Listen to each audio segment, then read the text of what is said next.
I didn't check before the show. Do you hear that music or no? No? No, Dang it. How about now? Do you hear it now? no. No, never mind. I guess only I hear that music. All right, never mind. Ladies and germs, this is always a oh, you probably hear me talking though. This is always a work in progress, this show, so bear with me when I try to do weird shit like play music in the beginning here. But in the meantime, ladies and gentlemen, just pretend that there's music. Pretend that there's awesome jazz, as a background track. You can maybe turn on your own radio, and then you'll have background music, whatever kind of music you enjoy. In the meantime, welcome, folks. Welcome to the show. Thanks very much for joining us. Thank you, Dead Fish, for being first. Welcome to the show, buddy. We have a fantastic guest, ladies and germs. By the way, there is a bunch of feedback from somebody here. Okay, I'm going to mute Cap. that. All right. So we have a great guest for you, ladies and gentlemen. You've met him before. He's been on the show, honestly, probably 4 or 5 times. Always a delight to talk to him. He's always really, it's just always a delightful conversation. So, folks, feel free to hop on the show. Of course, we have some very strict ground rules, honestly. When we have guests like this, I would prefer it if you were a regular, basically, stopping by. If you've never been on the show before, you're still welcome to come up and ask a question or something. Just please do ask permission in the chat first. Otherwise, we're just going to deny you and then you'll be banned, basically. That's how Zoom does it. So, oh, that's right. I should start recording. Thank you, D, for reminding me. That was the whole point of fixing the friggin' recorder. Thank you, D. So anyway, ladies and germs, by the way, we have Fang. That's the beginning of the show. But like I said, do feel free, folks, if you'd like to hop on here. That's one of the nice things about this show is that it's sort of a communal effort, basically. It's not just me talking. It's not just Fang talking. A lot of times people will get a chance to ask questions and make some comments and perhaps share stories of Gage Green or other genetics that Fang has worked with, that they've worked with themselves. That's always a pleasure. I know breeders really like. I certainly like to hear success stories. Every once in a while, you like to hear a war story, a failure, perhaps. Those can be amusing as well sometimes. Heroes of the farm. He always posts zeros of the farm. That's pretty amusing, honestly, when people can take it in stride when just everything just goes tits up, right? Anyway, ladies and germs, welcome, my friends. Welcome. Poor Pizza Day Work. Welcome, Crime More Grows. Welcome, Chasmanian Devil. Welcome, guys. Bud Kilowatts already in the house, and of course, Doctor Dank 420. Sorry for muddling your name there. Ladies and germs, I'm going to post the link here in a second. Again, the rule is basically please do feel free to hop on if you are a regular. Basically, you know who you are. You've been on the show before. If you've never been on the show before, if you've never been on the panel basically before, please just ask nicely. Honestly, that's the least you can do, frankly. And like I said, we just won't let you in. You won't be able to get in. So you're like, oh, I'm not going to ask nicely. Well, you won't get let in. That's all there is. But if you do ask nicely, there's a very high chance you're going to get let in. You'll get a chance to talk to Fang. How often can you say that? By the way, don't be a dick. Don't show your dick. Thank you, D, for showing that. It's really the only commandment we really need. We do have sort of a secret commandment that goes behind that. It's sort of on the other side of don't be a dick. Don't bullshit, honestly. Like if you caught a 12-inch fish, just tell us about the 12-inch fish. If it was an 8-inch fish, tell us about the 8-inch fish. That'll be an amusing story in and of itself. Don't make stories up about your grows and your gardens and your this and that. Just tell us the truth. That's more interesting, far more interesting. You can certainly tell more details that way. You don't have to remember the lies. It's a lot more interesting. So please don't bullshit. Don't be a dick. Don't show your dick. Don't be an asshole. That's all it is. It's really, really simple to be on this show. I did say that I was going to post the link, and then I promptly did not do that. Ladies and germs, let me post the link now so that I don't make myself a liar yet again. Here we go, and I'm going to pin myself here. Why don't we start with a brief introduction? I think everybody pretty much knows who you are by now, Fang. But welcome to the show, and then we'll go around the panel, and then we'll get into the discussion. What's going on, Fang? Pleasure to be here. Thanks for having me again. It's Have always you? a Cheers, buddy. time. Yeah, I mean, introduction. My name is Fang Michael. I'm the owner of Genetic Designer, Gage Green Group, Seed Bank International, Nursery, Big Cloud, and the Organic Cup, amongst a few others. Basically, I've been in this industry for about 15 years. Started selling weed when I was 15. Hmm, I'm 34 now. hmm. So it's been a lifelong passion, and just honored and to be immersed in this community and in this plant, and to have been gifted such an amazing, I guess, experience through cannabis. I wouldn't trade it for anything. So thanks for having me here, and hopefully we can get some good discussions going. And always appreciate the organic vibes here, and as you know, I'm fully in support. So whatever you guys Yeah. want to talk about, there's nothing really that we couldn't discuss. So appreciate you guys for having me. Cheers. By the way, folks, I've been having trouble for some reason. Zoom or YouTube is filtering my own comments. It's kind of bizarre. So I'm trying to. I'm logged into the right account, and somehow now it's gonna let me pin it. It's so bizarre. Why is YouTube so aggressive with this stuff lately? Well, anyway, whatever the reason is, there we go. The comment is pinned, my friends. That's the link. The password is, by the way, 420. If it does not automatically complete. There we go. The password is always for this show, 420. Just one big word. Like I said, if you guys have never been on the show before, please just ask nicely in the chat. That'll be fine. And like I said, 99% chance I'm going to tell you, please hop on there. It'll be nice. It'll be super fun to talk to you. But if you are a regular, welcome to hop on here. You know how it goes, ladies and germs. D, welcome, my friend. What's going on, buddy? What's going on, everybody? What's going on, chat? What's going on, panel? Cheers to all the people in chat. Cheers to everybody lurking in the background, smoking a joint, hitting the bong, doing a dab, doing some work, maybe some gardening. Hope everybody's having a great day. I was gonna say something now. I forgot what it was. Of course, kind of smoking another joint. I hope everybody's having a great night. And don't forget to like me on and find me on Instagram at d_zombie_, and also subscribe to my YouTube chat dzombie_745, as I do go live once in a while. And don't forget, as always, hit subscribe, and hit the bell for this channel and numerous other channels to get notified when we go live. Cheers, Yeah. everybody. Cheers, D. Good to see you, buddy. Captain, what's going on? Another day here in paradise. Mhm. They stopped by to repair the leak in my apron again. But the thing is the guy went to dig up that area and he actually hit the pipe again. And they just fixed that and left. They didn't go back to the one that was leaking. Nice. So in a But couple sir, you didn't days, say I'm you gonna wanted me have to to have fix the them pipe. back. No, well, I did, but they just put another hole in it. Awesome. So we're just, come to hang out, and we've got a great guest today. I've got some great questions to ask him about his Right on. business and how it's all kind of put together, and you know what type of new genetics he's looking forward to and moving into the new year of 2024, because I know Michael likes to be on the forefront, but also likes to keep those older strains too. So it's All going to good be a questions, really Captain. interesting Yeah. day today. All good questions. We can Thank start you, with any of Michael. them. Captain, which one would you prefer? For example, the new genetics. Which new genetics is he excited for? What would you rather ask, Captain? Well, let's start off by maybe going to the basics.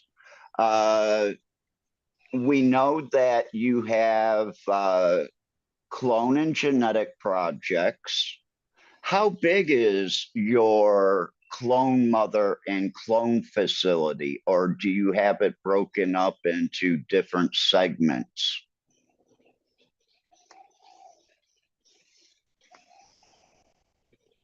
So to answer your question in the best way I can, I have many partners, and we're definitely a group that consists of more growers than just me.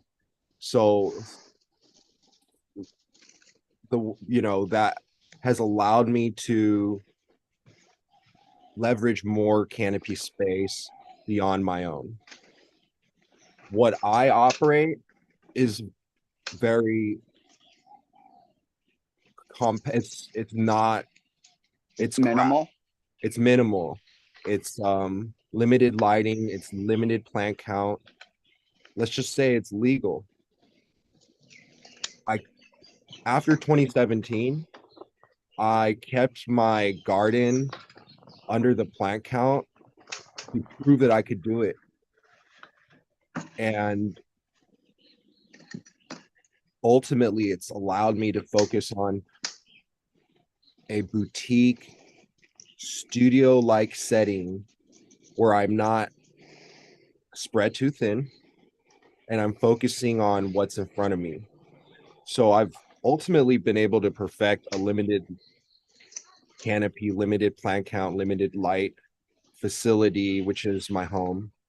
I call it my atelier, which is French for studio. It's our all in one, right? Like if I had too many facilities and I had all these different grows, it really wouldn't be a work of art, Efficient. and it wouldn't be efficient. And my true belief is that the industry crashed because we everyone went overscale, and I think that that's this innate greed to commoditize. To me, I think the approach of having like a smaller grow where you can focus all your attention into is what art is about. It's like similar to um a cobbler back in the 1800s that could focus on producing the finest shoe and could make a living making the finest shoe and wouldn't have to essentially make hundreds if not thousands of shoes to a year just to get by, which is what most people are wearing these days, is shoes made by child labor in foreign countries. And so I want to bring back, I've had this discussion with you guys, like the idea of luxury, the idea of real true boutique and craft. And I feel like the only way to do that is with a limited situation. And so I've kept my mother library small and precise. Only the very, very best make it. And that has allowed me to only work with the winners, has allowed me to have like a higher standard of care and selection than I think others. So anyways, yeah, like so to answer your question, really it's quite small. My maybe have 3 lights worth of moms. I have a rack or two for cloning and veg or teens. I'm not like, if you Thousands deep. saw what I operated, you'd be like, wow. I've had billionaires come over and look at my grow and say, you you did all of you do all of that in this? And yeah, I do. I have the same grow as everyone else. And I think that's what But makes it unique, is that and it's you also work with other people that may hold other mother plants or do other work for you too. So it's more like a collective coming together to yes, form. but but to a very minimal extent.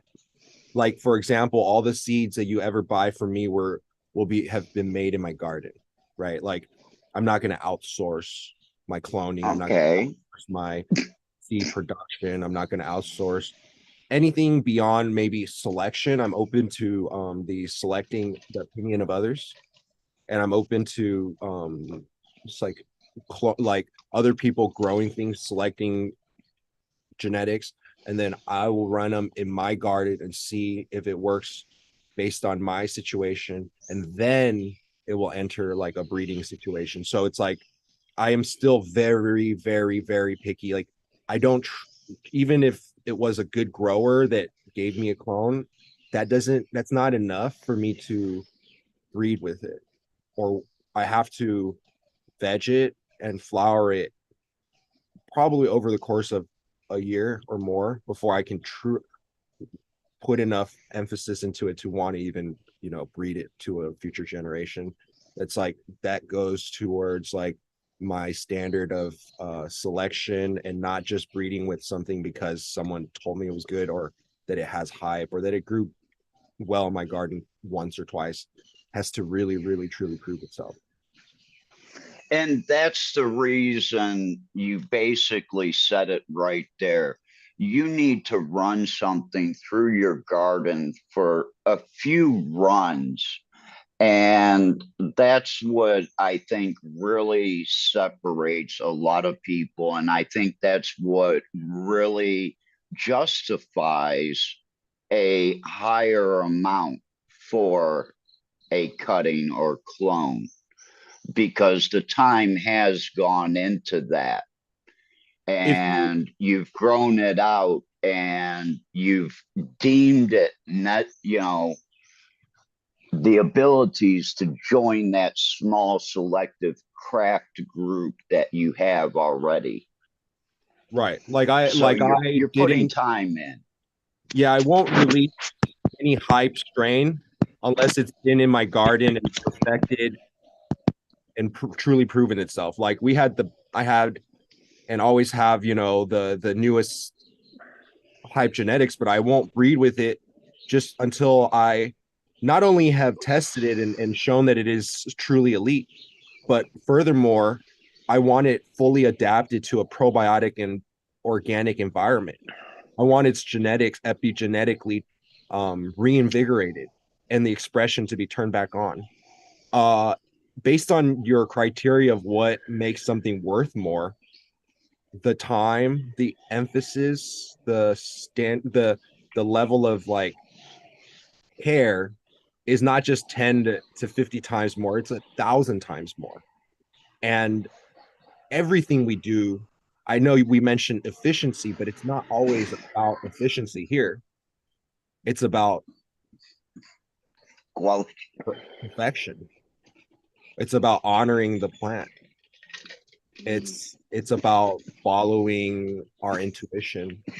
And so art isn't always about efficiency, but I am very efficient as a human being and as a worker, and I am very efficient, but it's often more than that. But I will say for a fact that not all my processes are efficient.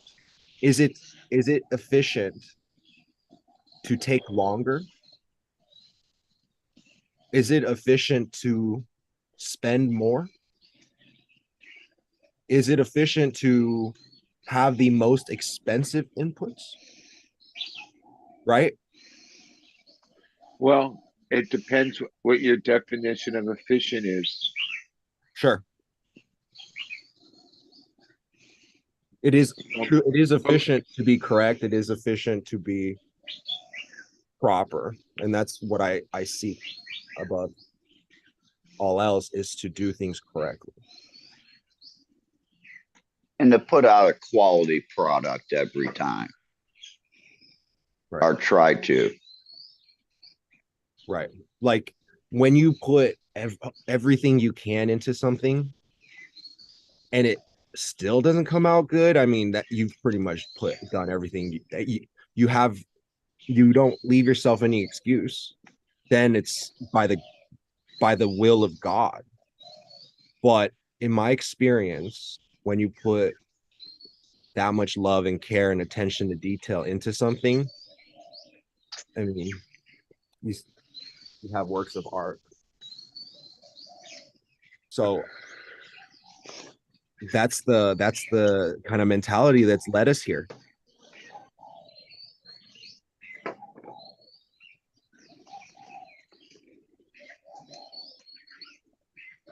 I Yeah, do I have. know. I've just Help me. seen a. I'm sorry. Go ahead, sir.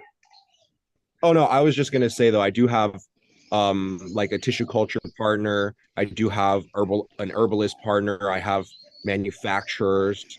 I have individuals that help me with sourcing inputs and such. So there is a lot that I'm within this atelier concept. I do outsource some of my work, and such as you know, some of the formulations for the herbs and some of the formulations for my nutrients, I do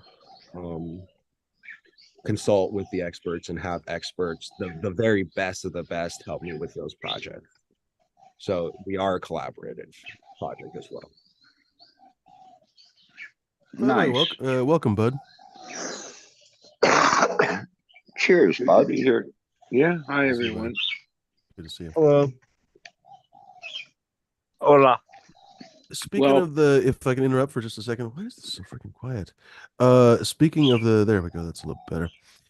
Speaking of the sort of nutrient process, how fastidious are you about that whole process? We were kind of talking about organics beforehand, and I feel like there's so many different paths in organics anymore, and it intrigues me to see how there are some people who are very, very active in the feeding of their organic process, whereas I'm actually quite the opposite. I've basically it's not like I don't provide any kind of nutrition. Like I often grind up some aloe fronds, like a whole aloe arm or whatever, and then add that to the water. But I don't specifically feed hardly anything, and I get pretty good results. And I'm sure you get pretty good results too. So it's just intriguing to me how there are so many different paths to the same goal, perhaps. And I'm just curious, basically, would you say like a very active feeder in terms of providing nutrients of all different kinds and so on? That's a good question. I would say that um it depends. So like feeding and not feeding is a matter of, in organics, how much soil volume you have versus the size of the plant and the nutrient composition of the soil or the chemical composition of the soil. So when I have, and my opinion is that you want your plants to be running, you want them to be growing fast. So I like to keep my plants growing. I don't really like them to just keep them cut back in the same pot, momming and becoming kind of old in the pot and woody. I like to keep it fresh. But I also can't keep repotting a plant all the time.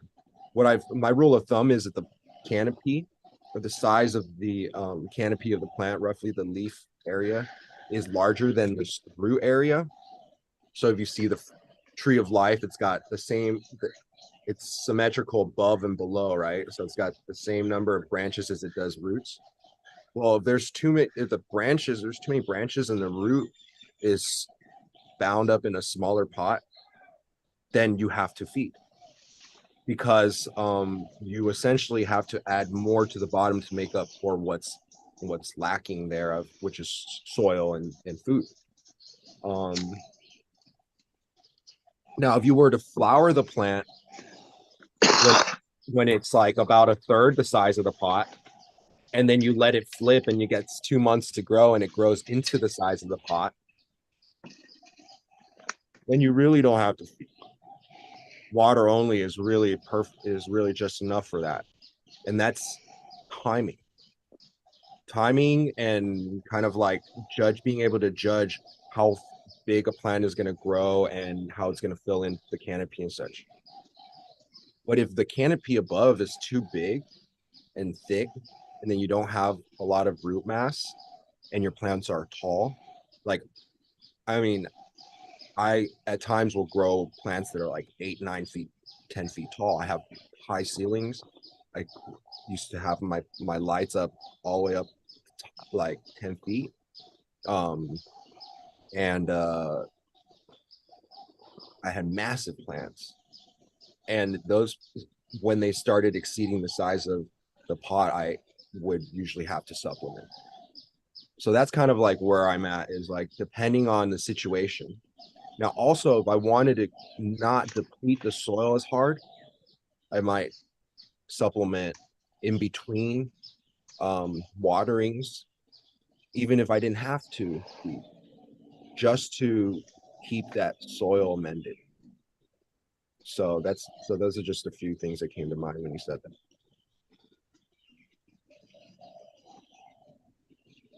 Sorry, getting text messages from our friend today. Kind of an important subject, or I would tell her to fuck off. But at the moment, it is actually important. But in the meantime, what was I going to say? I've come to the conclusion, this is not like a permanent thought of mine. This is not necessarily something I'm going to take to the bank forever and ever. But my current kind of thinking is that basically the bacteria in the soil, well, not just the bacteria, but the microlife in the soil, let's just say bacteria just for the sake of argument. Okay, this is a little bit too many texts at the moment. But the microlife is what basically feeds the plants, and that essentially the nutrients basically, for all intents and purposes, don't matter. They do matter, obviously. There is more fertile soil and less fertile soil. You'd have to be stupid not to see that. But in theory, the nutrition in the soil really isn't the issue. It's really the more of an issue of the microbial life, basically, the whole microbial community. And if that microbial community is really vibrant and alive, basically, then the plants are, I think, super, they absorb nutrients super readily. They can basically absorb them anytime they want. They have no shortages whatsoever. Whereas if the soil is quite paltry of microlife, then the plants really have to struggle quite a bit. I don't know. Do you have any thoughts on that? I realize that's very far afield of the specific thoughts of genetics and everything else, but I feel like not very many people talk about organics these days. I've Well, you're heard other people in the past say that it was the microlife period, and at the time I didn't believe them. So anyway, I'll let you talk. Sorry. I wrote one of the first articles about PNSB um, in collaboration with Microbe Life back in like 2014, 2015, and it was published in Skunk. And that was what led to the development of the probiotic farmers alliance and Grokashi Bokashi, which I'm a founder of. And so we we taught probiotic farming back in 2014. Actually, it was about around 2012 to 2014, to help combat a lot of the problems that the Northern California farmers were experiencing at the time.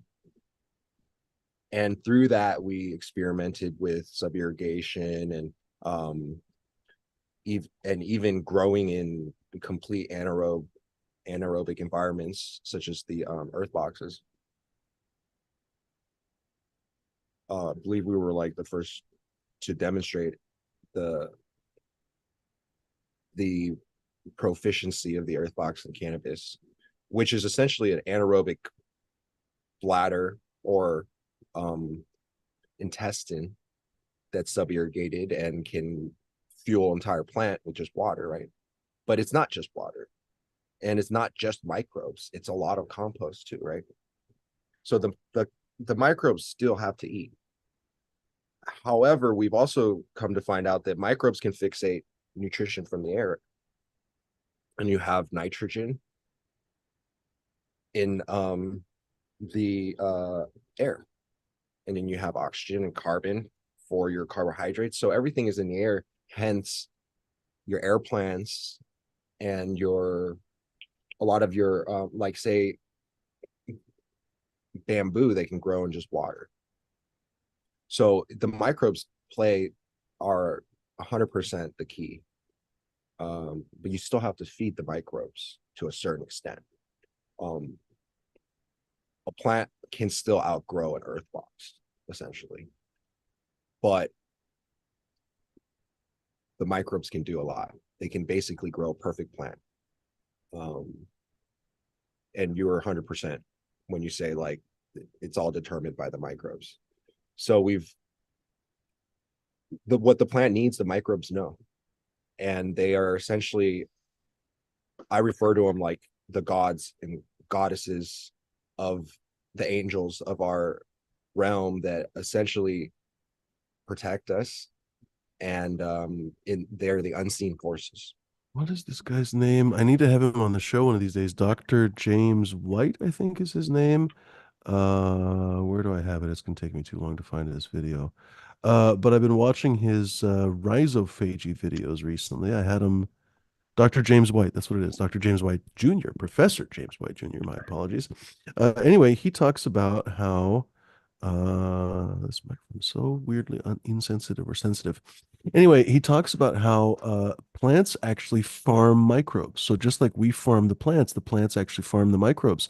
And he talks about this entire soil cycle, basically, whereby the very much misunderstood. I think people, I certainly didn't understand it this way at all. Now, let's say, for the sake of argument, he is doing this for real research at his university, but it is basically just research so far. It's not maybe a fucking law of the universe necessarily, but he proposes essentially that plants literally entice microbes into their roots, basically, not necessarily the endophytic microbes that actually live and kind of coexist in the plants, but this happens to them as well. They bring these microbes into the roots and then basically blast them with superoxides and dissolve the microbes in the roots, thereby actually freeing up the nutrients that are inside the microbes and sucking them up basically and eating these microbes or eating these nutrients. Fascinating, right? Oh, So you're basically saying they that, can actually kill microbes, yeah, harvest that's the microbes. idea. Yeah. Wow. So basically, essentially, right inside and right outside the root zone, they basically expel this superoxide, basically a double oxide, and that's a very reactive molecule that apparently just zaps the cell walls of the microbes, apparently even fungus and a number of other organisms, and basically just opens up a bag of nutrients, essentially, like a Ziploc bag or something. Isn't that fascinating? Seriously. Really is. So it not only releases the food, but it also releases the superoxides, like you say, that Yeah. harvest them. Yeah. Um, And So I don't I know, mean, probably by being reactive, I would assume it probably oxygenates the soil and stuff like that. It's very, very interesting. A lot of us understood it very differently. And, you hear about all kinds of, well, you hear from synthetic growers all the time. They say, oh, nutrients are nutrients. Well, from this, actually, on some level, they actually have a point. Like the plants are still sucking up nutrients, right? But on the other hand, it's not because the plant in this case is the boss, as opposed to basically the plant being like foie gras with the French ducks, where they basically have a funnel and just feed the duck as much as they possibly can with the grain, and then basically it gets fatty. They essentially, by overfeeding the duck, they get fatty liver.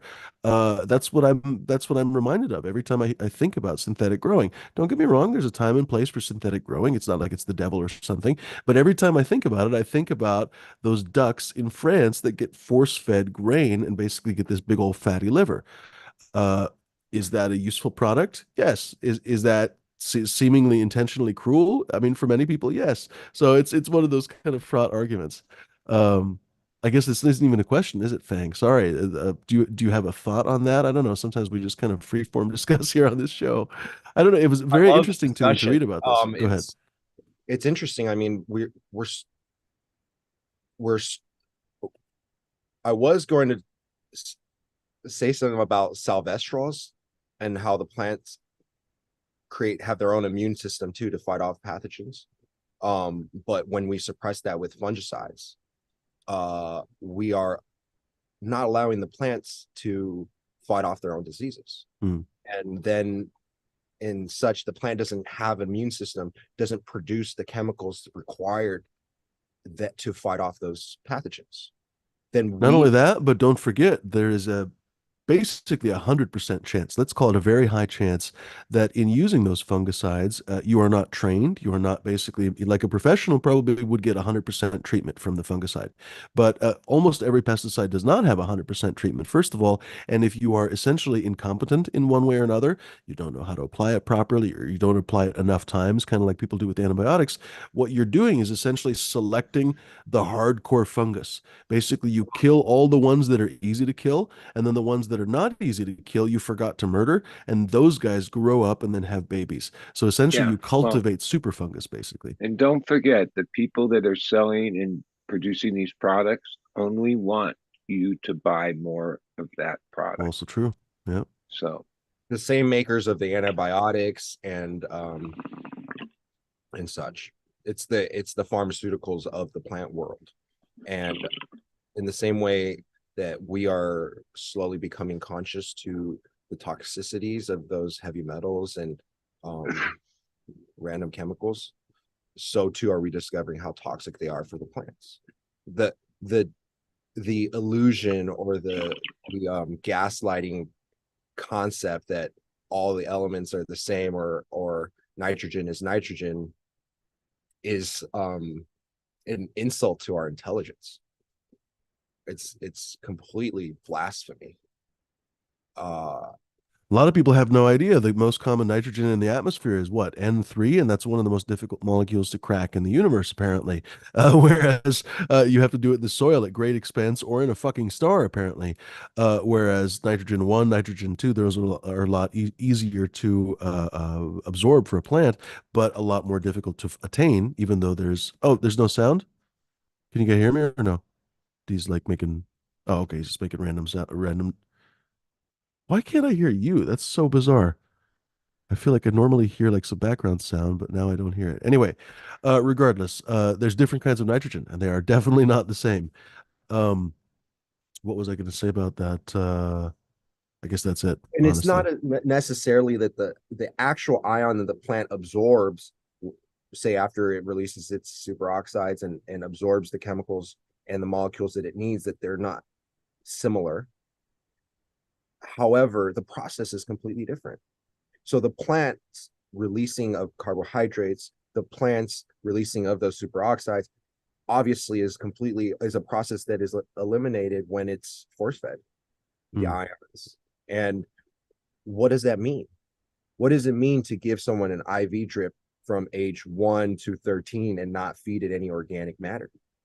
What does that Yeah, do? in theory, scientists always say that in theory you could feed somebody perfectly, but it seems like in reality that's not the truth. It seems like basically any organism, whether it's a pet dog or a human or a plant in a freaking garden, seems to want to have normal food, basically real, honest to goodness food, and very much prefers it over synthetic food.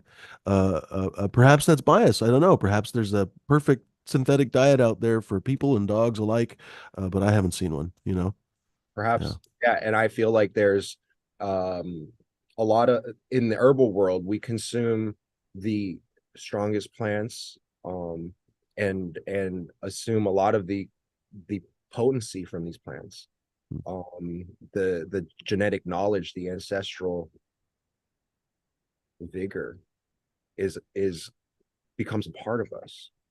To Isn't it bypass amusing all the of this like what psychopaths we are? Like we eat onions and hot peppers and radishes and all kinds of weird food that most animals wouldn't even probably touch with a 10-foot pole, right? But we just basically enjoy these things for flavor. Like we put pepper on our food. Most animals would run away from pepper, right? It's so freaking bizarre. it gets into the discussion if you research Dr. Sebi and a lot of the alkaline natural paths, where they discuss that a lot of the plant world is actually not healthy for us.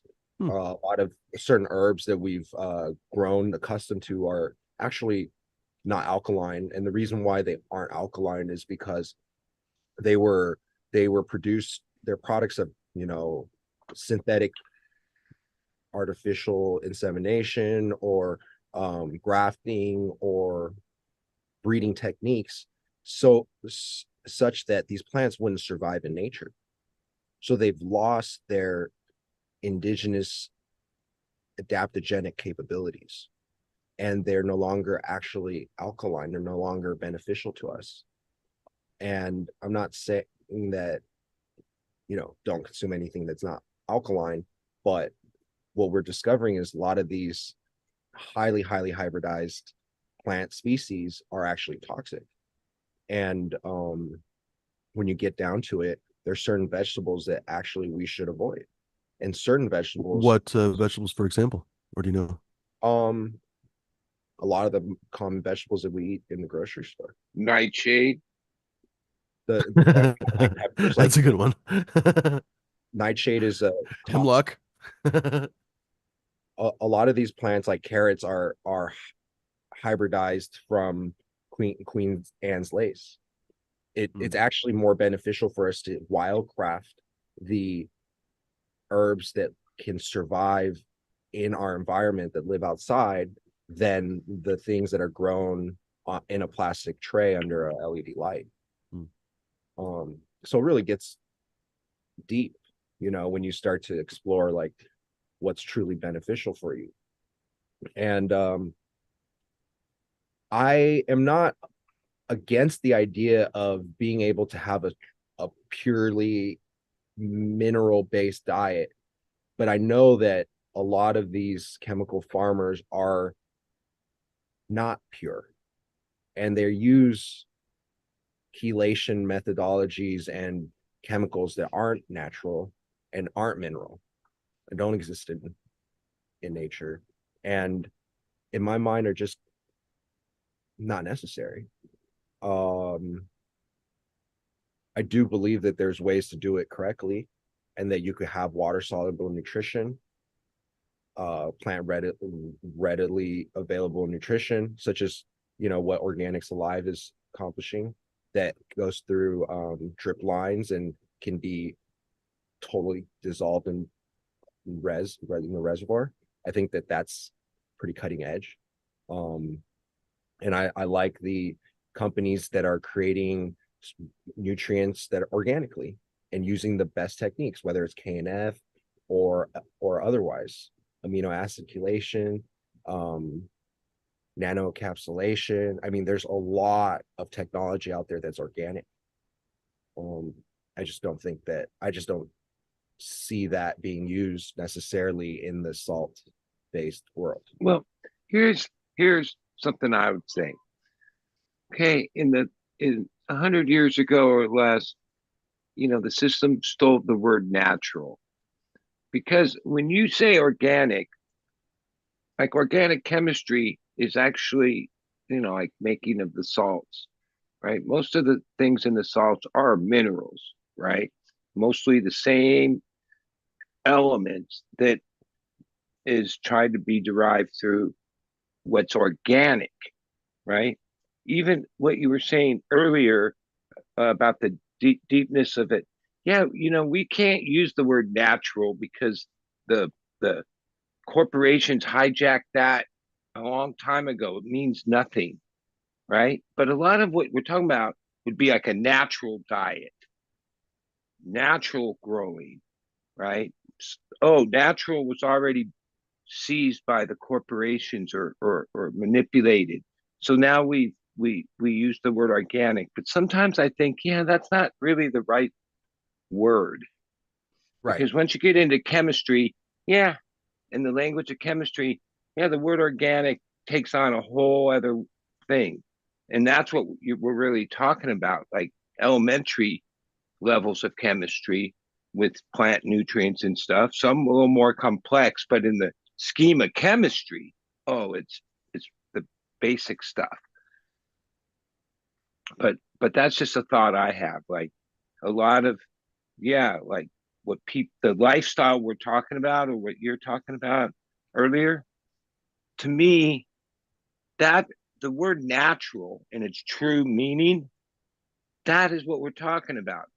But if you know the history of the word natural, yeah, like Pillsbury and every damn fucking company figured out ways to Natural. claim everything is natural. You go to the store, everything says natural, it means nothing. Right. At least organic has some meaning at the moment, but Sure. natural probably had a meaning too. Like I've seen it over the years. Oh, the lines are blurred in this organic. Right? I've seen organic Pop Tarts. There's like the brand Pop Tarts has like a couple boxes that they claim are organic Pop Tarts. I'm like, now Right. that's the epitome of crazy. That Pop Tarts from Kellogg's, it has like An organic certification. yeah, You know that and they don't even have to be full organic. They can still be like a few percentage not. And so the organic certification isn't perfect, but it is better than the natural certification, which never well, existed. some Right. some of the products are going back and saying, hey, these are our first 5 ingredients or 3 ingredients. Like you have to pay more, but they're like saying, hey, this is the way we used to make it. You want to buy that? And now, because like, oh, I they like that. formulated and used like the other way of describing efficiency. Oh yeah, they over the decades, everything was about for Cost every penny minimization. they, yeah, and that's why these companies are so giant. Right. They cut every corner you could imagine. Now it's just a cancer hole. Yeah, they paid the most educated people. They hire them right out of the colleges and say, yeah, where can we shave a penny? Fuck, a quarter of a penny. They funded those colleges. Yeah. So it's a toxic Ponzi scheme that we're digging ourselves out of. But I do agree with you, like even the word organic is not perfect. I am bringing back natural. I like the word natural farming. I like the words natural healing. I think they do describe what we're attempting to Yeah, I accomplish. agree. It's like returning to the ancestral potency. When we had less, when we used less and were simpler, we were more efficient. Now that we are outsourcing our food, outsourcing our production of everything, and we're not we're not sustainable. And it's not that hard to make your own soap. It's not that hard to take care of yourself without relying on a chemical factory or company. Yeah, but a lot of these simple things were taught to the like parents taught their children some basic shit. Like even if you only lived in an urban area, oh, have a little garden as a kid, do these things. Yeah, less in this world of Instagram, kids at 6 years old getting phones and getting whatever age. Yeah, I think that, that those little lessons are not part of like where we're going anymore. Or some people try to instill that. It's still out there, but not as much as it needs to be. There's certain, I think technology today though is bringing back a lot of knowledge, and Yeah, I agree. I use it for, I'm constantly absorbing information. If it wasn't for that, they would just like, oh, their ultimate plan is just to get us all to be on this one thing and not question anything, Right. right? And all the computer is the thing where, oh, the truth is there, even though there's lots of bullshit there too. The truth is there. Yeah, slavery has been legalized, it seems, and it extends to into some really dark Well, realms. like actually, I mean, that's like the way I've never worked. I'm 60, You're right? Right. But oh, I had friends that did stuff. But what I saw at COVID was when you said to everyone, hey, you got to fucking stay home. I forget how long that was. I know we'll just give you enough money to get by. Okay. A lot of people that from the time they were in high school got a job and were like programmed, right? Even though the job didn't even make them enough, like forget all that part. That's what they did. And when a lot of those people all of a sudden stayed home for a couple months and said, "Fuck, this ain't bad," chilling a little bit, right? Well, that's why they couldn't. None of them went back to work. They're still having a problem getting enough people back to work at those jobs, even though those jobs are paying more than ever, but still not enough to survive on. It's It's incredible. but that's that programming. I think like, oh yeah, a lot of people just were like, yeah, fuck work. Because hey, you only live so many years. When you start getting older, you see it this way. Wow, if you spend 40 hours to 60 hours a week at some fucking job for whatever it is, even if you think you like it, right? 5 days a week, the traffic, the whole grind of it, and that's all you do, and still you end up shortchanged at the end, right? Uh yeah, fuck that. Yeah, fuck that. Somehow you got to do it on your own, which what the to me there's an issue like called local economy, Mhm. right? Bringing back the local economy. That's what it all starts. That's the engine that starts all the different independent type of businesses and jobs and products. Whether we're talking food and otherwise, everything. Oh, but that's what they fucking got us with the the whole model of Walmart, Amazon, Costco, and how many trucks on the road and how fast they restock and the distribution hub. They got that's a hard one to bring back, the local economy, but that's the fucked up thing. That's how that fucked everything up, in my opinion. Yeah, like the I guess international, the globalist perspective, it Yeah. has taken money out of the local economy and basically devastated the population. Even with cannabis, right? It's all about MSOs, right? It's all about Right. getting this big distribution. Licensing. That you would have thought, like in places, State even operators. up in Northern Cal or in any state, they would say, yeah, it's a local thing. The producers need to be within whatever for this area, no outside. Because ultimately, when you know and understand, like cities and counties, and oh wait, you want your money to stay in your town. You know Mhm. what I'm saying? Mhm. So yeah, that's just going along with this. What do you call it? Global or whatever type of economy. Like, oh, it's all about who's going to be the first to be like the multi-state, you know, It's 7-Eleven or something like that. it's disgusting. And they say they like to say that I'm greedy, but I actually fight for independence and local sovereignty and regenerative sustainability. Yeah. And Well, that I'm down with this, hey, what you're saying, because ultimately I've been first used to just hear the speeches from like Jack and all these people when we're trying to legalize. They'd be at like the federal building.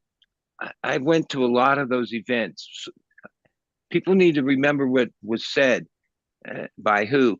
But yeah, we're like the whole thing seems like it's like a bunch of sheep being led to slaughter, and there's no counterpoint. There's no like, oh, we might talk about it, but wait, where's it? Where's the voice right, at the why are there table? no leaders that are standing up against this communist Yeah, because even the system? the people like, oh, I respect Tim Blake. Oh, wait a minute, he's right in he's in their pocket. Wait, Mhm. oh, Steve D'Angelo, oh, he's double in their pocket. Wait, oh, Burner, oh, give me a break. He thinks he's worth billions already.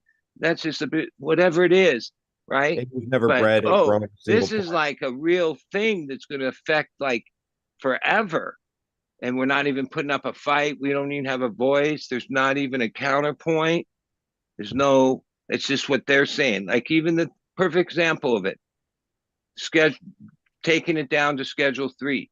That's complete bullshit. Take it off schedule and put it as a supplement, a health supplement like all the other fucking herbs and shit, Mhm. right?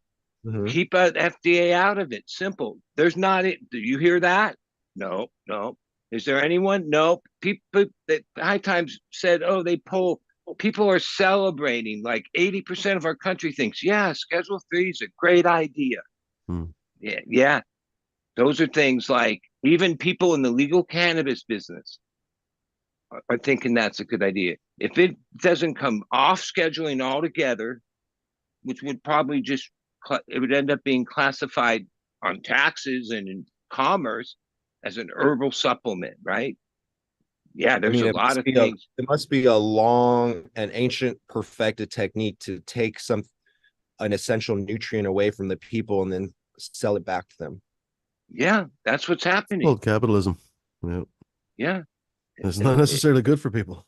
and hey, I'm a realist because I protested a lot of shit over the years, right? Or was supported those things, and yeah, they just rolled right over us every fucking time. So the chances, but at least there was a fight somehow My in these last opinion, though, is like that it may in not these be last few years, necessarily like there's so much other noise about other drama and bullshit that like real shit, it's just being like so. plowed through. I don't know if Like it's we're necessarily looking this an way, issue and of they're just fucking locking things down the other way, and because because I mentioned communism and you mentioned capitalism. I think it's tyranny, and that yeah, capitalism and communism, like Republican and Democrat, are just left foot, right foot, lockstep, and essentially both sides are serving a tyrannical cartel that is seemingly completely ignorant of the needs of the individual. And Yeah. in fact, so much so that they will legalize toxins and methods of depopulation, right? So I Well, see, personally am you super know what against I all of it. also have noticed? We have like these richest people, right? That are enormously rich. Like, can you believe it? They're going to be a trillionaire. Holy shit, right? That's unbelievable, right? But Listen, have you they tried all these watching? like there's only like six of them that I could think of, but they all were just like, whoa, I started a book thing reselling books. The next thing you know, I'm fucking Jeff Bezos, the richest guy. Oh, I'm Elon Musk. I pulled a few fucking stock moves once upon a time, and now I'm this. But you know what's also happening? The old guard, the real money people, most people that are real money people, they don't want anybody saying their name. They're not out there trying to be talked about as so I don't want to hear about rich, rich people on this show. I right? don't see a point Those are the behind it unless dangerous it has ones something to do with that cannabis. Bud, does it have okay, something to do but with we're talking cannabis or no? like, no, but yeah, it does because that Well, it is a investment group, discussion of how these industry plants were created. Hmm. yeah, and that in a short period of time, rec or they took medical, which we basically let them take in trade for rec. It's like 5, 6 years old, okay, and they're really close to saying, "Yep, it's just like Pepsi, Coca-Cola, Marlboro. Yep, it's those companies. That's the deal because that's their goal. Like, yeah, they see they took all the other people's businesses, jobs, stores, everything. No, didn't even think twice about it. So far, like for example, I'm battling Canopy Growth, right? And cookies, and they're funded by Corona, Really? Constellation Wow. Brand. And so Oh shit. they gave them $4 billion, right? Uh-huh. And I'm taking these guys on pretty much single-handedly. But what the truth is that they made poor investments, and they uh I'm not saying that they're not going to have success, claiming market share, but they all invested in this chemical toxic grow method that is essentially keep people are moving away from cannabis because of it. People don't want to smoke that weed. It's giving them anxiety and panic attacks. It's um Yeah, you hear about that? Oh, it's not endometriosis. What is it called? hyper Cannabis hyperemesis syndrome, something like that. Yeah, you hear about it all the hyperemesis. time. Well, Yeah, exactly. but but all those brands, Hyperemesis. like the Okay. ones, to me, they're the introductory company. They're targeting, even though that's a fine line, right? They're targeting like youth, not underage, of age, 21, 22, 23. That's their market. That's their guarantee. If you did stats on who goes in those stores and pays for shit from them, it's that's their thing. Oh, 21 Truth to though is the people that go 25. shop at And the then those dispensaries people are not gradually that like demographic. get hip and realize, oh, I ain't buying that shit. That's just a bunch of bullshit. There's better Right. things. Well, what there's no mature market. There's no target that actually there's no product that targets the mature connoisseur or someone that doesn't want to see fruity labels and doesn't want to be, you know, laughed at. I mean, it's a joke, to be honest, to be buying Happy Meals. I Well, don't want yeah, that. I've seen the metric book, the legal metric No, book, everything's pie, right? cake, In candy, whatever in the fuck. It's all California, right? children's flavors. Yeah. Even if you were a store that said, yeah, no, I'm going to be a connoisseur store, like a cigar store, or whatever. That's not what's in the book of things you can order, right? It's just all this, right? Oh, it's every name in the book. It's all the hype train, but there's not like, oh, when one, because there's no price. Like, it's not like, oh, real connoisseur stuff, like even like alcohol, cigars. Oh, there's a premium price for a premium product. The, usually a lot more than the cheap shit, right? Or the regular stuff. In cannabis at the wholesale level, oh no, there's no that. There's no like, yeah, I know we pay this much for this, but oh, if you bring us this, we'll give you that. No, there's no market for it, so no one produces it. So the stores and the Not like they metric, used to be when it was during the medical days where you could bring in a your best and they would pay for it. yeah, and that's what drove like why people went to one store or one place over another, and yeah, Well, to, that's why they're having a difficult time competing against the quote unquote underground market, or the unlicensed market, because the true connoisseurs, the people that know, have their sources. And I mean, ultimately, there's that huge red tape that's preventing, the small to independent, mid-sized farmers and collectives from entering the market, and that's criminal.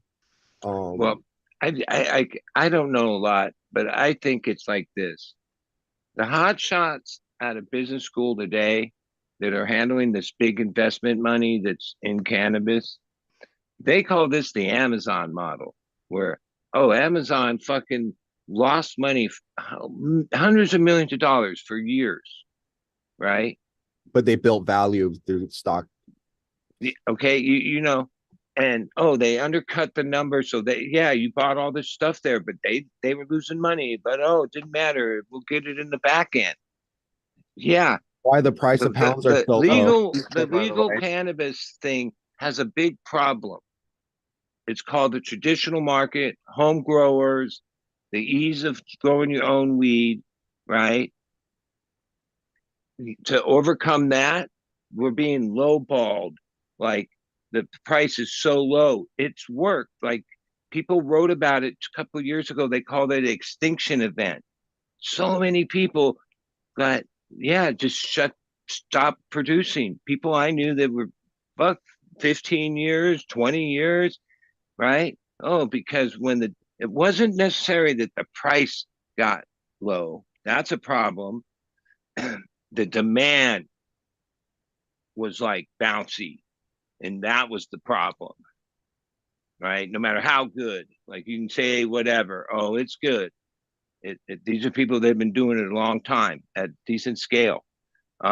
Yeah, they just one after another threw in the towel. Even myself, kind of, I had some circumstances, but I had those in the past. I just bounced to somewhere else.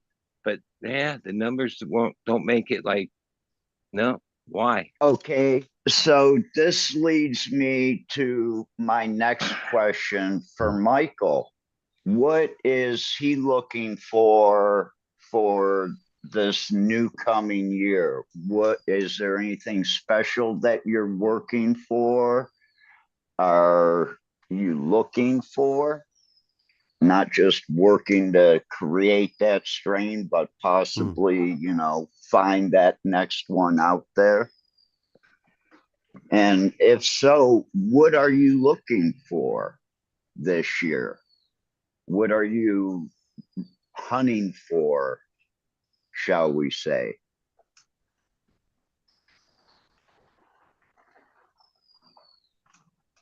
I've been growing.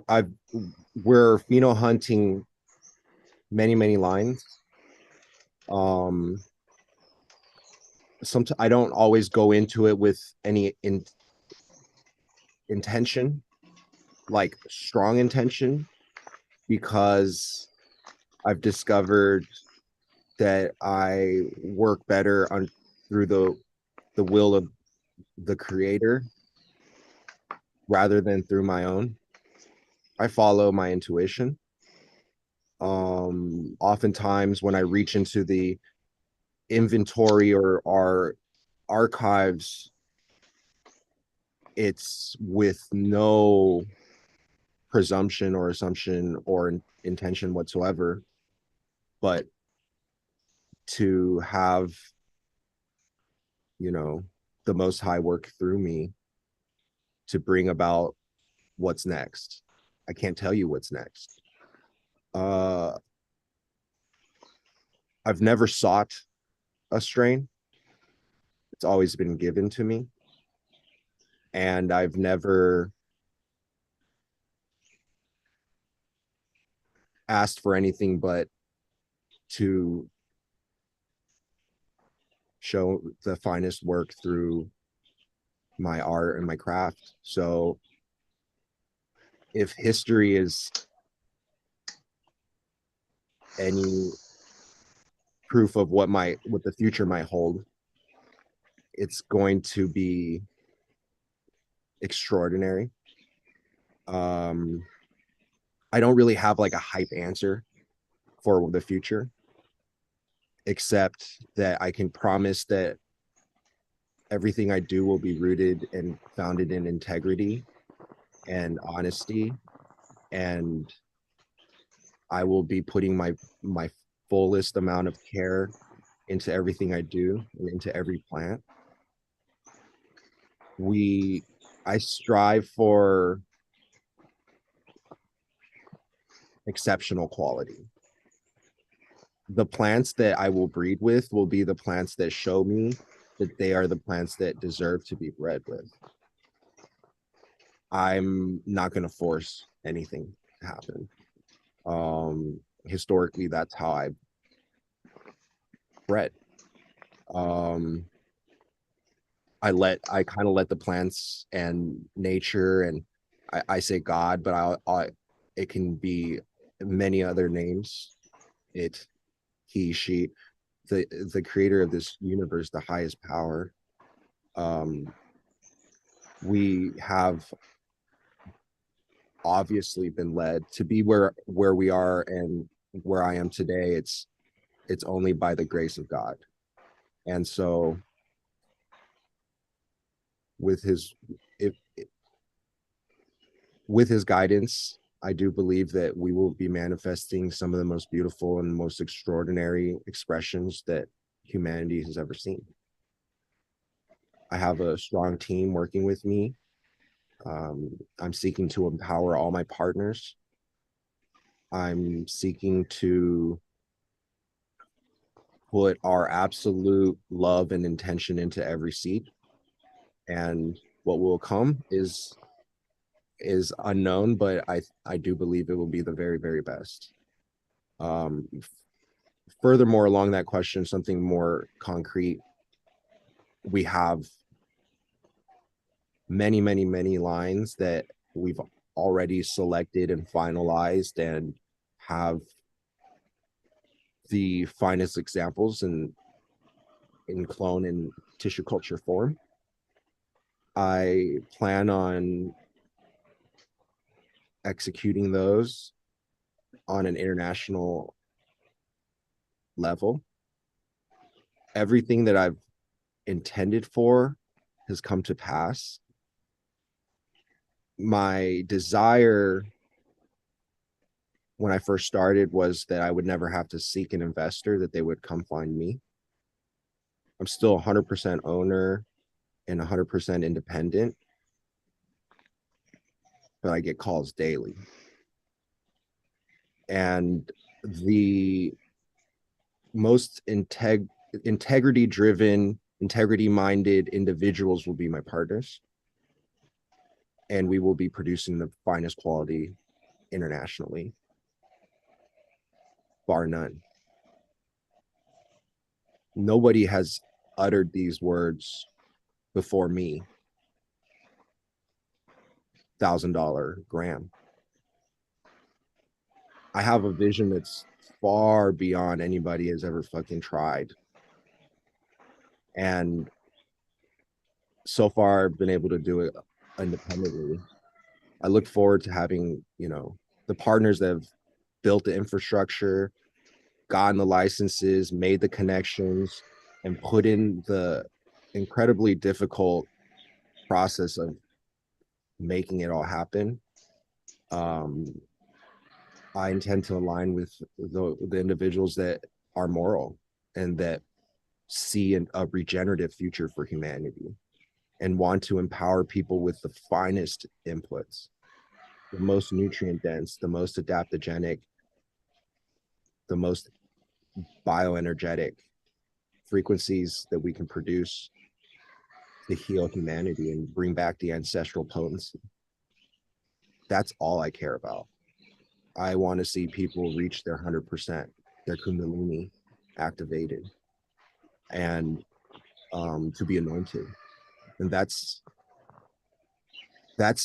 echoing the energy of Jack and Eddie and the leaders of this cannabis community, that some of which are no longer with us, but the the vision is still clear and the people are still here. So I think that it will continue to, focus on healing ourselves, focusing on making our micro craft grows the most efficient and the most high quality and the most reflective of the most high, essentially a temple. I believe that we will succeed over their toxic warehouses. And that's the future, is the beauty that's being held back. Um, I do believe that there are good people out there at all levels that are going to be part of this future vision.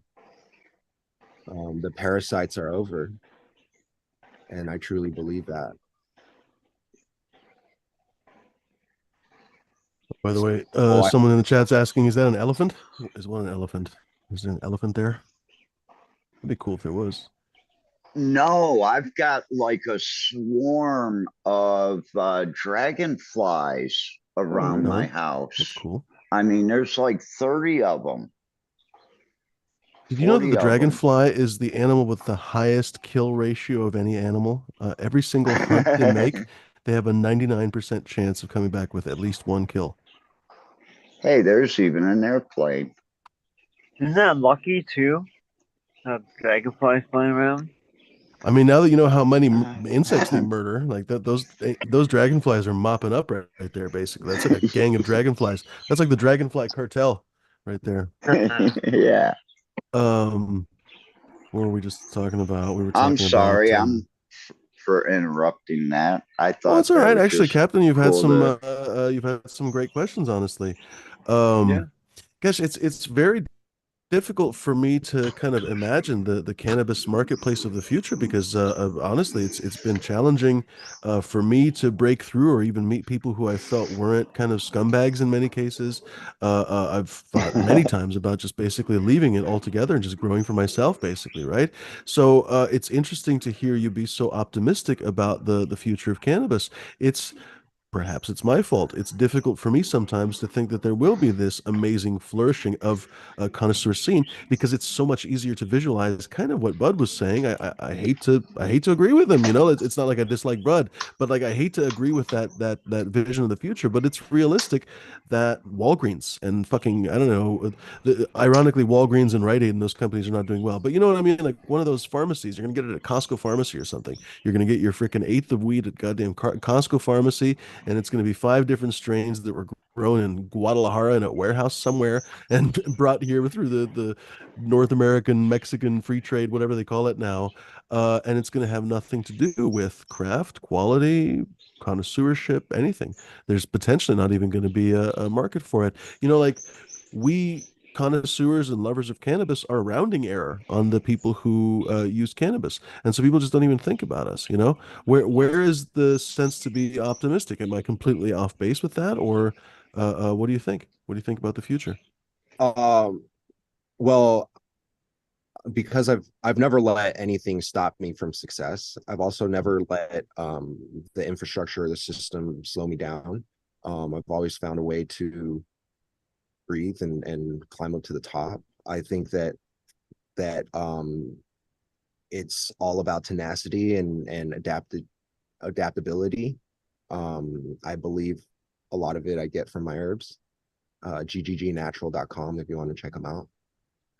But I will say that when you're on the cutting edge and when you're looking at the the how many people are having success and how many people are able to create disruptive technologies and new creative ideas out of nothing, you have more optimism. And you'll also know that the future is not pharma. You also know that the future is not Target or Walmart. Um, and if you were thinking about the technologies, the technological solutions, then you would also be more optimistic because I have the solutions. I know how to create local economy. I know how to create regenerative economy. I know how, I have 50 ideas that are $1 billion ideas right now. I just need investors. I'm not going to just share all of them, but I could easily transform a neighborhood into a sustainable economy. It's just not hard. We already have all the technology. We just have to have the willpower and the leisure to be able to do these things. We're all working so hard to make so little, but it's because we're all competing against each other. And so far everyone was competing at the same price points. I'm not here to say like, hey, everyone just like try to do a luxury brand. That's not necessarily it, but do something different. The blue ocean strategy is the idea that if everyone's swimming in one part of the ocean, swim in the part where there nobody's at. You know, there's so many creative solutions. You have to be creative though. You have to use the right brain. Logic is not going to get you anywhere. It's the it's not the left, it's the right. So a lot of I like mentioning this, but a lot of our society is based on legal laws, logic. That's all left brain.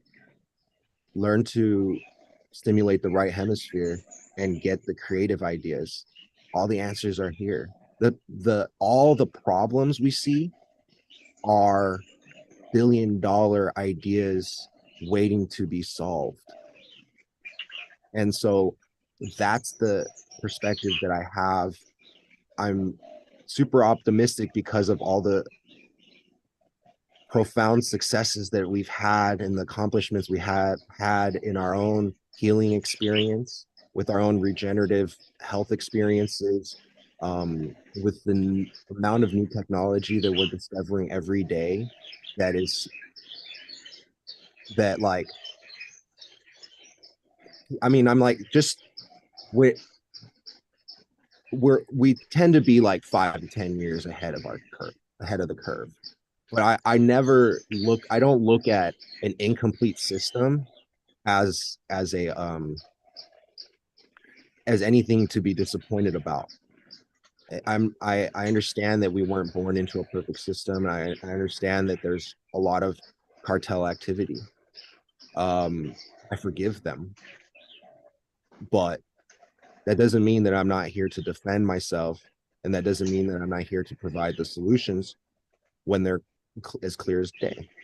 And so when I look at the dispensary shelf and I see those 5 brands that occupy every dispensary, and there's only 1 or 2 selections for, you know, every item, and I see that as an opportunity, not a threat.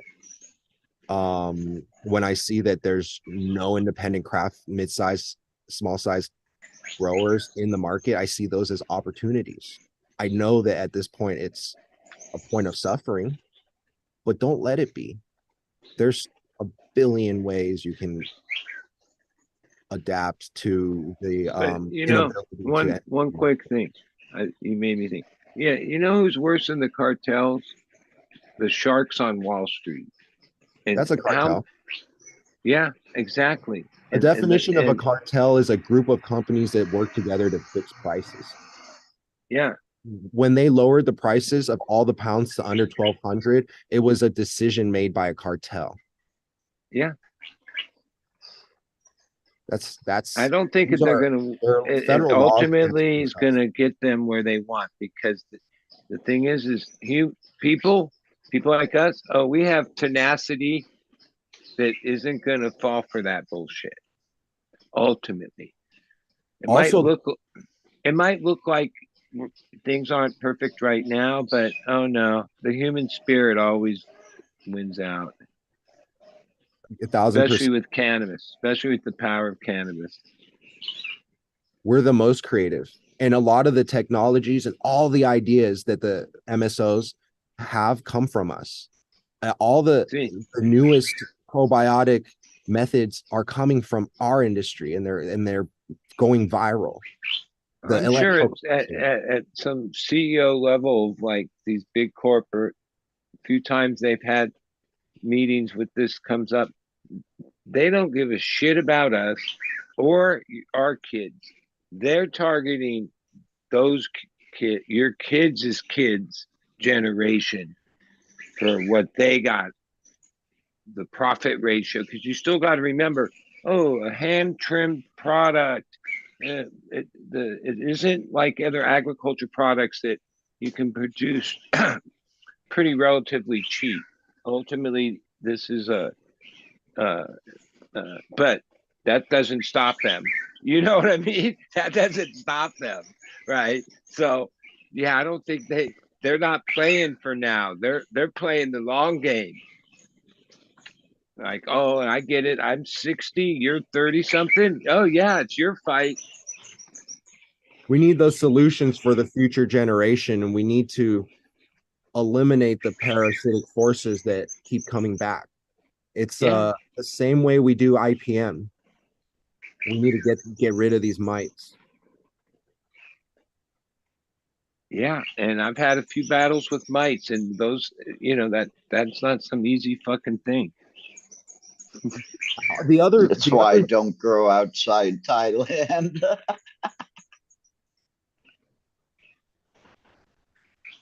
It's weird. I had fights with mites indoors where I mommed out plants and grew them outdoors at the same property, and they never had any mites outside, even though they had mites when they went outside.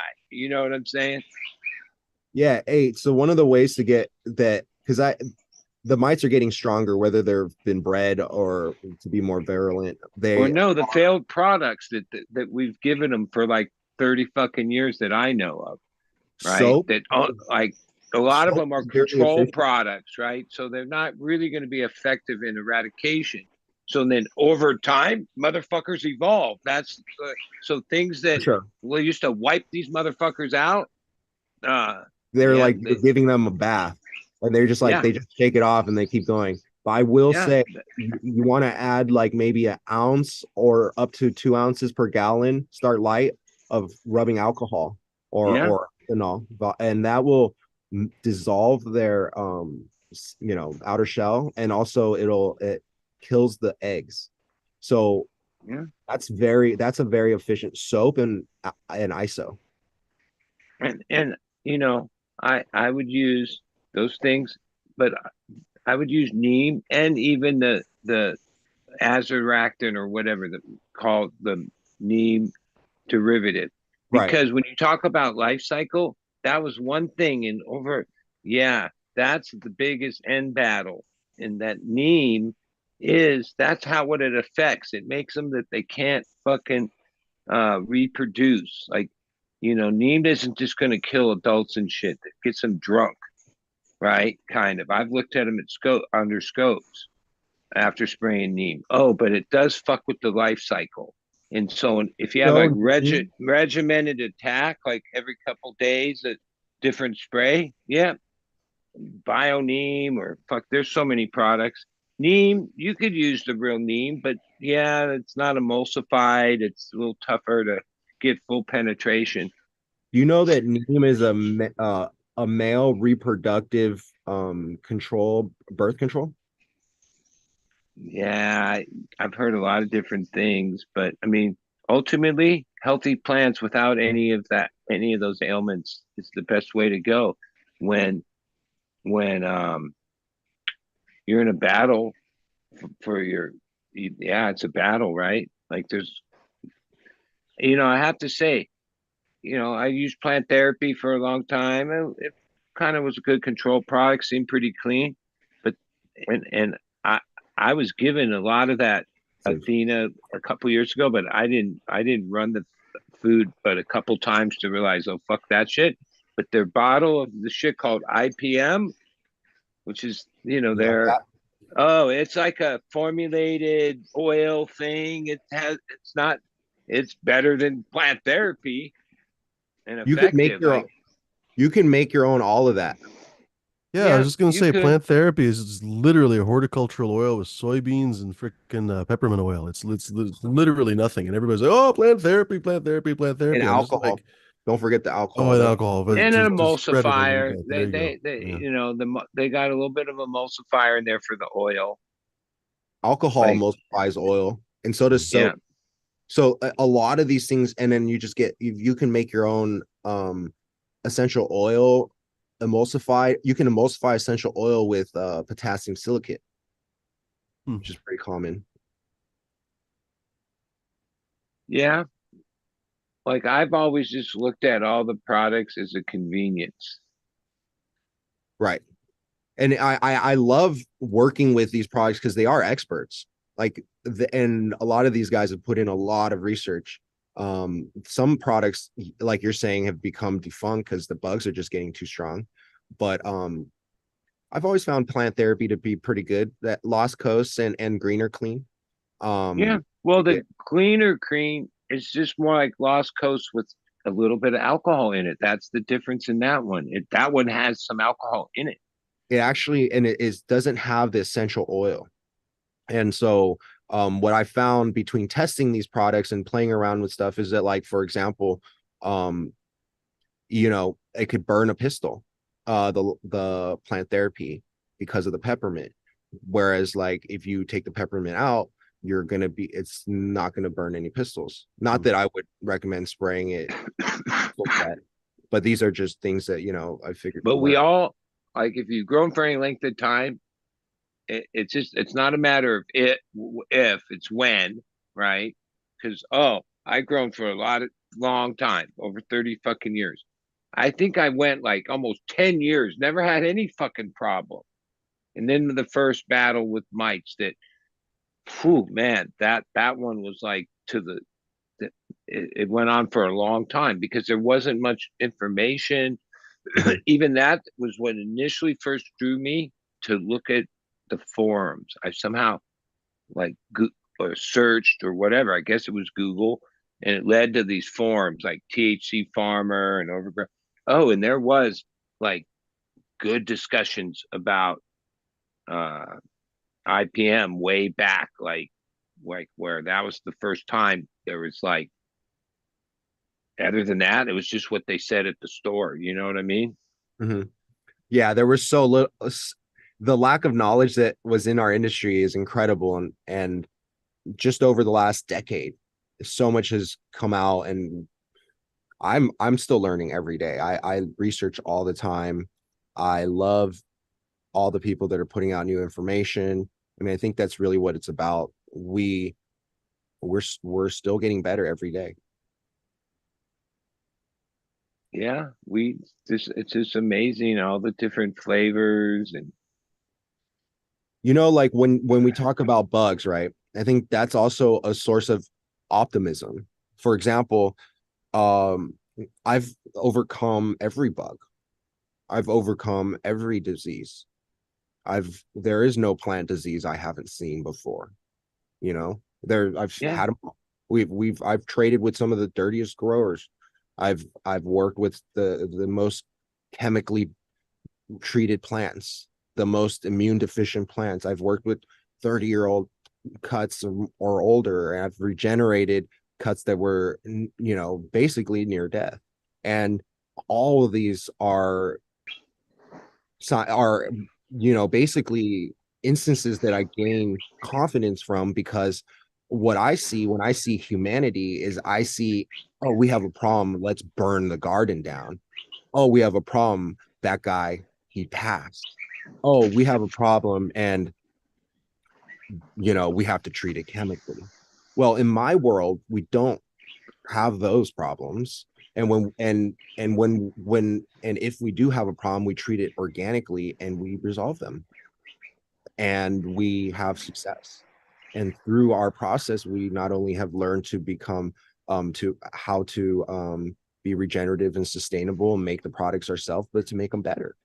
And then ultimately, like, I believe I have a garden that's knock on wood, impenetrable. That while I may see issues once in a while, that there's no problem that I can't eliminate completely and resolve. And I think that that's the end goal for all humanity. If we can treat a garden, a, a body of plants perfectly organically, why can't we treat a body of people? And if we have solutions for all plant life through nature, why don't we have solutions for all of human life through nature? Those blanks are opportunities for our generation to fill that gap, to demand that those gaps be filled, and to ultimately, you know, have a say in how the future is set, because what worked in the past isn't going to work in the future, and we certainly are going to repeat the mistakes of the past. And I think that's what's going to protect us from any parasitic force, because we have the solutions. And that's what brings me optimism, because through cannabis we've solved all problems on a micro scale. Now put us on a macro level.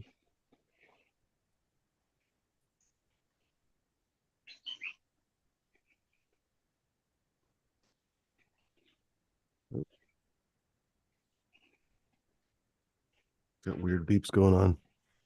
Anyway, it's apparently that's my fault. Um, I actually got caught here in the middle of not having a question. Um, No worries. I don't know. Where have you seen cannabis going in the last year? You know a lot of people. You know a lot of you travel a lot. You're probably going to go to Spanibus again. Have you enjoyed? I don't know. Have you enjoyed the way it's gone, or do you still feel like? Because sometimes when I talk to you, I feel like you are a little bit Robin Hood fighting against the evil forces of what was the Sheriff of Nottingham, right? Do you still feel that way, or do you feel that way at all, or are you I don't know. Are you I happy? do Because go feel ahead. like there is a battle between good versus evil, and like that I am an independent small grower with a big um platform, and I'm fighting large established entities that, you know, probably have um ties to nobility, who knows, and they are um in their castles. And but I don't necessarily see myself as having to steal from them. And I don't necessarily see myself in that case, I don't see myself as Robin Hood. I see myself more as like King Arthur. You know, I got the divinity and the nobility within me, and y'all finna respect on this name. You know what I mean? Like, this is the real deal. I don't need to be in a castle to express divinity and majesty. Um, like that's essentially my battle. I mean, I really am pitted against $8 billion, once valued at $8 billion corporations. I am fighting Burner and Cookies. So there is kind of a um pretty epic story going on here, right? But ultimately, I see a lot of beauty in cannabis. And while the government isn't always in our favor, when has it ever been? You know, and I don't really necessarily see myself as having to protest or demand anything to to create beauty. And ultimately I hope that that transcends into something like far greater, that can help the community and help society. My What I see in cannabis is I see that while we are in what I see is a economic recession, and international war time, and I also see a lot of people hurting in all industries, but our industry specifically, and there's a lot of red tape and bureaucracy involved. I don't. I think that that's actually all these things are blessings in disguise. Um, Times of plenty lead to laziness and complacency.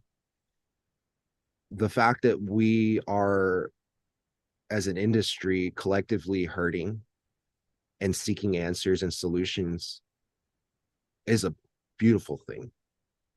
It's a sign of progress. It's a sign of growth, because growth hurts. And that sometimes, it's the times when we are in a struggle and times when it seems like the odds are against us, that the most that we achieve our full potential. Well, one thing to add to the state of the market, I think what we're missing here is as a perishable ag product is the concepts and the rules of a supply and demand economy. Like the overproduction is like such a rate. Yeah, that's a big problem. Many crops, many products in the history of humanity have run into this supply and demand situation and have found, oh, if there's overproduction, everyone loses, right? Most There's ways, but we no one even talks about that. That what's really killing it is oh, the price, oh, it did have to correct. 4,000 was like, those days are gone. But let's just say though supply, that they do get the price of weed down to like 100 a pound. Are yeah. you smoking that? No, I mean, I remember in like early Buying your shoes from 2013, it was so hot at some high times event. I had a booth that I went into one of the panels, and it was that guy, you know him, Trichrome, Ken Trichrome, right? And not he was giving this presentation how weed was going to be $50 a pound. But what makes us have an advantage, this is before anyone even knew what the fucking word terpene was, right? He says, oh, many industries, and he had all these examples of like 90% of rosemary is farmed for terpene extraction, and lavender and all this, and its value is this. And what makes cannabis special is that it has a terpene range from A to Z. Like, oh, if you grow rosemary, you're just getting the essentials of rosemary, right? Cannabis, we've seen, and this was like 10 years ago, he was saying this shit. I remember listening to that going, what, $50 a pound? You crazy? But a lot of what he said was over my head at the time. But then I've come to realize, oh, that I dude mean, when was a it's legal, fucking head of his there's time. gonna be fucking cornfields of 100,000 acres or more in the Midwest. Maybe I'm not even imagining it properly. Maybe it's gonna be million-acre farms, right? With freaking combines that don't even are probably automated with robots. how much is a Not pound of not a human tomatoes. hand won't even touch those, you know? But one of the commodity markets on the planet is essential oils, terpenes. Okay, the food companies need these things in all different kinds of them to because they strip the food and then recreate it with their cheese it or fucking whatever, right? So like when you see a white coat food guy, yeah, that's the guy in the lab that's cooking up the terpenes and Doritos. And Yeah, you don't believe want. it or not, terpenes are terpenes, right? They No, get actually, farmed do you from know about somewhere. natural flavors?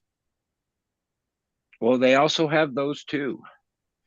So like Yeah. natural flavors, when we were talking about natural, right? The word earlier, like if you bought even in organic foods, I would say like 60+% of them are not made with con, right, like regular herbs and spices and ingredients. They have something on there. It's called natural flavors. And natural flavors is basically made in a lab.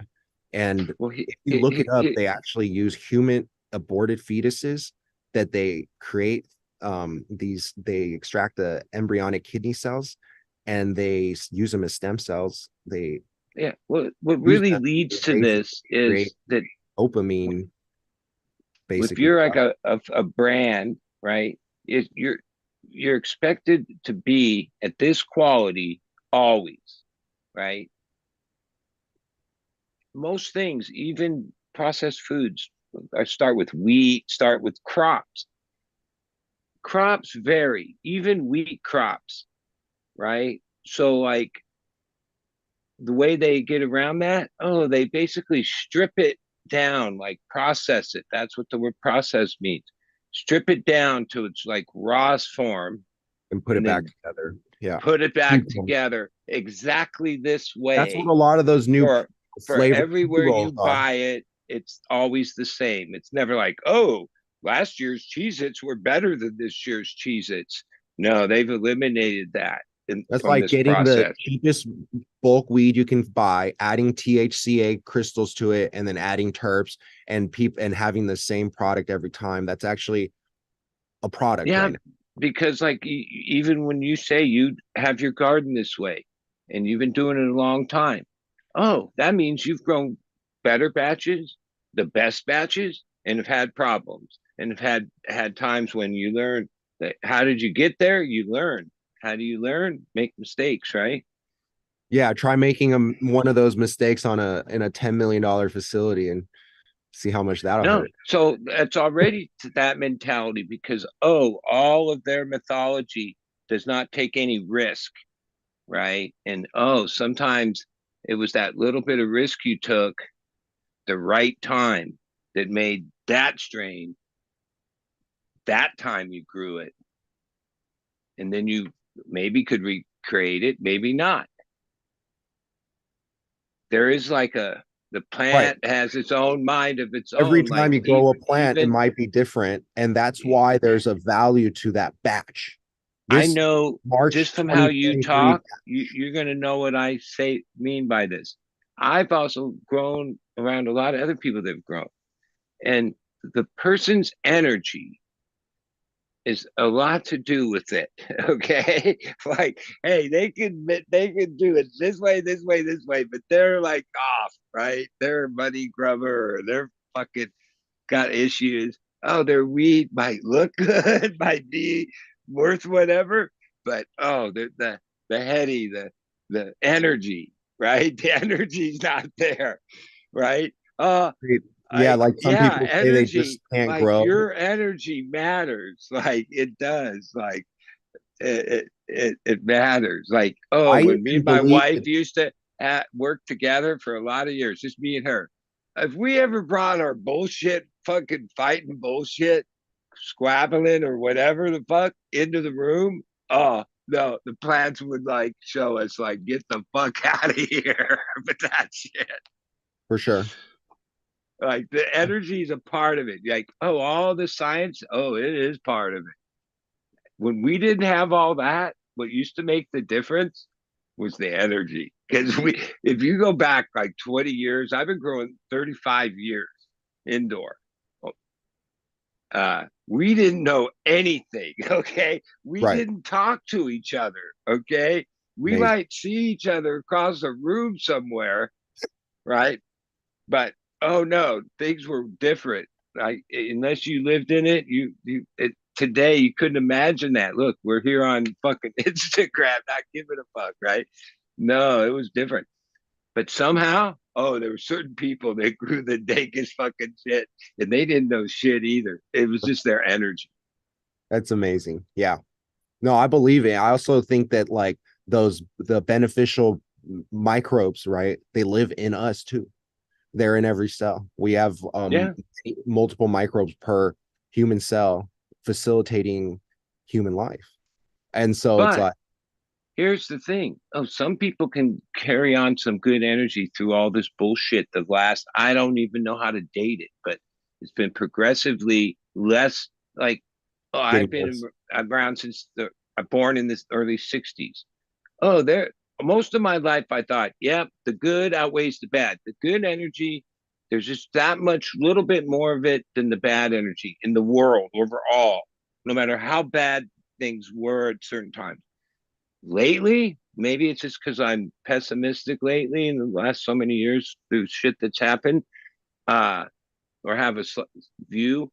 I'm like, yeah, man, seems like the fucking bad energy might have a little bit of a lead right now, right? And that's the fear of it all, because yeah, the good has to always prevail, and that's the battle from the beginning, right? I'm currently deep in this 5-year trial for my brand, because cookies and the Canadian canopy growth, and a part of that group is DNA and OG Rascal, and a lot of my opposition are all teaming up against me, and they're using every dirty tactic in the book. I can quote my lawyer. They're just grasping at straws now, pretty much. They're doing Yeah, well, everything they can through lawfare, legal most lawfare. likely, I know some of those names you mentioned. I respect a couple of them from fucking genetics I grew that they created once upon Right, a time. right. But I don't think they're no, yeah, they're signed in. Oh no, they're part of it. They got money to be in it.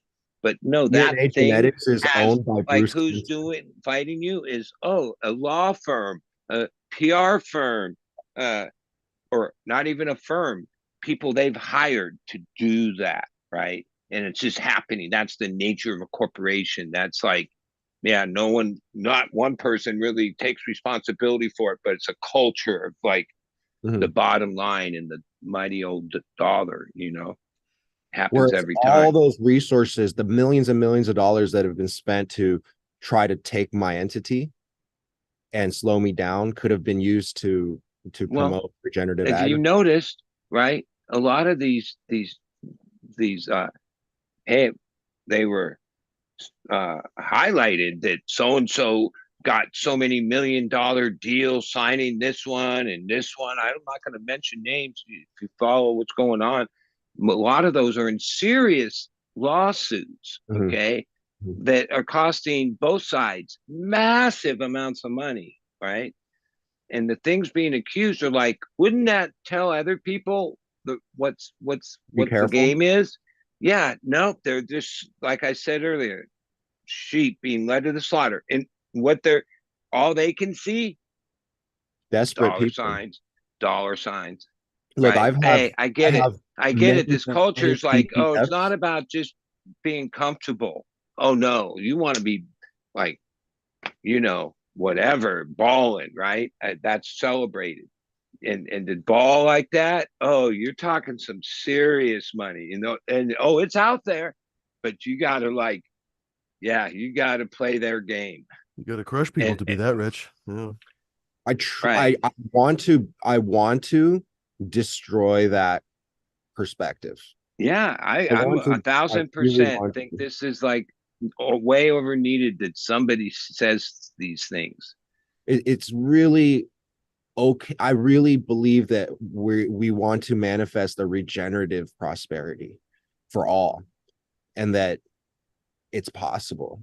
And we've just been so held back, and so we've been living in such scarcity that, like you say, they can dangle something in front of us like a carrot and people will sign their life away. I wanted to say that I have almost 10 unsigned contracts on my computer that are each 30 to 50 pages long, that some are less nefarious than others, but I'm a legal expert, and I can read an operating agreement from word one to the last word, and I will break down the whole thing. And I tell you that I have broken down contracts that have death clauses, that have life insurance policies hidden, that have nefarious traps, ways to take over your company, take your Hmm. IP, take your That's shit. real. They'll sign in line items just to make sure that you have a lawyer that checks, basically signing away your brand name, signing away your brand identity, signing it away after a certain time, like just literally stealing your shit. There's absolutely no legitimate reason for it, but they're just like, well, we got to try. Why not? This last one was like, they didn't put a lot of those things specifically in there, but you knew that was their intention when they had a line that said, you know, that they can make or amend the contract at will. But in other words, in legalese, so that a normal human couldn't interpret that for what it truly meant. And I went word by word and broke down the contracts like a mathematical equation in order to fucking figure out what they were trying to do. And as soon as I sent back my revision, they didn't want to continue. Like their slavery. Also, you mean you're not gonna just give us the company? Damn it! Oh shit. Yeah, no, but look at Taylor Swift, look at Britney Spears, look at all these celebrities and rappers that have been completely owned and used on these 360 deals. If it could happen to an 18-year-old kid in the inner city, you don't think it's happening in our industry? It's definitely happening. And they've sent me parasitic, predatory contracts to try to hurt me. They've tried to offer me $15 million when I was facing 19 years and $10 million in fines. What kind of disrespect is that? I said, come back when you have 10 billion. They came into Michigan with 100 mil. That's the game. But the thing is that nobody has stood up against it because I don't know, maybe I've been put into this position. It's almost as if nobody could have written this story. I've been given these death clauses and contracts only so that I can learn. How else can you learn? How else can I sit here and tell you that you should watch those contracts? Because somebody out here would even give Gage Green Group a contract that includes a death clause, drop them out of a plane, make money. Like, these are for real. I do believe though that I have real value that that's not fake, that's not immoral, that's truly justified. Did you know that between Grape Stomper and Mendo Breath alone, out of the 30,000 strains listed on Seed Finder, Grape Stomper and Mendo Breath are the ancestors to 2,000 strains, which means it occupies over roughly 7% of the market. Well, let me say something about Mendo Breath. My friend that's like 12 years older than me, so he's now in his 70s, from Sedona. Man, I think maybe 2017, maybe somewhere, maybe it could be earlier. Yeah, brought me this cut. He's like, dude, I got this cut. Or he had got seeds and then brought me this cut. Yeah. It was Mendo Breath. I ran that thing so hard for so long. That is the dankest motherfucking strain. And I've been smoking Mendo since like mid 80s, like all the renditions. Right. That's my favorite. Right. And Mendo Breath, yeah. What an honor to hear that. No, I was going to ask you earlier because like I don't really the drama of it, the strain. I'm not a breeder. Don't like I know some, but I grow weed. Yeah, I've heard so many different stories, but look, I've known your name comes up in it too. So I made it. I come to realize that a few years back.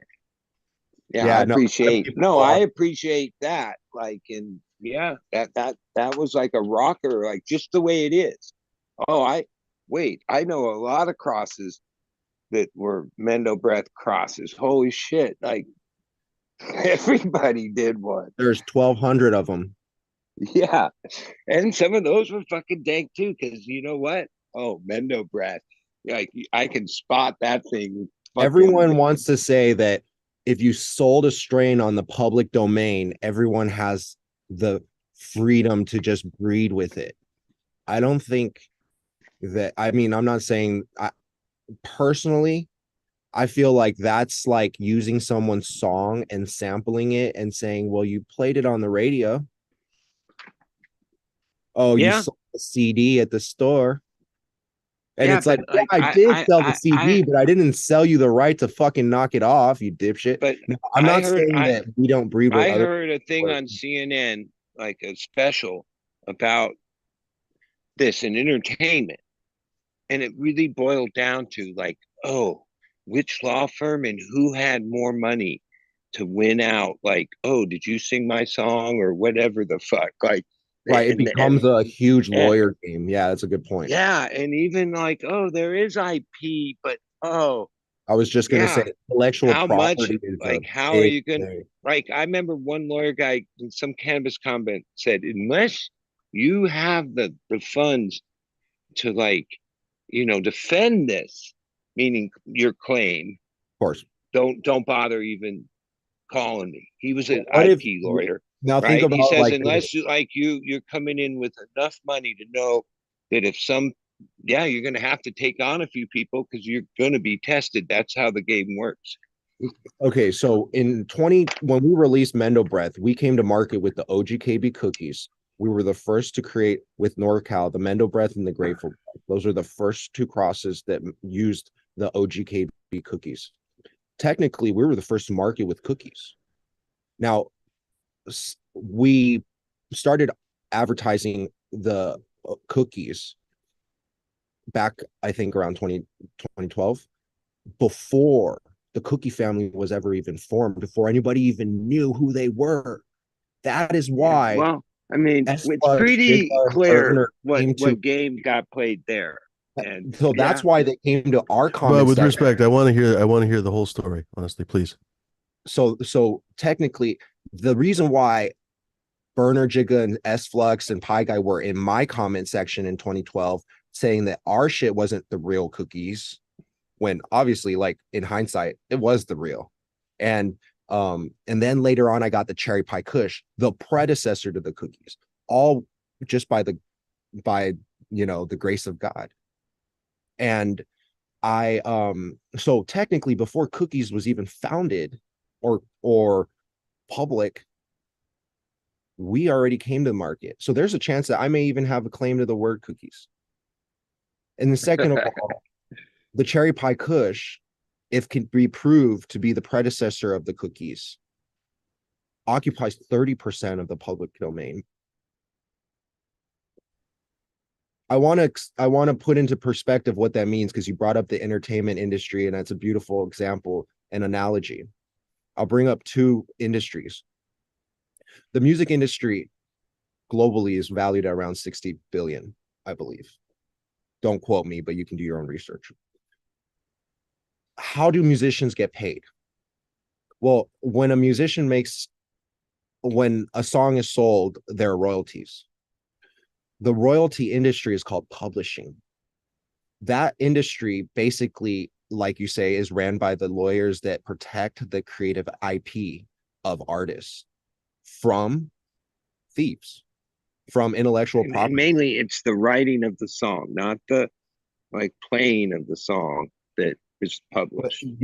like in today's world, if you play the wrong song on Instagram, they'll instantly know the filters are Yeah, clearly they have that established. figured out.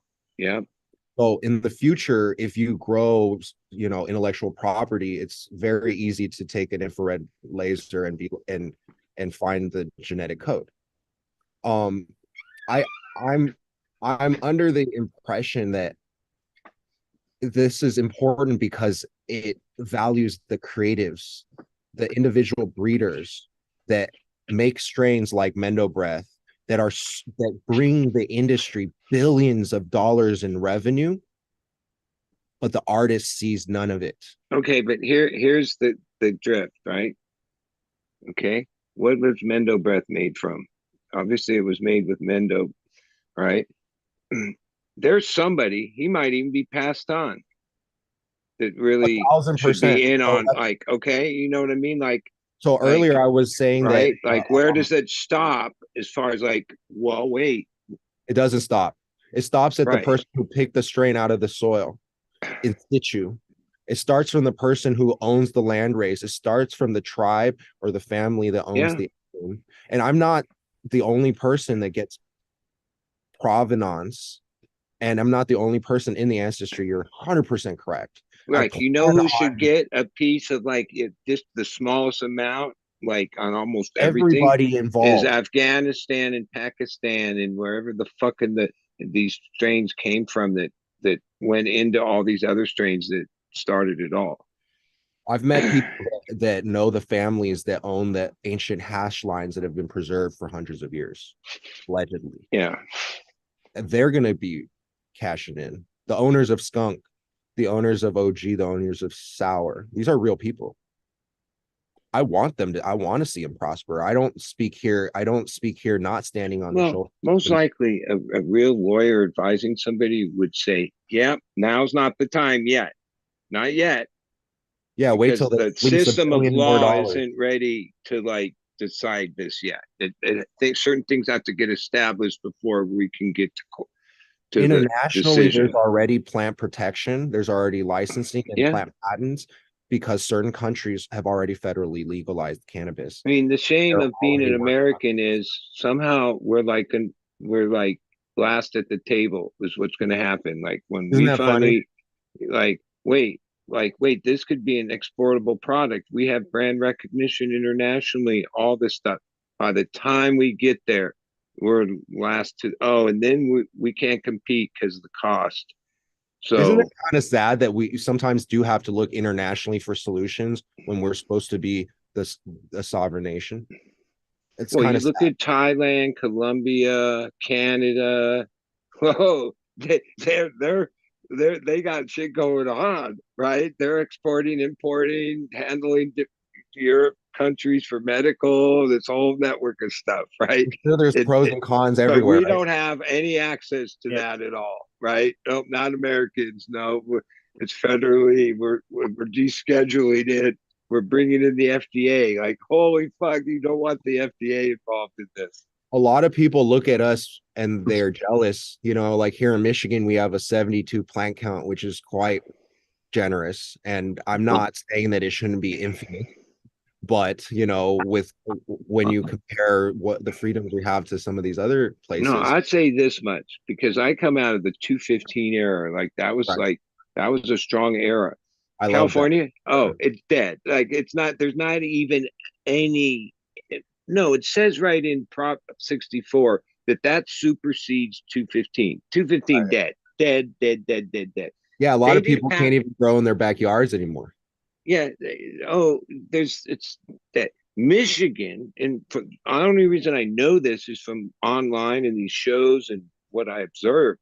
They seem to be the only place truly still fighting for, like, caregiver, patient, medical in some ways. Even though I've heard over the last couple of years, oh yeah, one of the companies were funding these, lobby, or they were already trying to take away all these things that are there, and that Yeah, I've people actually fought got an back. offer from the main company behind it. In They other states, their bid. California, oh nope, there was well, we got, oh, medical as strong as it was. No, what started it all was age patients in West Hollywood. No, like we just said, nope, medical, nope. There's no such thing as that. 6, it's not even 6 years, 5.5 years, and they just wham, it went away. Like, because of no support. I don't know. Like yeah, Michigan, to its credit, still, and that means the community of cannabis people in that state. There's a little bit more independent thought here Yeah. compared to California. Well, Where I I mean, was born and raised. there's a lot of independent thought in California. The problem is money, and big ass fucking money rule everything, and that's that. We're too big for anything less than that. You know. There's actually affordable land and affordable living and a beautiful climate here for growing. In Michigan, historically, Michigan grew the most hemp out of any state. It Yeah. has a greenhouse effect here during the summer that makes vegetation grow a foot or 2 feet a week, 1 or 2 feet a week. Grass, that's how fast grass grows. We spend thousands of dollars mowing grass here. it's quite extraordinary. I'm really grateful to have been led here. Like, it's truly greener pastures, and I'm honored to be here, even though I've had Yeah, my like issues. it's like, there's, for me being a native Californian, that I'm a diehard Californian. Uh, and so like the other states that have any kind of cannabis, the Colorado, Washington, Oregon, they're the ones, Oklahoma, Michigan, guess now New York, there's some action for, Yeah, no, but Michigan, oh, it sounds pretty good out there. It's got the vibe. It's still hanging on to I've always like felt like whatever it Michigan is is. the Like, what do Cali we of call the it? Like, East. everyone's trying to create, what do they call it? Culture, right? And Yeah. culture's been hijacked completely. But oh no, it seems like there's some real culture in Michigan. Even the events Mhm, you put on one, and then there's some other ones that I hear about and mhm. see and hear about. And yeah, we used to have that for a minute here in Cali. Shit, I was 10 years ago, but oh No, no, that's not that.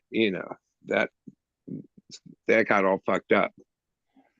yeah, it's crazy to see the evolution. It just means that new people have to step up. Like, we can't wait for Chalice or High Times to throw another show, or Emerald Cup to bring the energy No, back. I mean, I like, mean, shit, I'm wearing a High Times fucking hoodie from like 2012 that I somehow had. Uh, yeah, no, they compromised. Like, oh, they're never coming back. Like, they've like become, yeah, I can't even believe, like, especially when you understand the origins and the original grassroots. But as a person that started seeing High Times on my coffee table as early as I can remember from my parents, right?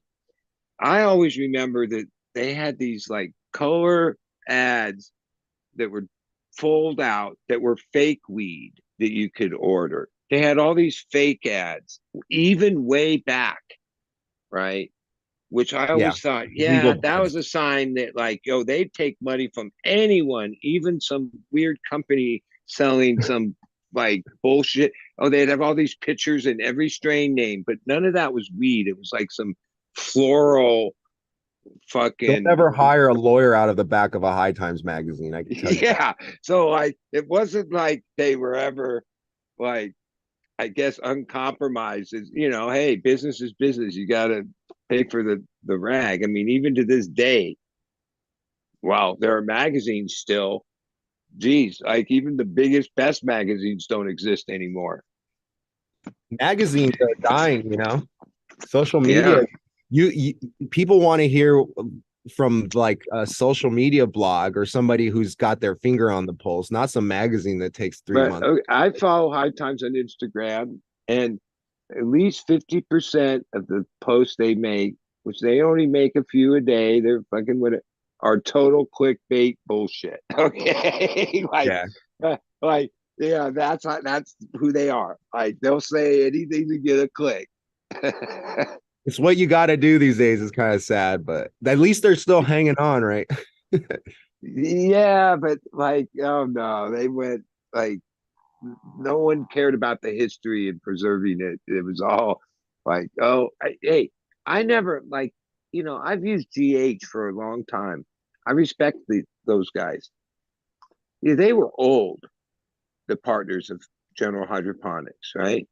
They were one of the first companies. And I remember reading an article that said that Wall Street or whoever paid ridiculously too much money for what that company was. It was like basically a place in Santa Rosa, whatever, right? But it Yeah, was a I've brand, been there. right?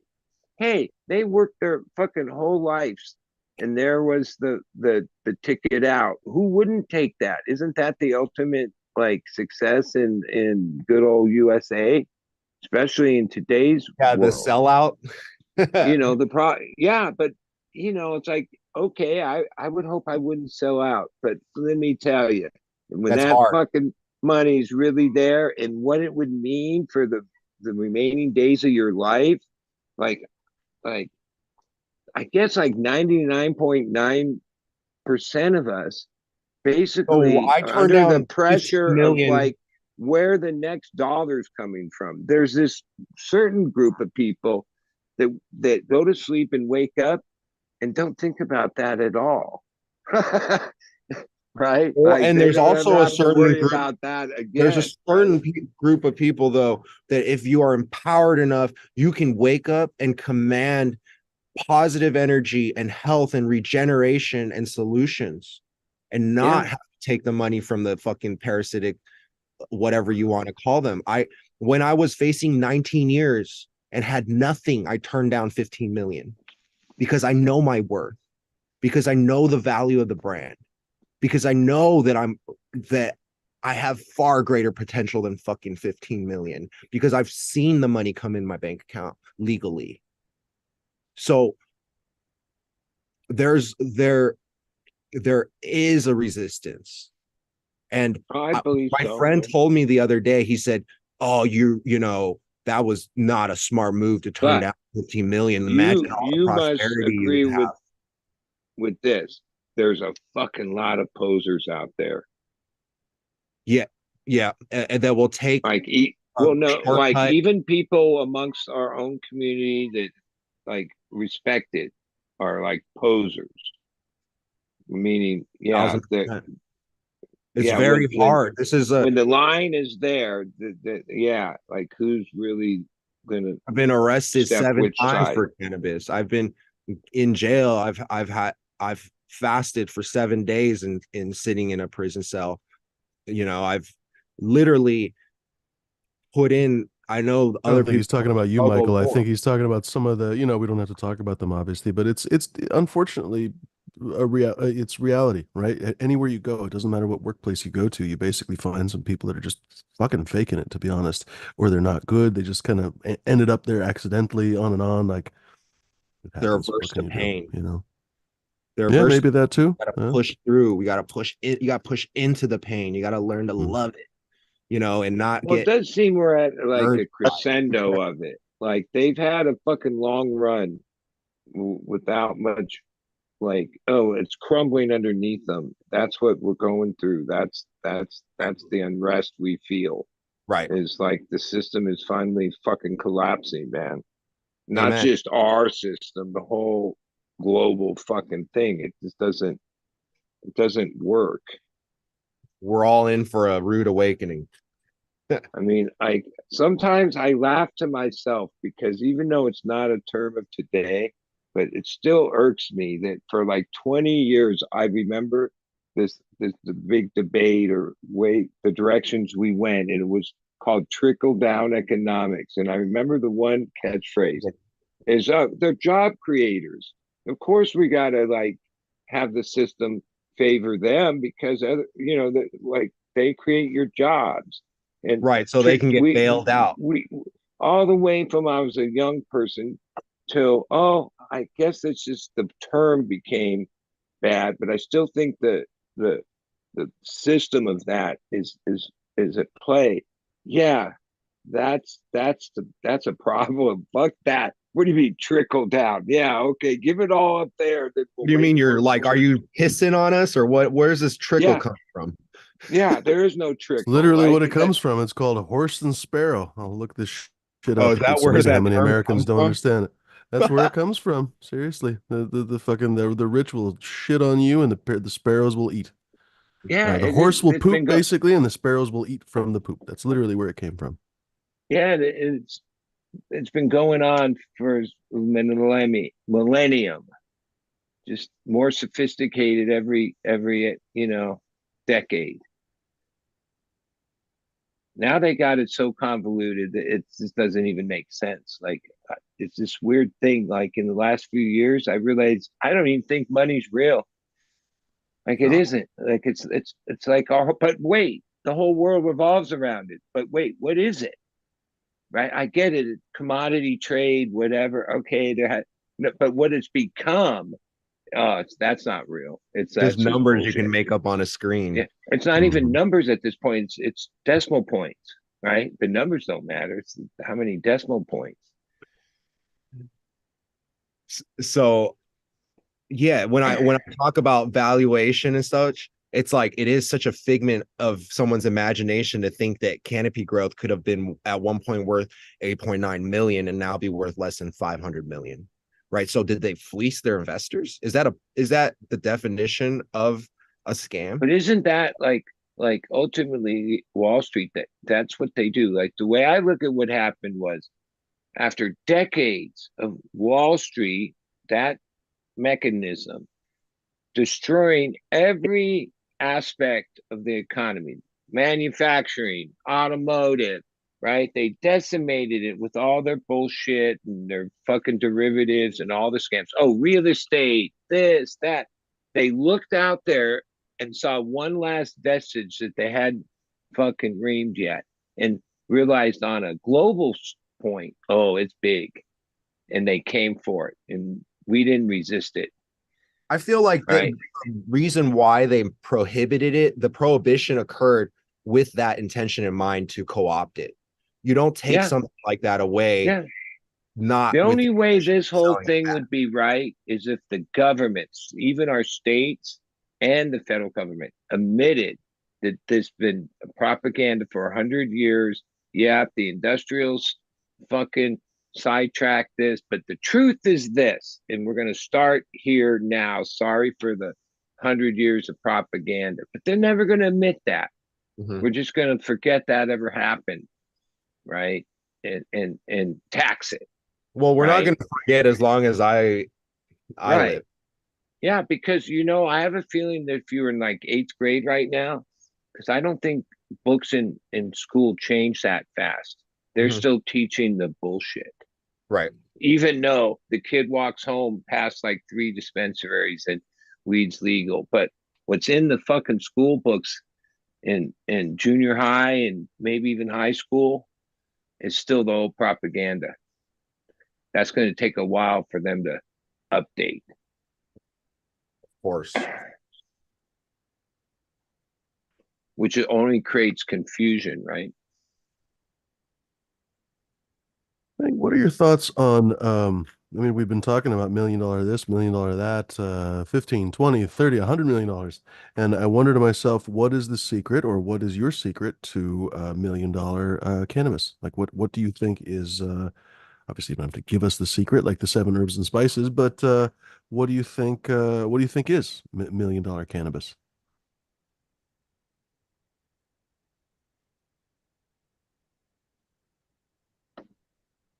I think that as individuals, we are innately worth billions. That when we truly and properly express ourselves, it's priceless. It's a blasphemy to even try to put a price on human expression. If you're just trying to sell weed to your neighbor or your friend, I mean, it's not $1 million. But if it's something truly one of a kind and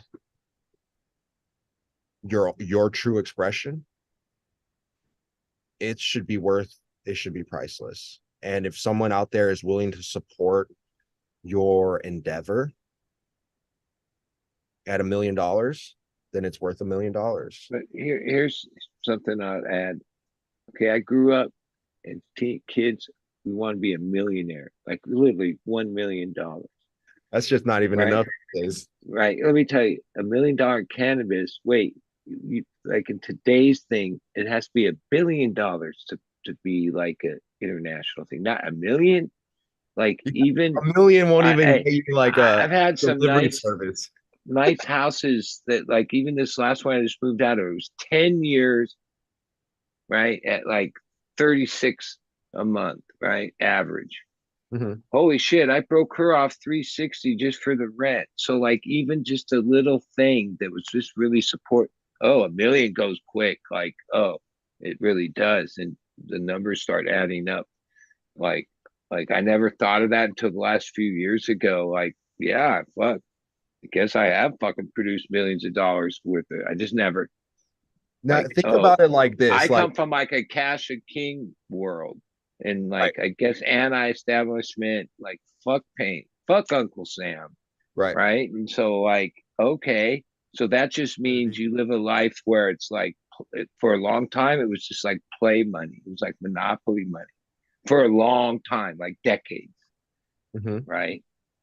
But it was fun. I don't regret it, even though today I was like, wow, I thought that was just going to go on forever. I really did. Do you know what I mean? Like, I just thought it was just going to get better, like, or at least stay where we were. But oh, I was like 1,000% wrong. I didn't see. I guess I was just naive I at would the say time. that's probably why I have so many in entrepreneurial endeavors, right? Because like I know that things are always seasonal and times shift, and it's always and rivers dry up. And so And like the probably the tip you're giving us is, yeah, don't put all your eggs in one basket. right, be creative, turn what you have into more than just a flower production.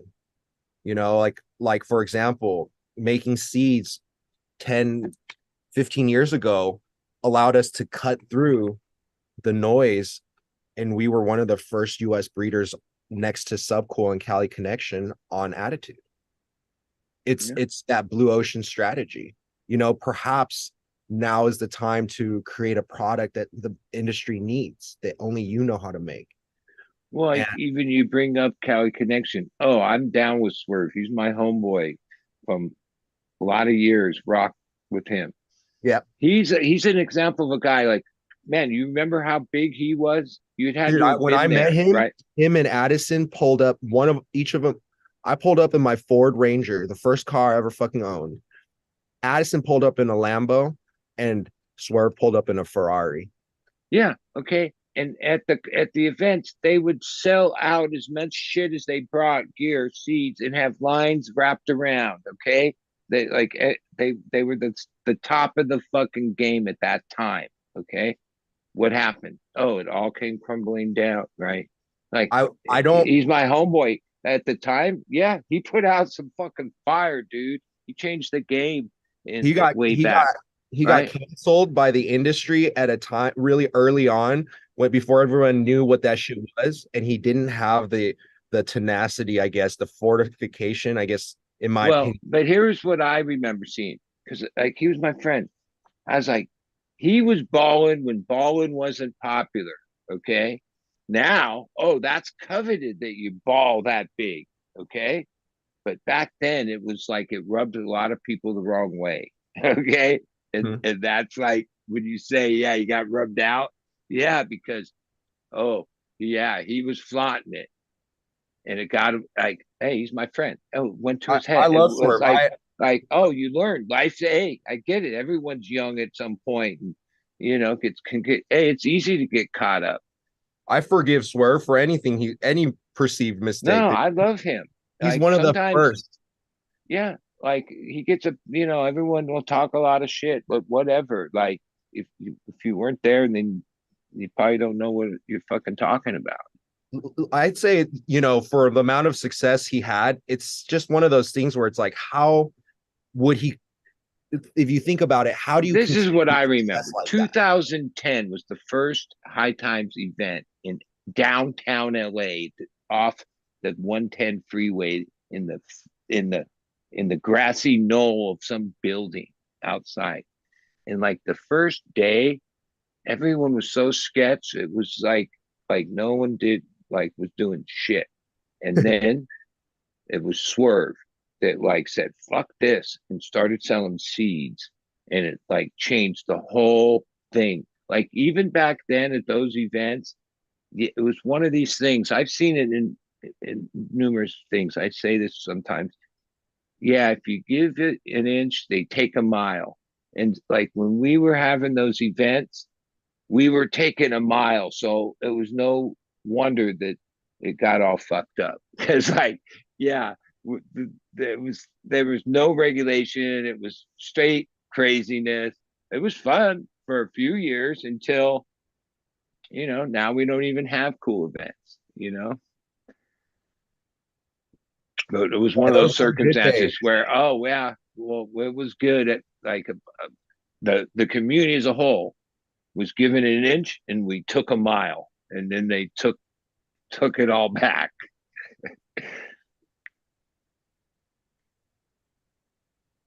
It's hard for me to sometimes to put myself in the perspective of like what the government or the powers that be see when they look at us. Well, Coming from a perspective of non-cannabis, of course. I don't know how true this thing was, but it was a couple years ago. It was one of High Times' clickbaits, but it was showing from 1980 to 1990, 1990 to 2000, 2010, 2020, a couple of years back. And it was showing each dollar of cannabis in a pie chart and where that money went, right? And then in the 2010 to 2020, there was this new sector that popped up called lawyers, and it was What about like taxes? yeah, well, that too, but lawyers, because like even I remember hearing this other guy say, yeah, pot lawyers used to be the one or two guys in every town that represented people for pot cases. That was it. That was like life as a pot lawyer. That's Now lucrative, though. Imagine the that, criminal yeah, yeah, case. but now there's IP lawyers, there's the lawyers that do this, all of the like 50, like, and Got it's out my trademark lawyer, Rexford. trending, right, trending up. Now, hey, there's some good fucking lawyers and all that. But when you're talking about each dollar of cannabis, lawyers will just keep taking more. Okay. That's how they do it. They're the original politicians, right? Uh they start off as lawyers and then you become those people, right? Uh yeah, the one thing they do is they just keep taking more. But yeah, And that's why I found myself. I've made myself as much of a legal expert as I could be, because um I can't be paying, you know, lawyers to review every fucking thing I draft. So yeah, I and when it comes to developed that cases with skill. settlements, lawyers work on like, oh, when a big settlement goes down, the guy that wins is the lawyer. He gets like a percentage of the total money, right? I like, And if I settled in certain cases, I would be glad to give my lawyer partner some money because of how hard and he worked to fight for my win. And that's the only kind of lawyer I want to work with. The truth is, I've seen and talked to and worked with a lot of shit lawyers that probably shouldn't have ever fucking left community college, that should have fucking not ever graduated high school because they're just dismal performance people, that like, to have a title of nobility such as an esquire is a fucking fallacy. It's a complete sham on the fucking system for these people First to of all, have. I'm always amused when people use that title. We don't have nobility title. Why all of a sudden do lawyers do that? And by the way, what? You are a squire to a knight? In other words, you are basically a glorified horse shit a scooper? Is that what you're trying to say? Anyway, it's so bizarre to I me. think I was going to say though, pardon? I was gonna say, I do believe that they serve the British accredited regents registry or something like that. That's as barristers. I don't even remember, honestly. I could give a fuck about a fucking noble title, Barristers, honestly. But I was going to another say that, another word that we don't use around here, yeah, right? right. But I was going to say, what do you call somebody who graduates last in their class from medical school?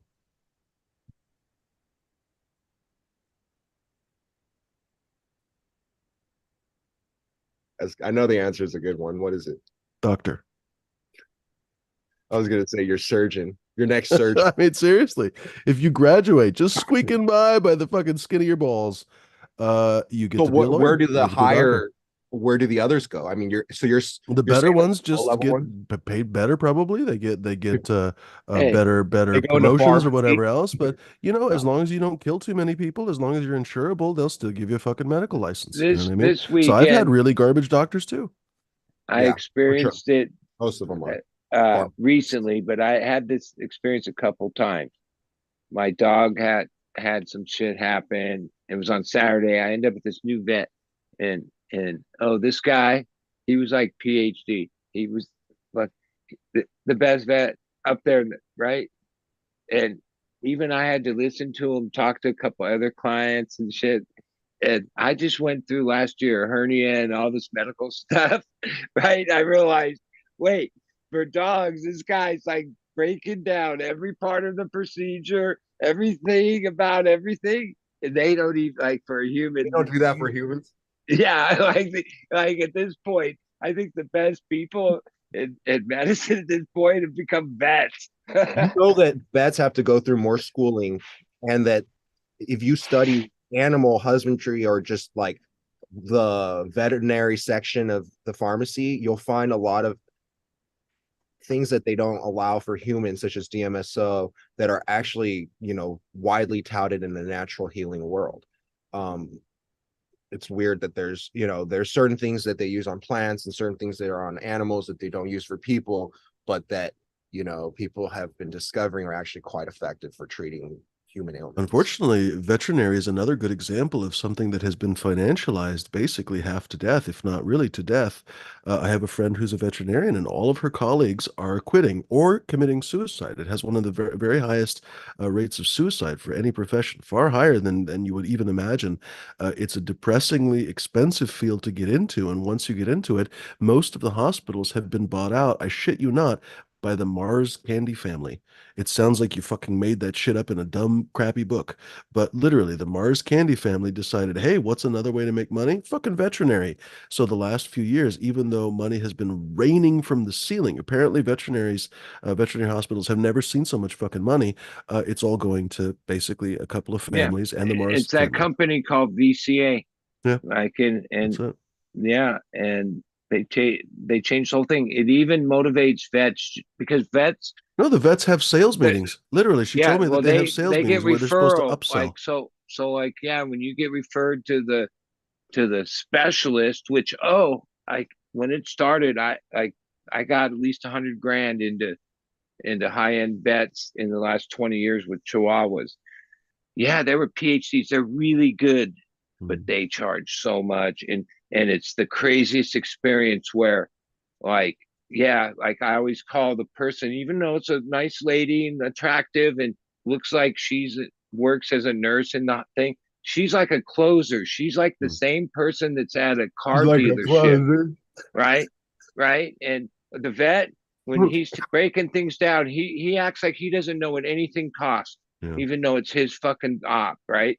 And he knows exactly what it's going to cost. He always says, "Oh, they'll Good come in cop, and bad cop. discuss it with you." And then this Mm. person comes in and basically like, "Yeah, oh, here's the high and here's the low. How are you going Mm. to cover that?" And they got you in the like most emotional state, and Yeah. oh, it's a fucking grind. I through going there, I saw so many people come in, Yeah. and just the whole way it worked over the And the years, thing is, it's if it is like a disgusting. VCA hospital, you assume it's the vet's fault, but the vet actually is probably just trying to help your fucking dog or cat. The hospital itself is literally forcing them to do upselling. It's forcing them to basically Yep. do I quotas on the taught him freaking after amount of money they bring in. a Not couple veterinary, but of fucking these finance. huge $1,000 bills. One time I was like, I knew enough that I went line for line, and I Mm. caught him on $800 worth of shit that they Yeah. just put on there. That when I like brought it up to him, there, we'll reverse it. We actually didn't do that. And Hmm. when they give you a low and a high, always going to be a couple dollars under the high. Okay, that's the game. Like it's they. It's So, sad. It's but yeah, my hey, friend that was a vet basically quit being a vet and ended up being yeah. essentially an angel of mercy. She literally puts animals to sleep now. Well, But I that's apparently the refused path that of low resistance for a vet that's when burned out. after like the fifth call on Saturday when my dog was fucking dying in my arms. Hmm. I would refuse to go to VCA over my previous experiences there. Hmm. Right. Luckily, I found this guy. They were open. We got there. He was really great. Right. So when we wrap up at the end and he's telling me, I'm like, yeah, I like, because it turns out my dog has some heart disease. I'm telling him, yeah, I've been through that. And yeah, the VCA and all this. And then I know for a fact that when I left, he told his nurse, yeah, that wasn't right. You shouldn't have said that because I was bagging on how much I hate the VCA. And then his nurse said, oh, that's where That's where Armando started at. He left there and started this practice, right? So he did relate to me. Like, oh, he's trying to break their trend. At least that's what he says. And oh yeah, that kind of shit does cost money. Like I realized on that Saturday they had like fucking real like oh they were doing real shit. Like if you went to emergency room, they don't that would take like 12 hours to get stitched up or some shit. Oh no, they know how to do it. Like it's weird What that would make the dogs can get like hospital? better treatment. I've been in the back and I realized, wow, this is like full life support, right? They got full life support. They got it all. More shit than the emergency room has. Okay. What would make the hospital for humans, even and let's talk veterinaries. What would make them regenerative? What would make them a pleasant and kind experience? Oh wow, Well, literally everything but different. Holy cow. the two difference, the main thing that's between the vet and the doctor is what they call liability insurance, right? Vets don't have this like well, huge, gigantic, beyond gigantic liability insurance where doctors do. That's why a lot of the best people don't become doctors because that over the years the liability insurance is like made it even if they do they don't want to practice things that can put them in liability situations, which okay, people sue, shit happens, okay, but the whole machine of that insurance has created like an unincentive to be a specialist to take like yeah, because somebody will sue you, some lawyer will sue you, somebody will try to get paid, and over the years of that, it created yeah, that's what I see is a big problem with being a doctor. It's just part of being it. Like a good, like oh, there's money, but a good amount of it goes for this liability insurance they have to have. By the way, why are we talking about doctors right now? Completely lost the plot, literally. Oh, I don't know. We always go from one thing to another, don't we? That's true. Faye, I think you're I'm muted, or maybe you're surprised. muted. I think isn't that like if you could capsulize it, that's the beauty of the Fumador show. Well, that's true. You're not wrong. I envision that through cannabis, because we have attained such cutting edge information, whether in regards to natural farming or natural healing, that we have now the code to start working towards a larger movement of regenerative health that currently already is booming and existing. Yeah, because what I think pharma, and I think they already know this because they have science and this. See, cannabis is that guy in Israel nailed it. It's entourage effect, right? So, and even in pharmaceutical drugs, literally they use like the worst salts, the cheapest things they can to make pills. Okay, they're not interested in like spending any money on making any of that. Cannabis will cost a lot of money to actually grow and turn into a like organically grow and create a quality product and make a medicine from it. They're trying to figure out well what elements can we take out of it, synthesize for cheap as fuck, and turn it into a medicine and make billions of dollars Grow and it on yeast or something, right? Yeah. yeah, I mean like, don't forget, like, whatever they charge for a pill, they got like less than a fucking penny into it.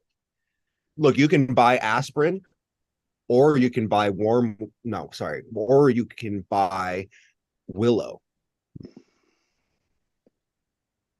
Yeah, like a lot of those holistic Willow remedies certainly comes from a better company, I can tell you that. was a lot of things that in the previous generations, all over people from different national didn't matter.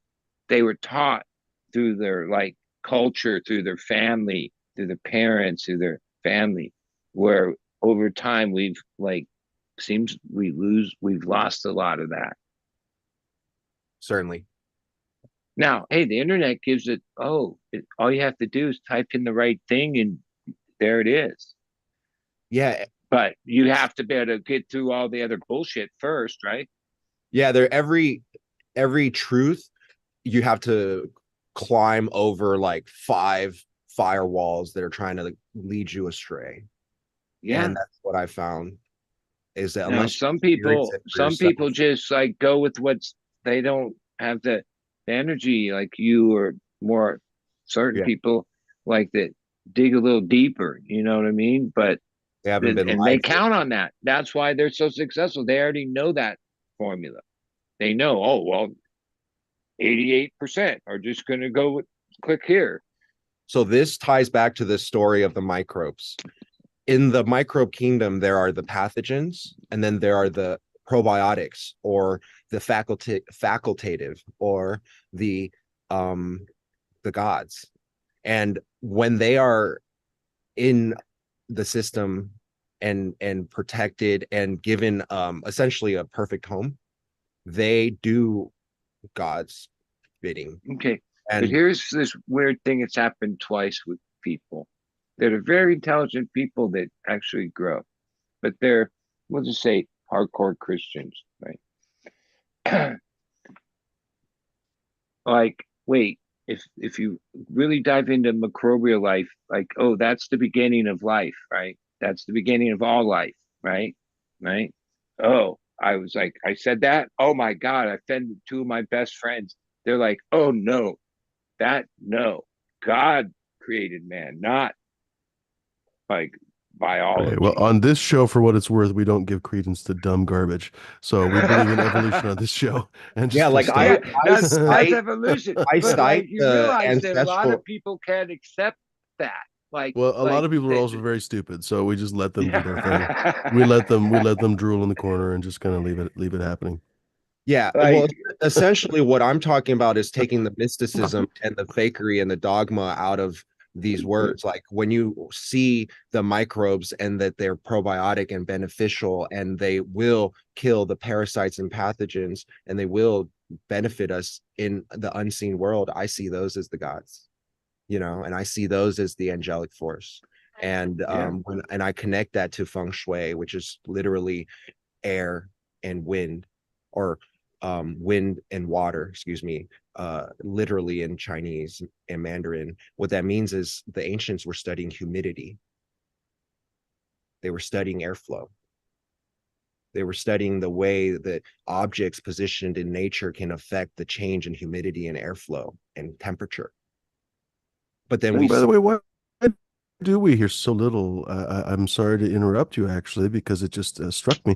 Why do we hear so very exceptionally little about anything to do with China and cannabis? It's as if the two words don't exist together, and yet cannabis is widely theorized to have evolved basically in what is now China, potentially the Tibetan Plateau in general. Parts of it are, of course, some people don't consider Tibet part of China, but whatever. China considers it part of China. Nepal and so on is not part of China, but still kind of the northern area, very close to China. Why the fuck don't we hear anything about Chinese strains, Chinese cannabis? Is it because it's just illegal in China and that's just the end of it? I mean, you don't even hear about I it would say historically, that would really. be the case. Like Hmm. they would be, of course, under the fear of even talking about it. Yeah, and they'll And probably just Hey, execute you hey, too. fool me. Hmm. He showed it on Instagram a couple times, but I saw him with my own eyes. Now, whether oh no, I believe they're legit. I was over at Masonic's house, Edgar's house, and someone said in Chinese hemp seeds. He's sprouted a couple. They're like fucking crazy hemp. These things were like the biggest fucking seed I'd ever seen in my Hmm. fucking life. Like a big ass ball bearing, like almost like a pachinko ball, right? And they came to them as Chinese hemp seeds. That's the only like in my life something I I like guess that's true. You hear about saw. Chinese hemp these days, yeah. But then I it also took know people to these grow, so guys I think they're 5 miles producing. from me Hmm. had like 388 acres of was James Loud's partners that were producing CBD seeds at scale. And when I had a tour of the place and met the guys, they ended up my neighbors. Uh, they this was years ago. They since went under.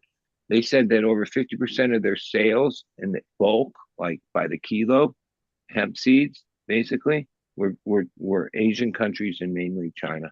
Hmm. I was like, what? Yeah. So Yeah. they were in the game at some point. Like I wouldn't be surprised just seeing the history of China that once the international cannabis thing comes together, like international trade, just like everything else, they're gonna come. They'll come in. I was going to They'll be say, a like, do you producer. envision a future for a Chinese kind of palate in cannabis? Because Chinese cuisine is it's a world cuisine. It's a hell of a lot more advanced than American foods or Western foods. We excuse me. We have five flavors, salty, sweet, fucking bitter, blah blah blah, and then of course the Japanese have umami, but the Chinese apparently have numb heat, a sharp heat, blah, blah, blah, like 50 fucking different flavors. When Well, is that potential perspective going to join cannabis? Is it ever going to happen? Would it be, for example, if Taiwan were to legalize? And I don't know. Well, I'm asking you here's the thing. speculative questions, I realize, but do you have any thoughts on that? yeah. No, I'm quite. I speaking of the numbing hot, we just had some numbing hot soup in Chinese. It's called the mala bo or hot pot, and we had that with lion's mane. So if Hmm. anybody wants to try that someday, it's actually quite Hmm. delicious. But yeah, my grandparents from my mother's side came from China. They were part of the Chiang Kai-shek my grandfather fought under Chiang Kai-shek against the imperialist Japan and communism, and ultimately they were like exiled or Hmm. like had not exiled but like had to retreat to Taiwan, and that's where my father's side are more native to Taiwan, Hmm. and both my parents were raised in Taiwan. So I grew up. I can comprehend Taiwanese, which is a dialect of Taiwan, and I'm pretty fluent in Mandarin. Just growing up, I was raised at home speaking Mandarin. A lot of the kids my age, I was born in America, and like they don't speak Mandarin like me. For some reason, I just picked it up. I have like always had a fascination for the ancestry, and I have a first degree black belt in Shaolin Kung Fu, and I love a lot of the culture. I'm not But exceptionally fond of the government. And okay, so you must be familiar with like Chinese medicine and I've seen stores that are like thousand of fucking herbs and roots and basically plant stuff and extracts of Chinese medicine stores, right? You would think that cannabis would be part of that, like considering that they like the right. That's like traditional Did it Chinese used to be? medicine. yeah, it traditionally was, and I Hmm. would say that it's like the word for numbing. When you say numbing hot, numbing is ma. Remember, I said it's mala. Yeah. What is ma? Whoa, is that Cannabis. really the origin of marijuana? It's the origin of the word numbing, Hmm. I and mean, so ma. marijuana is freaking what, Spanish, I guess, but hmm. Uh, yeah, and so it's like there's definitely a lot of history, and if you read Jack's book, he goes back and talks about how it's connected to like Buddhism and how it's a part of the hemp ropes and fibers are such a tradition that goes back thousands of years. In China, they used to call it the land of mulberry and hemp. So Hmm. I do believe that it was cannabis was plentiful. I don't think just in China, but all over the world. And um, I'm sure somewhere in my ancestry we grew and farmed lots of cannabis because it does come naturally to me. But I, my parents didn't know anything about it. Their parents didn't know anything about it. And the truth is, the majority of people in Taiwan, probably most of Asia and China are pretty ignorant, and so there's a huge learning curve. I think you're right. The prohibition basically cuts the source of knowledge. Hmm. And they pretty Sure. much are where we were like probably 20, 30 years ago. Hmm. Of course, some of this cutting edge information is bleeding in, and I'm sure there's people who are discovering and know just as much as we do, that are, you know, putting in the research and the infrastructure. If it were me and if I were there, that's what I would be doing. You know, it's like you would be 10, 15 years ahead of the curve if you already were planting the seeds today. I do believe that South Korea is medical. As you know, Thailand, of course, is legal, and I actually want to do the organic cup in Thailand. So that Hmm. is something that we definitely want to talk about. It's coming up towards the end of the year. Next month, we're Hmm. going to Barcelona, Hmm. um, or in March, excuse me. But yeah, so I do see that cannabis is going to be incredibly huge globally. I don't think that it's exclusive to any one culture, but I think Well, that every culture brings a unique isn't perspective. alcohol like part of Chinese life? Like they drink alcohol there, right? Yeah, for sure. Big Sure. time. Yeah. I Like mean, like, what is the cultures have had government like? Ultimately, a government like that's probably afraid of people even having their minds opened at all, and that's why they're afraid of cannabis, right? I mean, you figure 1 billion people. I don't see any signs of it, but there has to be like cannabis culture inside China. Like, oh, maybe it's small, but it's there. right. People are growing. No, it's there's this People like smoke Instagram, weed there. this one kid who was like made his own like bong and was packing bowls, and he was in China and he was on IG, and I thought it was pretty cool. I was like, this reminds me Yeah. of me when I was in high school. Well, I once you say there's like over 1 billion people there, yeah, some of them come to college here and then go back home. Yeah, cannabis is in China. Like people are growing weed in China. Also, you know how, like there's a ton of Chinese growers out here, like almost too many. I think according to some people, it's a problem that like Yeah, in Southern so many California foreign it is. nationals. Yeah, and Yeah. they're in Oklahoma. There's no limit to like where, you know, and they are exceptional growers. I'm not going to say it's organic or anything that I really want to be a part of, but the Chinese grow are incredible like wholesale producers, you know, and commercial producers. I don't I've always been independent in craft, but I've had run-ins with some of those groups in the past. Well, I mean, ultimately, when it becomes an international product, it becomes how much does it cost to produce a gram of weed, right? Like I've heard these numbers before, where like Thailand, even China, Colombia, uh, yeah, the United States with cost of everything. Oh, we're out of the game before it ever starts, as far as export, because they can do it for like 30 cents a gram, where it's like $1.75 here or something like that. I'm just throwing numbers out there, but Right. that's why we lost all of our other That's why we manufacturing, lost all the manufacturing. right?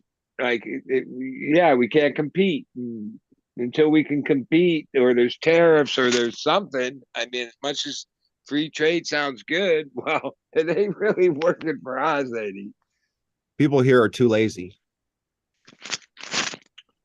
They don't work hard, and they're too comfortable. And so that's why when I say like, oh, there's a little bit of a recession or people are struggling, like that's a good thing, because we need to get up off our asses and start competing on an international level. Um, I'm here in Yeah. America. I was born here. So I want to see this place prosper. And I I want to see, remember even when it came to stuff at Sears, tools and shit, when it all started as my dad was a craftsman, so I worked for him when I was a teenager. Yeah, when American stuff was better, it cost a little more. There's the Asian stuff. There now, oh, there is no American stuff anymore. Like that's the only change. Like At one point, though, beyond U.S. it. manufactured a lot of global goods, and Yeah, think about what the Europeans thought about American stuff. yeah. That's how we think. That's kind of our perspective to China. But then now, Well, they're fucking. in my own grow, like over the years, I buy a lot. Well, not that many, but maybe 1,000 10-inch mesh buckets, molded buckets, right? For 30 years, same thing I've used. And there was this time I even why I liked GH back when there was only a couple foods. Oh, it was made in America. I tried to like support that. Even the cars I drive, Yep. today it seems like old rhetoric, but it used to be what we were trying to do to save some of this shit. Man, you really like Michigan. That's all American cars here. You Yeah, rarely see an import car, and when you go to California, you rarely see an American car. It's kind of that's crazy. right. And but I remember when all of a sudden, yeah, those American ones, and I still have some of those. Like they were 266 each, and then the friend at the hydro store is like, "Oh, hey, we got these other ones. They're only $1.60." And I was like, "Oh no, I'll stick to these ones." Oh, they weren't as good. You could tell when you checked them out. Mhm. And oh, it said right on it, "Made in China." There was a sticker on the side. This is like so many years ago, like at least 15, maybe more. And then a couple of years went by, just kept buying those ones. And then came the day. Oh no, those ones we can't get them anymore. That company's defunct. Uh, uh, the $1.66 ones. Uh, yeah, when you stack those and use them over and over, oh, they don't. No, that plastic gets the light, the UV over time. Because yeah, I use the same buckets. I clean them with enzymes and shit. Um, I, as I'm an environmentalist, and some of those buckets, like I say, has grown for 20 years. Well, that's more ecological than even the fabric buckets, plastic, so many other ways, right? As long as you reuse them and clean them, right? Like, yeah, that's less waste than the other ways. If I took 20 years of doing it any of the other ways, I would have, disposed of a lot more plastic than reusing the buckets. But yeah, I mean, all Bud, you're that right. Reduce, all reuse, that recycle. is an injection mold. Guys used to have like industrial shops and they could spit out whatever their mold was. It was injection mold business. It's fair game. I remember so many years ago thinking, how the fuck can China send pallets of these things over here for like $1.60 each, right? Like, fuck, I guess that was the end of it. Like today, I don't know if any of those buckets that are sold for in the grow are made in the U.S. And injection mold is like a pretty basic business. Like you buy the machine, you that injection mold. Not only When I heard buckets, that the military outsources their boots to China, that's when I realized there is a problem. yeah. Like personally, like just from a logical perspective, that doesn't make sense. You're gonna you're gonna Well, send yeah. I people that mean, I have a guess history in we look finding at other like people's on feet. the geopolitical level, the United States. Oh, they're like our adversary. We'll say. Except that Sure, like we've like gave it like it's I never empowered. felt like oh I guess they try to be the best they can for themselves, wouldn't any country, but like Mhm. most of it is like we've just like what do you call it, we just capitulated it, right? Like and I think that comes from like the up at the top because oh yeah, people made a lot of money doing that, Right, there's all the side deals. right? Like, And now, like, oh, what jobs are there? Oh, Uber Eats and fucking call centers. Like, wait, it's working disgusting. in manufacturing used to be a thing. Right.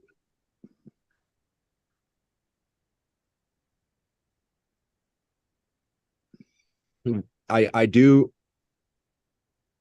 hope to see that the people here wake up and start to realize what it takes to be successful, and start empowering. Like, it really starts on the individual level.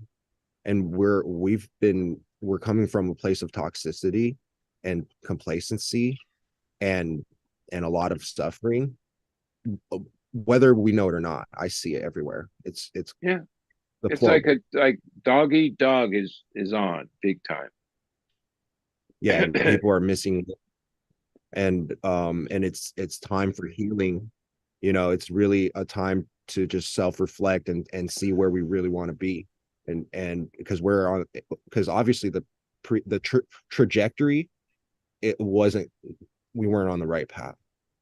And I've always wondered Well, why, I like, mean, isn't they this try to like the basic hippie credo, right? Isn't that what the hippies have been saying since like mid 60s, perhaps right? it's taken this long And to come. tried like, oh, they kept their flame alive a long time. Now I feel like hippies is like this weird, like, I don't know, people make fun of them, but they don't take any of it seriously, right? But like they were saying all this shit a long time ago.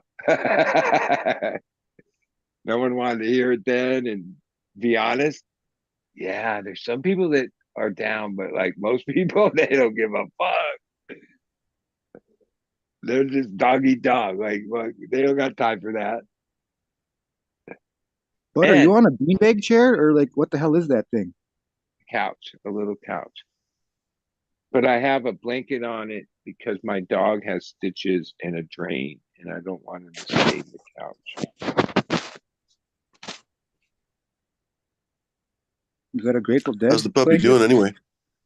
Oh, was that Ryan? Amazingly well. Like now that Oh, it's right had on. days of all the medicine, he's a smart guy. The first day I was able just to tuck these 5 different medicines into his ground turkey and he gobbled it up. And then the next day I did it and he looked at me and wouldn't touch it. Now I've had to get a pill crusher and mix it all in and trick him. Little He's fucker. too smart. But it's important he takes these meds for the next couple weeks. We have a pet mushroom formula. When you were talking about Asian herbs, we have apothecary that incorporates a wide variety of herbs, a lot of them like traditional Chinese medicine, but also we have Western herbs, and we also have African herbs, and we source a wide variety. I would definitely check out gggnatural.com. It's linked to from our website at gagegreengroup.com.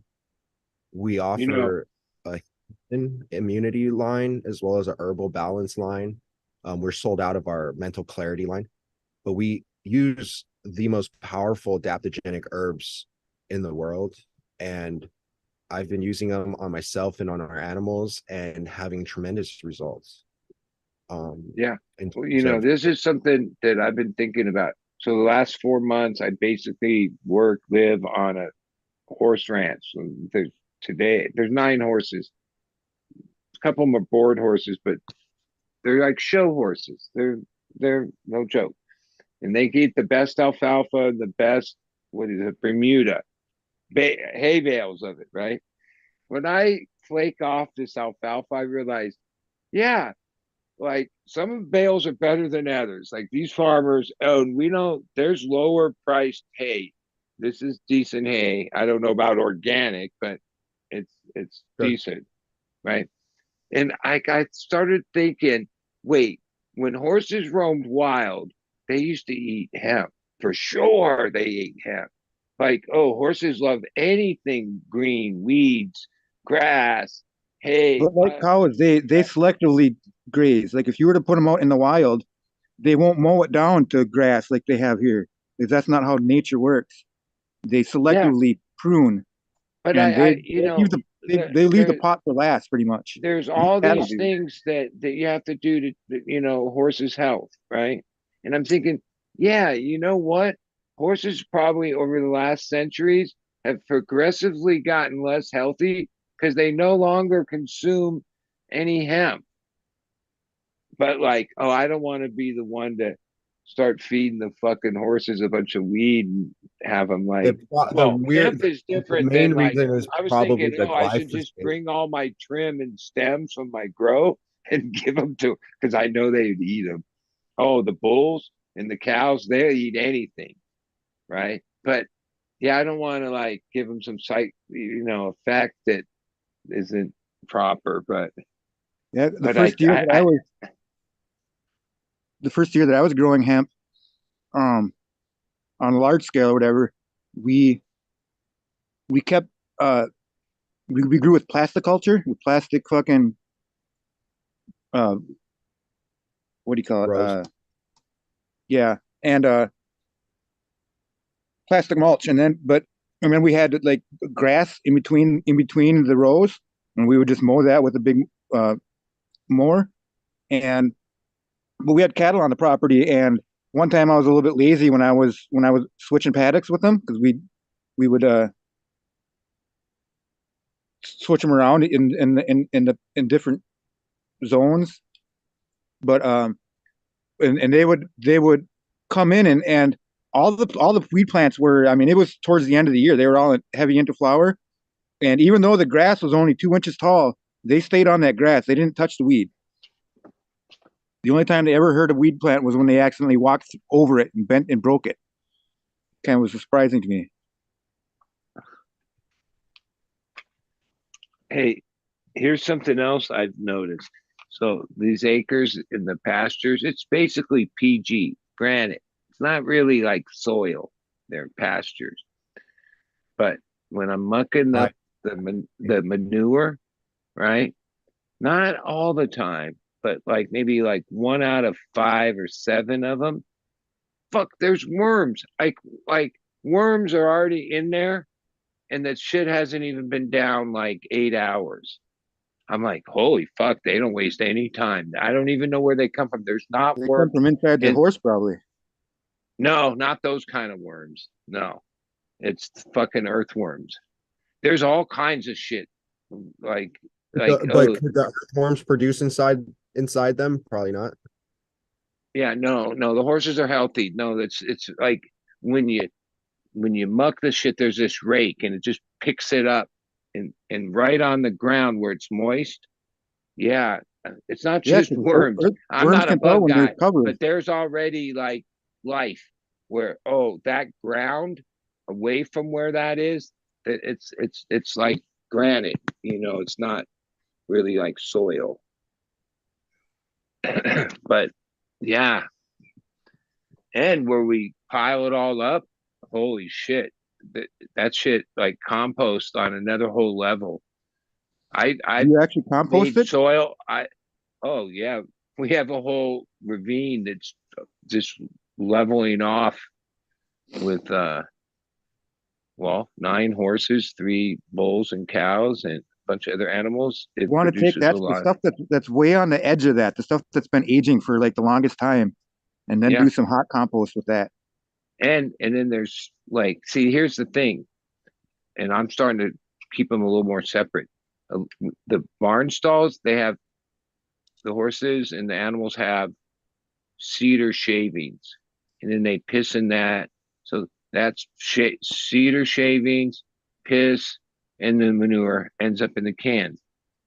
My boss, she knows what she's talking about. She's like, oh, if you're going to want to use it for manure, you're just going to want to use the field manure. You're not going to want the shit with the urine and the cedar in it. So Yeah, just the start cedar has too much keeping tannin. that separate. Yeah. Cedar and pine, or a lot of pine at and least. and the urine. So uh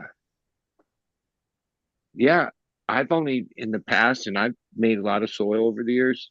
Yeah, bought bags of compost basically. Like, even though I knew you could get real compost, this year I have a project that I'm doing pretty scaled up where, yeah, I'm going to use, well, I don't plan to plant until like later March, May, I mean. Um Yeah, I do need to you get have a that lot of the hay soil left over mixed up when to I need to get it mixed up for it can like, you can't just use it like super soil too hot or anything. So when you feed them the hay? Does it still have a? Do they still? Is there still like shit left over after it's done? Like you got to clean up like shitty hay and dirty hay. a little bit, not much. Oh, Bermuda, yeah. But That alfalfa, stuff you mix that in with the horses old are shit. like crazy for alfalfa, right? Even Like though most has even gone to seed a lot I'm already, like so the it's candy already man. So lost a why lot the of nutrition. horses love me so much is because over the four Gentlemen, months, remember not to talk over each other. Try to talk, and then someone yeah, else talks, and then I someone else I talks. I give them carrots, apples, and extra flakes of alfalfa. And then my boss taught me, like, yeah, well, you know why the horse reared up when you tried to move him to the stall? Is because when they eat too much alfalfa, they get so much protein, and that's why they're all jacked up. That's why we feed them a lot of Bermuda, which is just like, yeah, they don't even like that shit, but they eat it. There's no protein really in that. Oh, that alfalfa, it looks like if you grew hemp and cut it down like premature and baled it up, that's what bales of alfalfa look like to me. Like it seems to Will like they eat bales of hemp or no? I imagine that would be like a treat.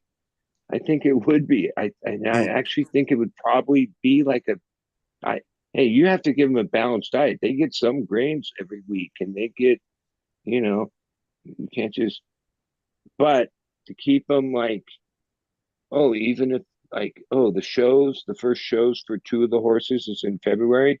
Oh, that week they'll start getting more grain and alfalfa to like get. But if you're like, we have, oh, these aren't small little turnouts, they call them. They have, and they go into their barn and back and all this and get ridden.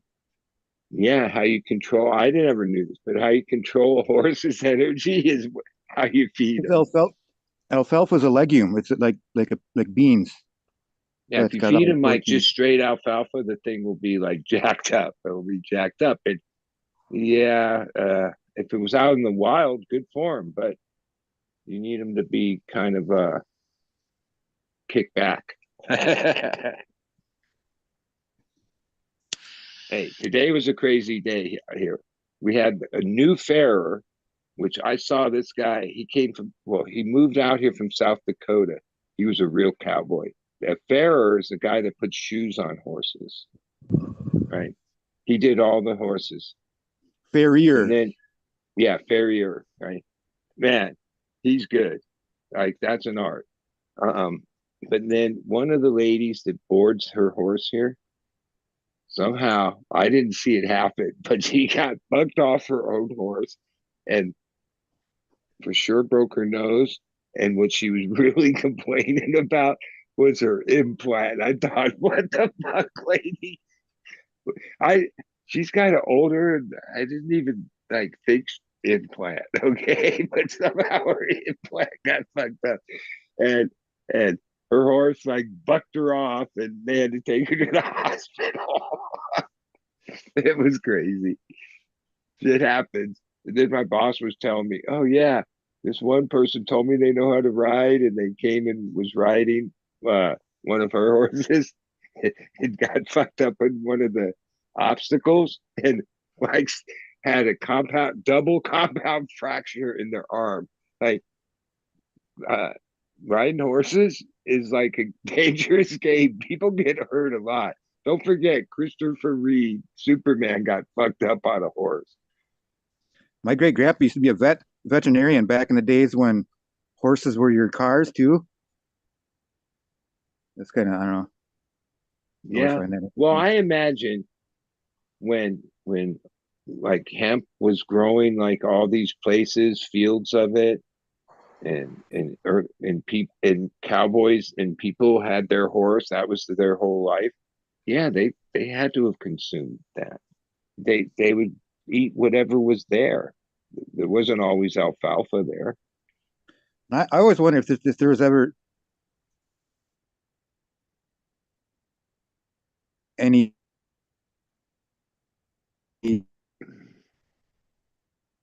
But there is this overall thing amongst like, oh no, no, we can't give pets. There's a little bit of openness to CBD, but like I think just like they haven't known that much about the effects and medical applications of cannabis for humans, I think that all the things that apply to us like probably apply to most animals, if not all of them. Most animals have a Yeah, like don't they have cannabinoid a system, right? cannabinoid system? Yeah, or something similar, or yeah. I can't wait till we just can just grow like straight up trichomes. Like fuck the But plant, let's think just go about straight it: the prohibition of cannabis over the last 100 years have trichomes in a deprived petri dish. animals of cannabis for 100 years too. Bird, all of them, the whole animal kingdom. Like, oh, unless there's some wild feel out there, they get into somebody's crop. Uh, they've been deprived.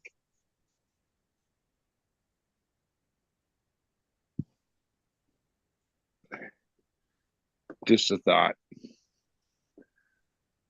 What would that taste like? Just straight trichomes in a petri dish? Would there be no?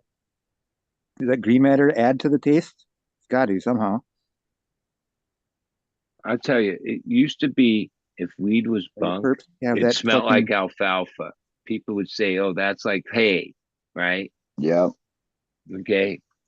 Now, horses eat alfalfa all day, and then I feed them an apple, and when they chomp on the apple, these juices flow out of their mouth, and then they breathe on you, and it's like if there was weed that smelled like alfalfa and apple breath on a horse, that'd be my favorite weed. Like this smell that comes out of their mouth after they eat an apple, after alfalfa breath. It's interesting and I exotic, but like if somebody made it, they probably would have to say like alfalfa wouldn't be a good thing because it's associated with it like weed being hay. But alfalfa smells good, at least on a horse's breath.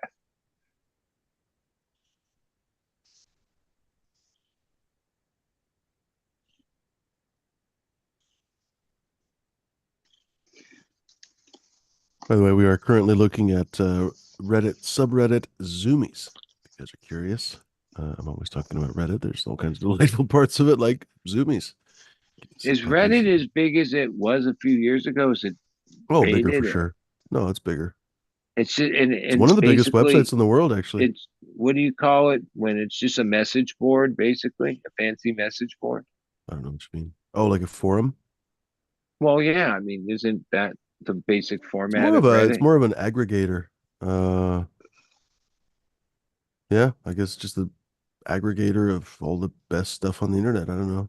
Yeah, they're about Oh, to. I mean, it's arguable if you want to say like, oh, is it better or worse than it used to be? For example, if that was the question, that's arguable because there's a lot of people who would say it's a little bit worse than it used to be because it's a lot more corporate now. They're about to go public in March, I want to say, and or May or something. Anyway, they're literally going on Wall Street, and so that never really leads to quality. So anyway, yeah, fuck Wall Street. I pretty think that's much. the theme of the night. Yeah. Everybody loves the idea of an investment and all that, Right. but like, Yeah, the investors are like fucking Mephistopheles. They take part of your soul too. yeah, they They give you over the the gift of fucking decades magic, but they take your they've soul. really become sharks. Like, oh, there used to be sharks and like moral investors. Oh no, everyone's a shark now.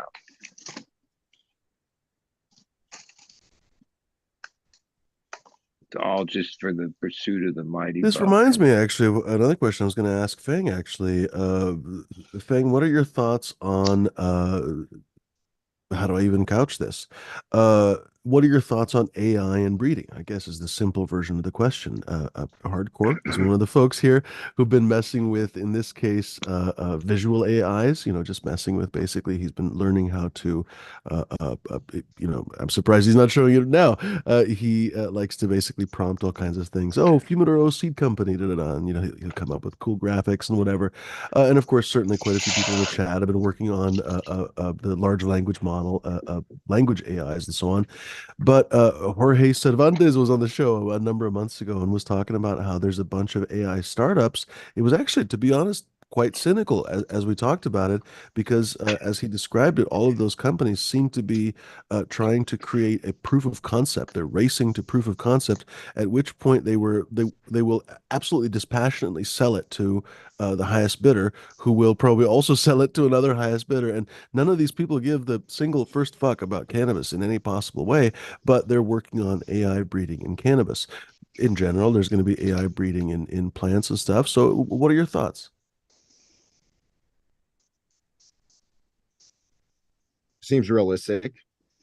I mean, they already have a Dutch style greenhouses where, you know, the entire greenhouse can be controlled from a computer with not a single, with relatively few humans having to enter the facility at all. So it would seem possible to have 1,000 plants, 1,000 males, 1,000 females, and make 1,000,000 permutations or more, whatever it is. You know, like it doesn't seem that Well, unlikely that they couldn't can. AI actually take two things that it had all the data on and breed them without actually physically doing it and like go, oh yeah, those two really work together. Look what it will create. Yeah, with Like, like a genetic with a genome model, you can yeah, like stuff basically like that. you can genome map a strain and look at its like markers and see, okay, is this a high THC producing plant or not before you even flower it out. It's called a gene marker assisted breeding. And so if this is like big data type work. And so if you're combining that kind of big data with big ag and the ability to grow at scale to infinitum and breed to like essentially infinity, then maybe you can recreate and create maybe like an infinite number of creations through an AI model, you know, or AI facility. It doesn't seem that unlikely. Does it seem like the best? It sounds like a 10-story vertical grow. You know, like it just sounds like too fake to be real.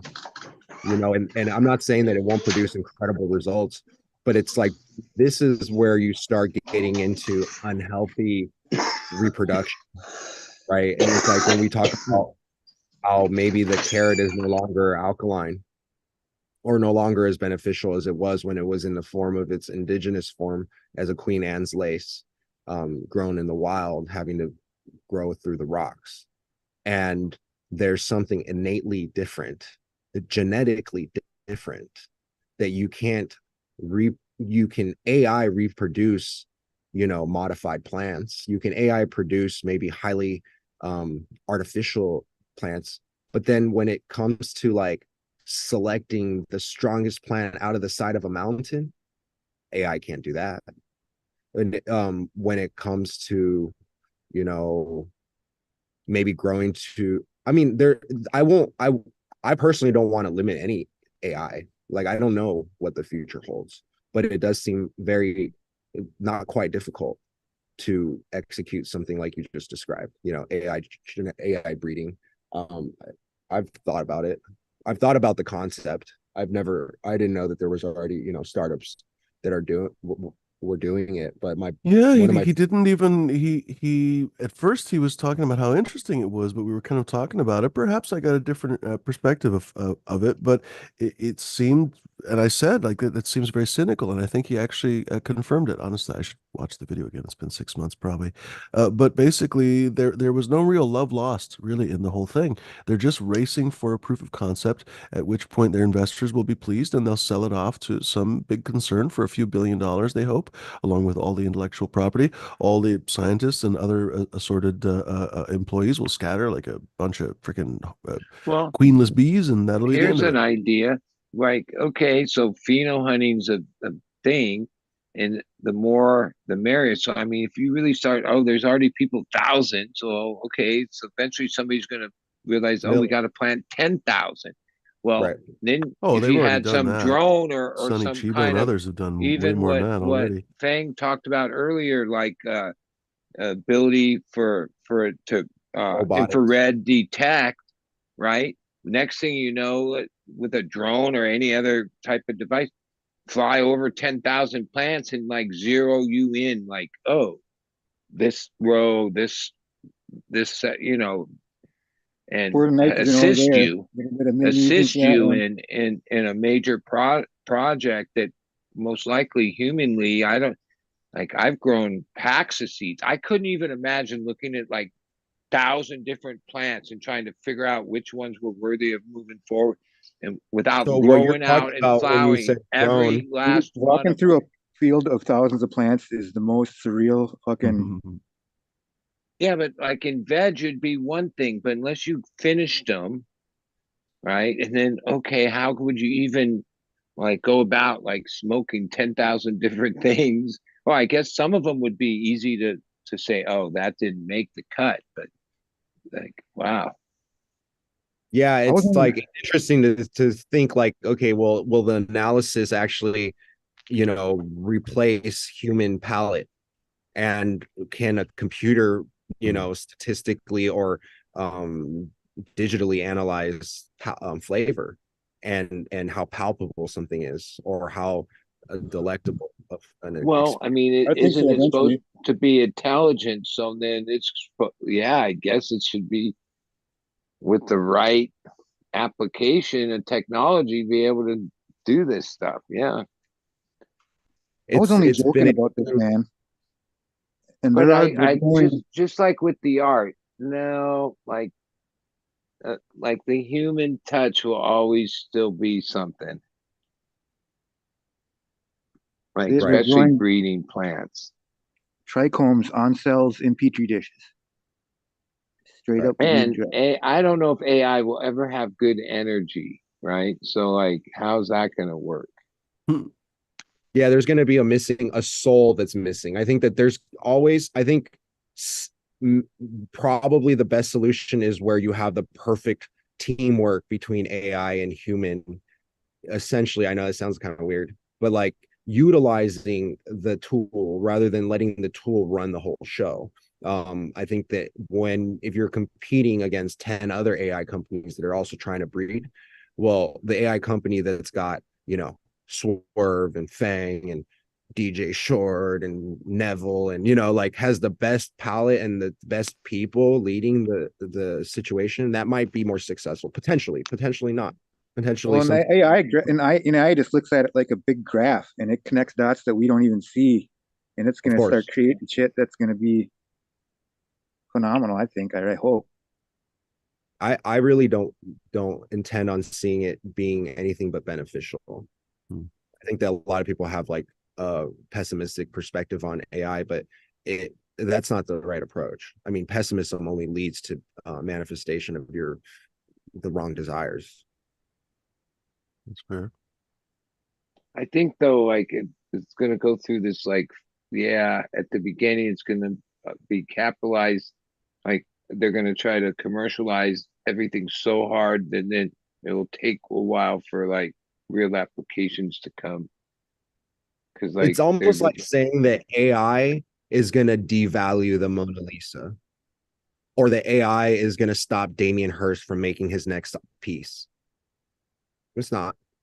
It is It's in a sense because okay, it's not. It is. It might because once you get to that level, everyone pays attention to Damien Hirst or I don't know, fucking Basquiat or some shit, right? But basically, all the little people, nobody gives a fuck, and AI will potentially crowd out all those people and never really give them a greater voice to pop through, basically, and become somebody But it big. might give the people that can use AI to its most highest potential the opportunity to level up when they had no Also platform. true. Perhaps AI Yeah, is the new yeah.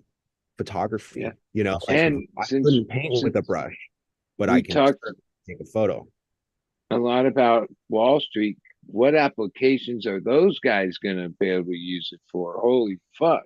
Oh, just analysis beyond a fucking whatever. Like Ryan was basically saying, the interesting thing about AI is that it combines things so dispassionately from huge data sets that it combines, for example, into really weird analyses. We're going to find out in the near future you should add a little bit of aluminum foil to your water when you're watering. I don't know, just something like don't use that example. Just it'll be something like that. It'll be like you should add some aluminum foil and some pink sparklers from Halloween, and that's going to supercharge your grow by 87% because the AI interpolated and it's going to say, "Oh, you're missing some particular fucking molecules." I'm really spitballing right here, but AI is exceptional at that, at finding correlations that add up to huge benefits that we would never have tried in a billion trillion years, right? Like the way that Chinese ink was discovered, or rather that it's made. If you ever watch a video of how the process of Chinese ink is made, it's extremely counterintuitive and it requires so many steps that you wonder how the absolute tits did anybody ever figure this shit out? Because it's literally maybe 50 different fucking steps, takes 6 goddamn months. You create soot and then you collect the soot and then you age the soot, you mix it with fucking this and that and the other thing. Super complicated. An AI could interpolate that super easily, and you could basically say, "How do I create ink out of the fucking ingredients on the top of my table And right here?" And it'll be I able to used to do it. have a celly for about a year. He used to get the black chess pieces and then burn them and make soot. And then, yeah, he used to make ink. That's what Hmm. all these guys' tattoos were like, basically the soot from plastic Burnt chess fucking pieces. burnt chess pieces. It was probably Delightful. like a simplified version of the Chinese method. Like when you said, "Oh yeah, they didn't age the soot; they just made the shit." What vintage is this soot? Oh, it's fresh, bro. Fresh Queen of Heart, Queen. It was either that or buy the overpriced shit from the guards. You know what I mean? Mongo is pawn in Game of Life. Oh my goodness. Yeah, we'll see. There's a lot of these cynical people that you hear about. Like it was so fun to talk about Jorge. I mean, you've probably met Jorge. That was my first time talking to him, I think. And it was so fun talking to a legend. I read the cannabis encyclopedia and everything. That's how I learned to grow. And then basically, this is a very joyful guy. You can see he's got this real passion for cannabis and life and everything else. And he's talking about these very joyless organizations in Switzerland, a notoriously joyless country, honestly. And probably the cows have the most joy there. But in the meantime, they're basically just all fucking Swiss clocking their way to $1 billion with cannabis. None of them smoke weed. None of them care about smoking weed. None of them will ever smoke weed when it's legal. They don't give a fuck. They care about money. Yeah, and the grows there are like the most expensive and perfect looking Mm. facilities that I've ever seen.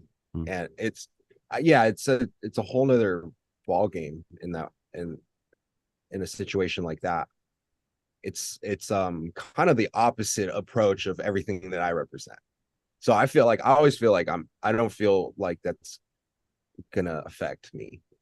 There's always going to be the commodity game. There's always going to be a pharmaceutical type game. There's always going to be border control and red tape and licensing and stuff. But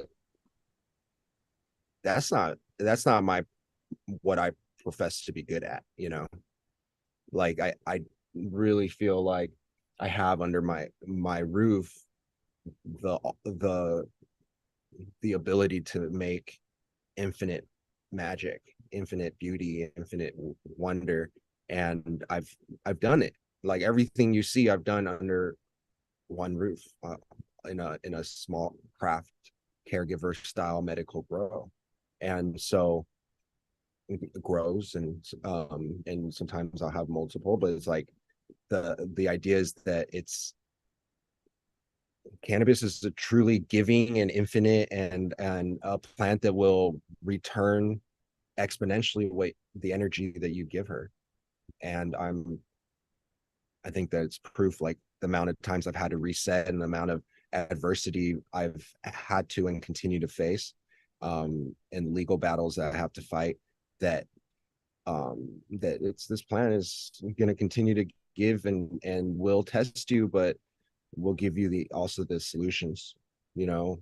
Does I speaking of that kind of adversity, actually, does that teach a grower, breeder, a cannabis personality, so to speak, someone who's involved in cannabis in their life, does that teach them how to be a better individual in cannabis? I mean, it's often said that, for example, in politics, writing, art, life, just in general, hardship teaches empathy. Is there a similarity to that in cannabis? For example, you said you've been raided a number of times. Certainly, I'm learning that myself, having to upend my grow and lose a bunch of my, favorite plants. Quite a few of the people that have passed through this show have been through fucking prison and this and that and gotten their grows burned, their dogs killed. People have been in the chat talked about that. Do you think that teaches you to be a better grower or no? mean, when people have to suffer, it's never okay. And I, you know, I strive to alleviate people from pain and suffering. However, pain is part of the process, and that suffering is part of the process. I'm truly a believer that I take full responsibility for everything that's ever occurred to me and happened to me in my life, whether it is raid or whether I got beat up or whether I got or when I have success. And I think that the adversity teaches you responsibility. I think the adversity teaches you to conquer your fears. I am This industry couldn't be tougher. And like like all the stories of the growers that have come up in the past, and anybody who's in this community today has had to go through probably more adversity than most just by being associated with the plant that is so demonized, that has been demonized. And coming out of that, it's like this is a lifelong journey. um it's definitely made us better. It's definitely made our community stronger and made us a force to be reckoned with. I don't think that the world is knows yet what we have to offer and what we have to bring, but when it does, it'll be a much better place. um so yeah, to answer your question, all this is for a greater purpose. And it's unfortunate how much people have had to suffer and how many people have lives have been wasted and families have been torn apart. And it's unspeakable, it's unfathomable that humanity does such cruelty. I think it's but at the same time, we're here for a reason, we're tested for a reason. And um I'm definitely a believer in the divine. And we wouldn't be GGG, we wouldn't be 777, we wouldn't be facing canopy growth, we wouldn't be in a trademark battle for the word Gage if it weren't for, I would say, just um a higher purpose. That's all I can say. Like I don't really identify with religion, but I do feel the spirit, and there's no Isn't denying this path cannabis is growth, canopy growth, the same company that when they first started had that guy Boehner on their board of directors or board? I'm not familiar with that individual, He but was they are the associated with a lot of well, No, like Canopy is the Canadian one. You're thinking of fuck, I cannot think of the name. like that guy Boehner was the Speaker of the I know House who you're for the talking about. Yeah, Republicans. big The, group in the Ohio and Illinois and stuff. Yeah, I like think it there was a was different group. like definitely not cannabis friendly guy, and somehow Yeah. he was like on the board of one of the big companies called, at one point it was called Canopy something, Canopy or something.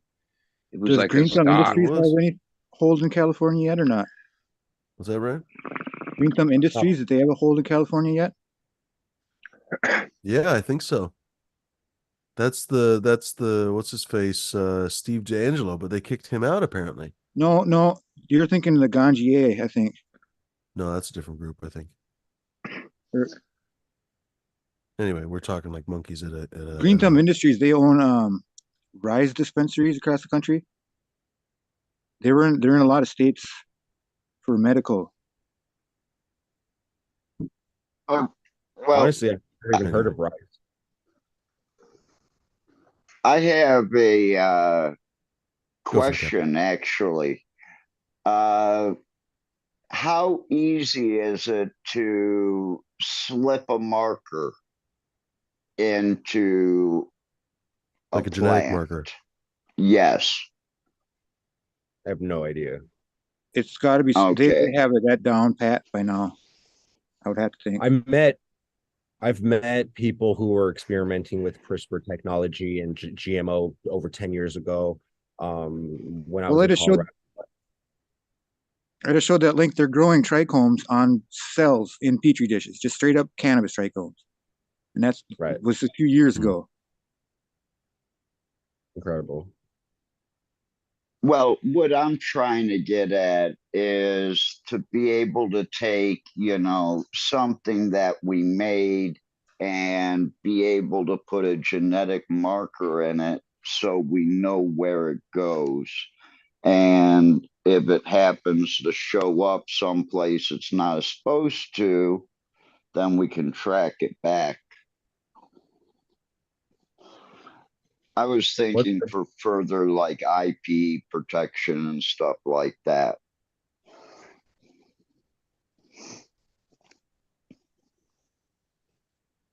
I can't.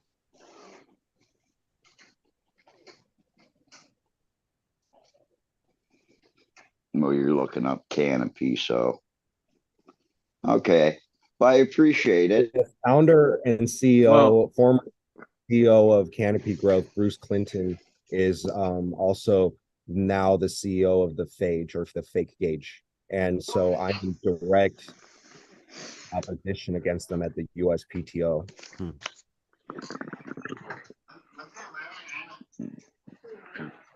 They're using and pulling every dirty trick in the book.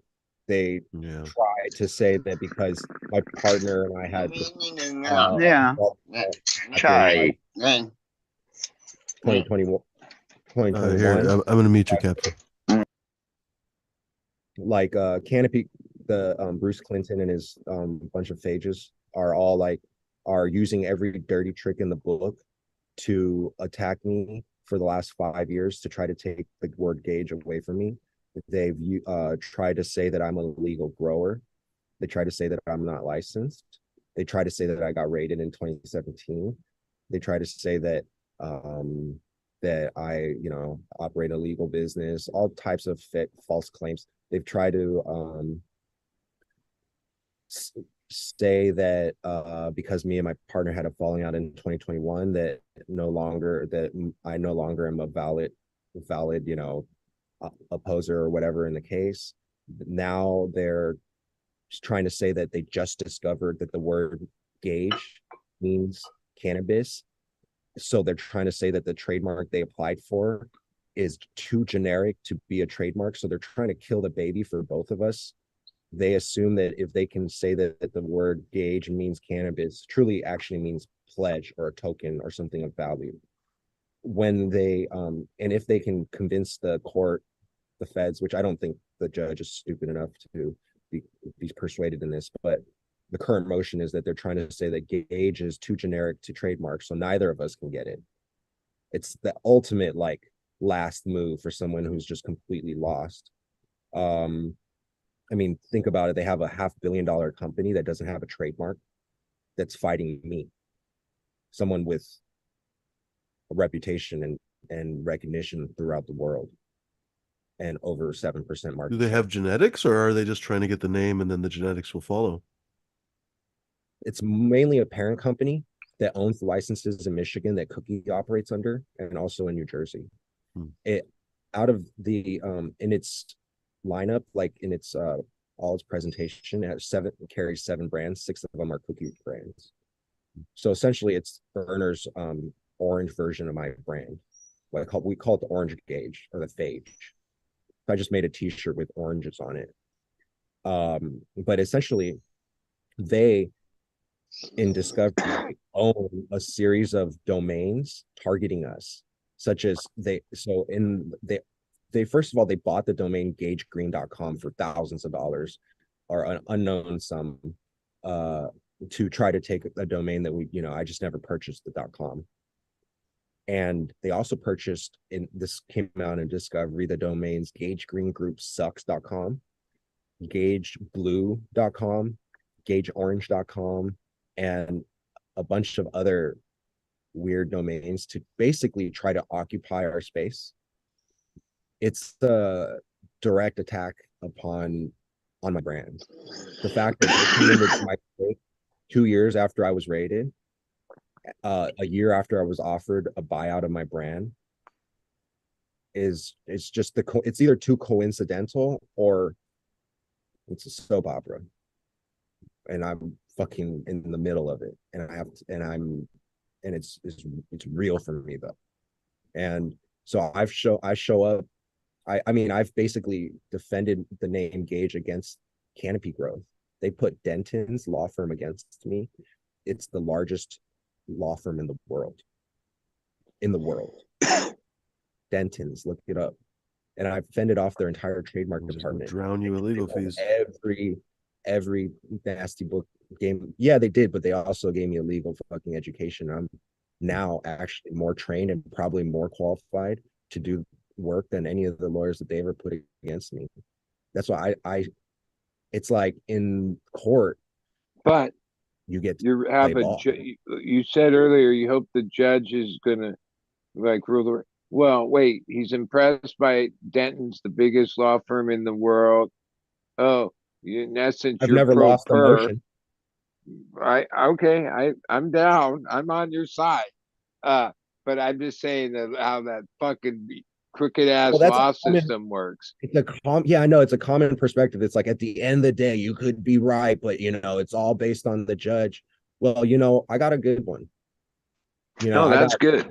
I don't let judges rule incorrectly on my cases. I will not permit that. I think that there's karmic rules at play, and I understand that cheating occurs, and I understand that bad people win, but in this case I just don't feel that. Well, sounds like you're saying you fucked with the wrong person. Yeah, they fucked with the wrong person. They stepped on the wrong fucking nest.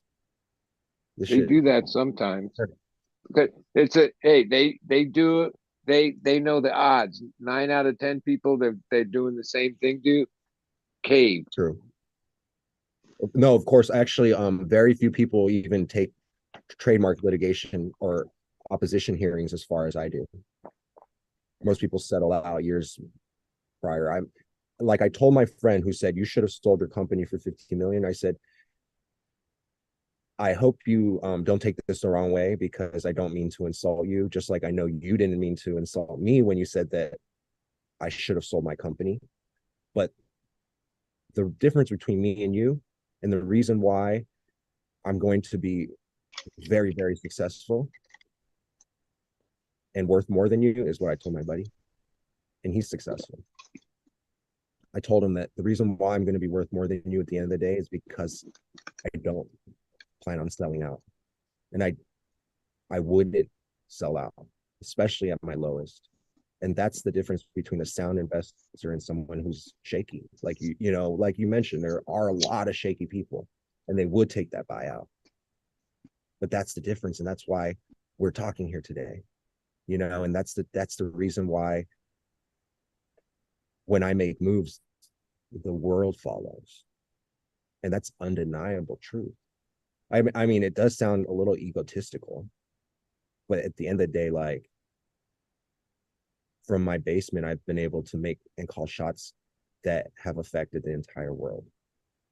And so I believe that that's inherently all our birthrights. And let's not let the corruption that has permeated this society stop us from winning. Like Cat Williams says, winners don't let liars rewrite history.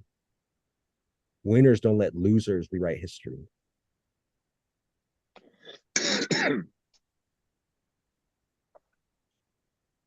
I'm feeling it. I don't.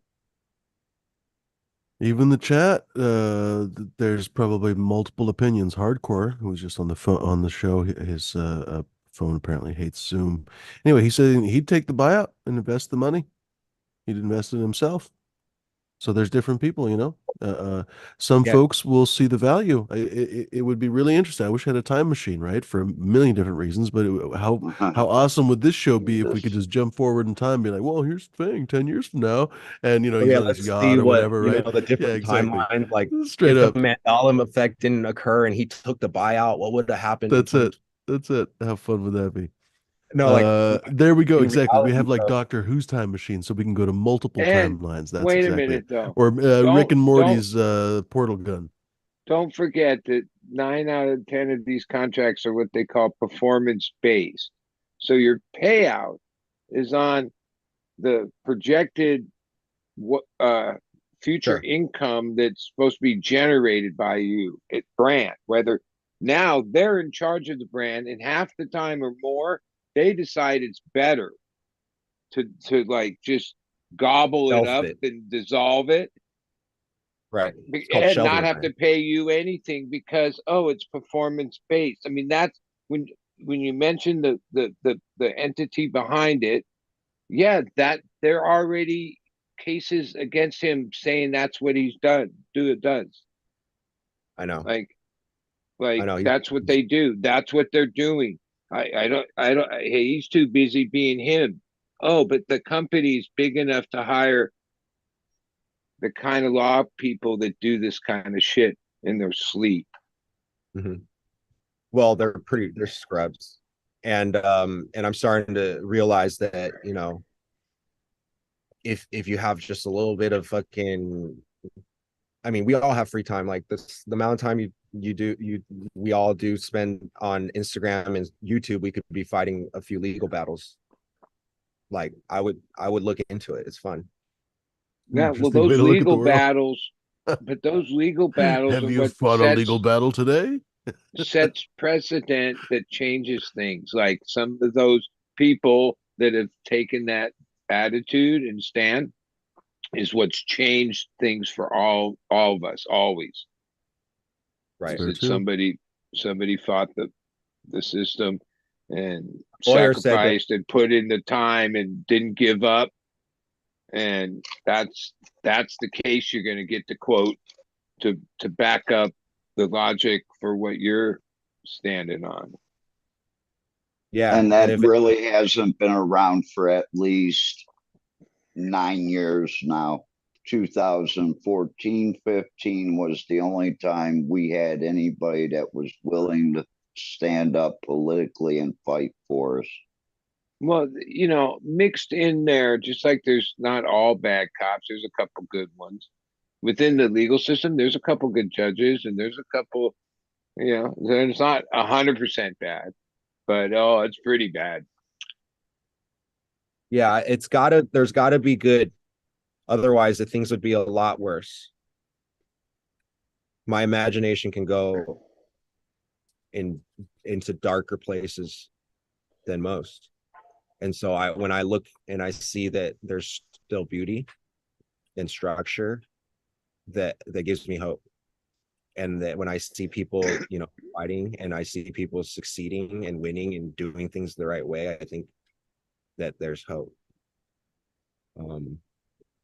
Yeah, No, we it's need to. true, like we often doom and gloom ourselves into a day of fucking morose introspection, right? But the reality of it is when we think about ourselves, most of us live lives of fairly long longevity, basically. We eat reasonably well compared to a caveman.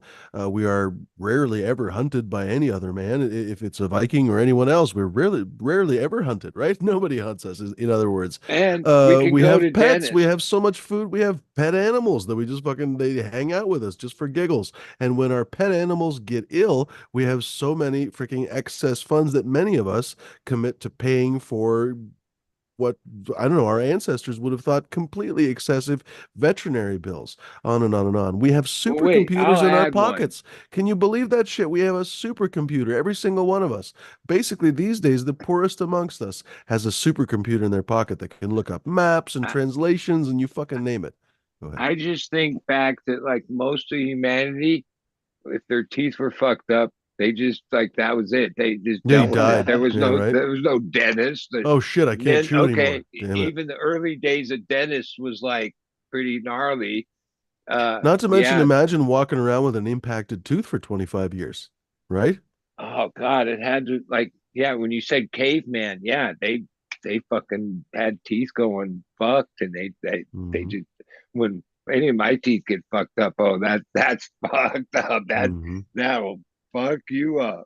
Right. You There, jump off a like cliff or jump into a lion's mouth or something. But yeah, these days you can go to a extremely expensive but still existing dentist. You know what I mean? It's pretty incredible, actually. So I don't know. There's different ways to look at the world.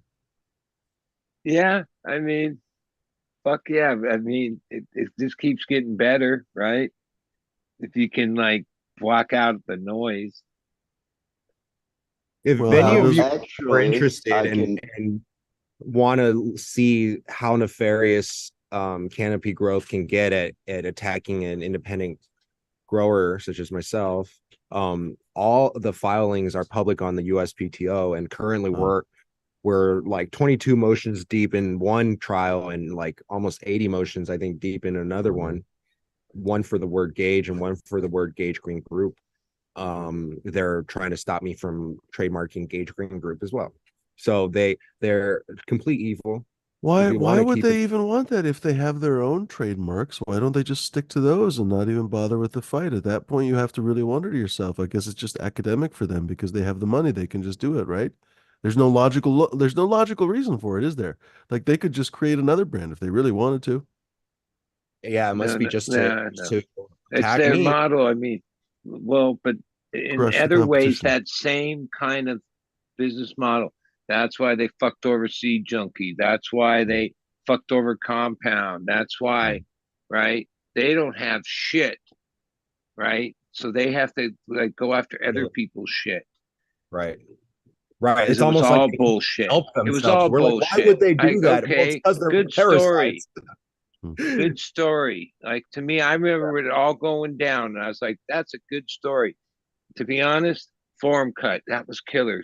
The Thin Mint, okay, right there when it all started. Dude, I smoked that fucking genetic like 10 years early at a dead show in Berkeley, Mm. right? Like that's that. Maybe it was like more refined, but that Mhm, family of genetics was mhm, like in the fucking circle, right? I recognized that, right? mhm. Um, wasn't like I've heard the that story that there's a novel to house me. that everyone knew that it came from. Yeah. I Like, don't know if okay, that where'd story's you true, get but it? Like, wait, just like we were talking about earlier with Mendo, right? Like, where'd you get it? What about those So, people? Like, oh, so right? the story right now that's the most relevant and probably one of the main reasons, besides the fact that we, like I said earlier, we may even have claims to be one of the first to markets with cookies before hmm. cookies. Second of all, is that I happened upon the clone, the Cherry Pie Kush, when I was living in Mendocino. The Cherry Pie Kush, bred by George and known by the community, is alleged. There's arguments from both sides, and some people don't believe the story, but that George created the Cherry Pie Kush, and a lot of growers in Willits and Laytonville sold seeded packs down to the Bay Area. Hmm. Well, this was some of the best Kush and still is to this day. Why would I breed with it if I have access to all the newest shit? Why would I be working with it? Because it's the best. I don't fucking work with shit. This cut Cherry Pie Kush is phenomenal Hmm. until this day. And so these packs went down to the hemp center, and they were basically cherry picked for fucking bag seeds. And this all comes out because back in the day they were coming to our comment section and saying our seeds were fag seeds. It all makes sense now that they were the ones that were truly hunting the bag seeds from George's work. So if it can be proven that Cherry Pie Kush is the predecessor to cookies, that means Gage Green Group not only went to market with the Cherry Pie Kush, along with, and that's not to forget that Gage, George, the creator, is the main person here that deserves and credit and reward. We just happen to have been passed to it through a intermediary. Someone had bought the clone for 8,000 from George's crew, and then we got it from them. That clone could potentially be the predecessor to cookies. And if we talk about provenance and talk about sampling other people's music, Cherry Pie Kush, if it's before cookies, occupies over 30% of the industry. Why do you think they're spending hundreds of millions of dollars in Michigan to attack me if my brand's not worth billions? Do you know that we're in a multi-trillion-dollar industry? Music and basketball are both approximately only 50, $60 billion industries. Do you know that the basketball players make 50% of the revenue? That's called power. Yeah, Do you know that's the how same thing They have a happened union, in sports. players union. That's the only reason they make so much Yeah. money. Yep, labor unions. Well, But it also, used to not be that music, way. The owners made all the money for the longest right? time, and then when the players recognized it went across all sports. It went across all entertainment, really. Like concerts are the same way. It used to be a different game, and now they get a Now, lot. now there's more royalties. There's a little bit more respect for the creative because of that fight. And that same struggle exists in cannabis. And people just don't Yeah. see it because the media and the billionaires are trying to undermine people like me, and they're paying for bad misinformation when in reality, they've made billions of dollars off of the trademarks and the IP and the actual genetics that were created under my roof. And I didn't get any royalties when they used my name. Our trademark was used on their packaging and we were never paid. Now, no one's paid in this industry. I'm not speaking just for myself, but there's only a handful of breeders that can relate. There's only a handful of breeders that products are used throughout the industry and knocked off and Well, one rebred. thing is using the plant, but you said they used your actual Gage Green They used emblem the breath. right. Yeah, I Who was mean, that mark? Who owns the trademark Mendo Breath?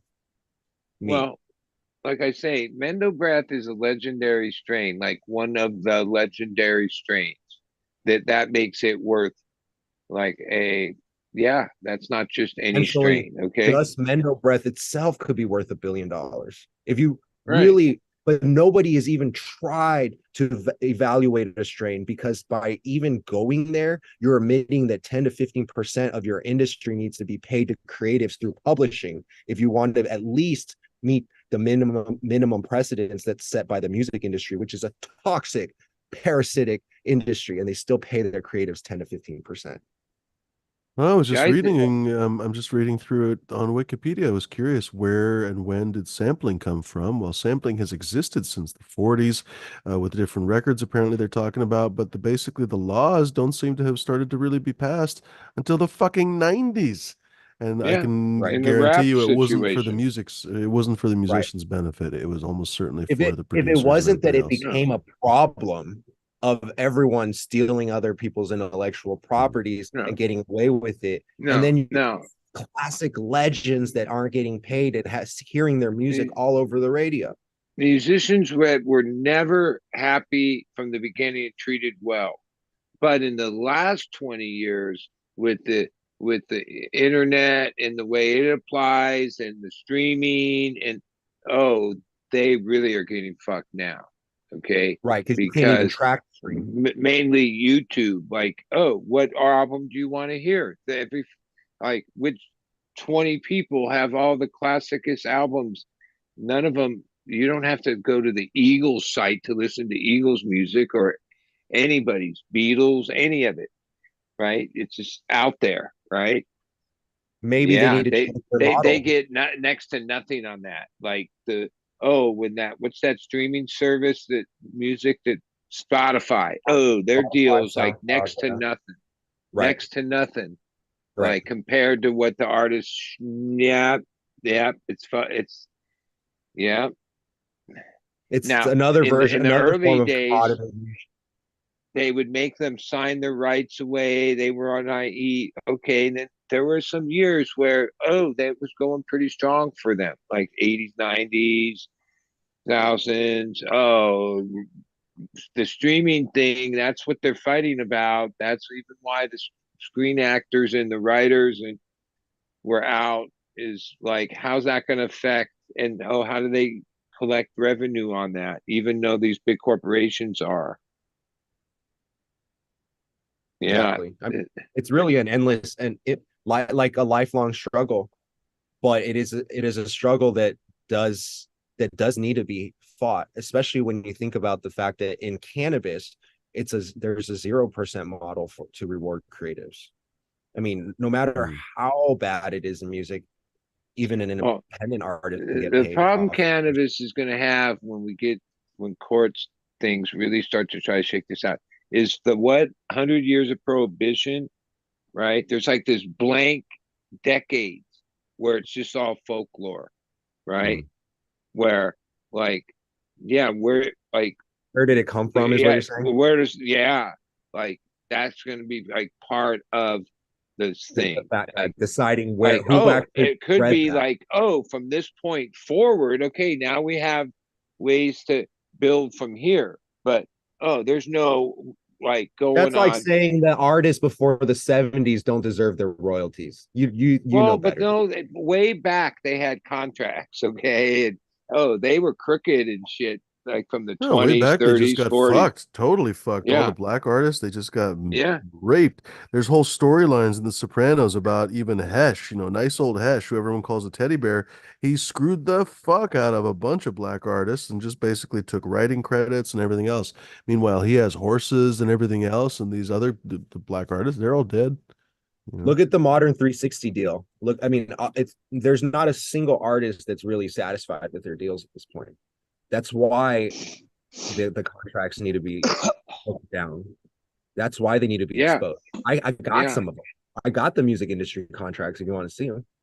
And They were cannabis is trying for me. to like create all this when we had like decades of like none of that. And that's going to be hard to like establish. Okay, what point does does this stuff part Well, I matter? think that Because when they like, start to establish like plant patents and license, like essentially not licensing, but plant certification, you can actually as a breeder lock in your unique varietals or your unique breeds or your TC, and then from then on, track it. And that's probably how it's going to work. But that doesn't mean that, say, like if you're an old time breeder, that you shouldn't and won't be getting paid for your work. I do believe that there's going to be a way that the Sour Diesel family and ChemDog and so, how many bags of ChemDog do you think have been sold in the United States?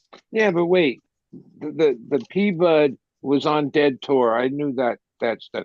He just met those guys, bought some weed at what always amazed me about that story, because I was a deadhead from 78 to 95, almost at every show. He was like a teenager and had the mind withal to save, what is it, 13 seeds, and that Right. becomes the That could be the what, real genius. Yeah, he didn't The create right, it, but the entire fact that he industry. didn't throw it right, away and right. whatever, it's amazing. You Yeah. know, and okay, yeah, but like that Bud used to come out on summer tour for a couple years. Yeah, Those guys do but I mean, killer sweet. A Mickey Mantle rookie card is worth I don't know how many fucking $1 million because there's only a few of them left. That's Now, everybody could Hey, have kept I'm them. in a They came bowl. in fucking Cracker Jack most boxes. of the You could get them best anywhere, weed but that nobody was came out back. on tour was seedless. That was the whole thing, seedless. Okay. Oh, there was always some bag seeds that come around. Now, me, yeah, I never thought at that time and what I was about in my life then, saving a seed. What? I did, that wasn't Hmm. anything I even thought of, which like, oh yeah, I was too busy doing blow, basically. Uh uh but yeah, now this kid comes along and oh man, he fucking saved these seeds and knew exactly, like, he foresaw the future. You know, a lot of Right. times the people that hit these big things, they had insight of like, yeah, when you first heard their idea, you thought, yeah, I don't know. That's they believed, they knew, they saw the future. Yeah, For and you someone know, like that really deserves the not just the credit, but really, like, how many fucking chem dogs do you need to preserve and share with the world before you can live off of it? You know what I mean? yeah. Like, I certainly don't think that he's getting a fat enough monthly check If for any, having the right? entire US No, industry of yeah. cannabis. Do you know what I'm And saying? Like, your music and your beat basically is the beat that everyone but uses in the sample. okay, We know it, and I, your I, name is on it. We don't I, pay I you. you know, I know that, oh, he's also But you, knows who he got the stuff from and gave them some seeds back. And okay, all right, and where, okay, those that's the guys are thing, you know, growers, what are we going to right? set up a reparations program for seeds? We Like, I basically don't have think to, a you know? court's gonna be able to, like, on stories like that, which in my mind is a lot of folklore, right? Like, from that, is there any facts from this story that we can like add to this case? Like, you're practicing law a bit, you understand what I'm saying? Oh, a lot of it's just folklore. I've heard all the stories on the internet. A lot of them are, okay, this name and this in this area. Yeah, you're gonna have to have It's like going to some be fun solid. doing the investigation, right? Like, I think there's probably going to be a committee of people sitting around, just like the US Patent Office, trying to figure out who really invented the fucking wheel. And then you got some people with like pictures, and some people got diagrams, and then Yeah, someone's got the date, and someone's got some kind of record. And somehow Right. someone has to figure out where it came from. And I think that, just like, we come from an age of ignorance, but look how far we've come. It's not going to be that long before we know where all of this stuff came from, and it's not going to be just a mystery. I believe that, because a lot of things are becoming uncovered, like, daily.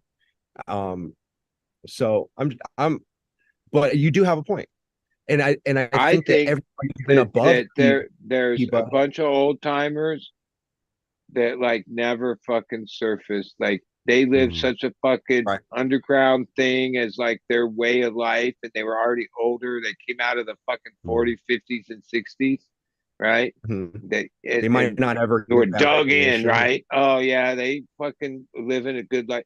Yeah, yeah. They never. Oh, when the Like, internet. they No, might those, a lot of those disappear. people were like true fucking old timers, like what we call now off the grid. Okay, Right. they were really off the grid. All right.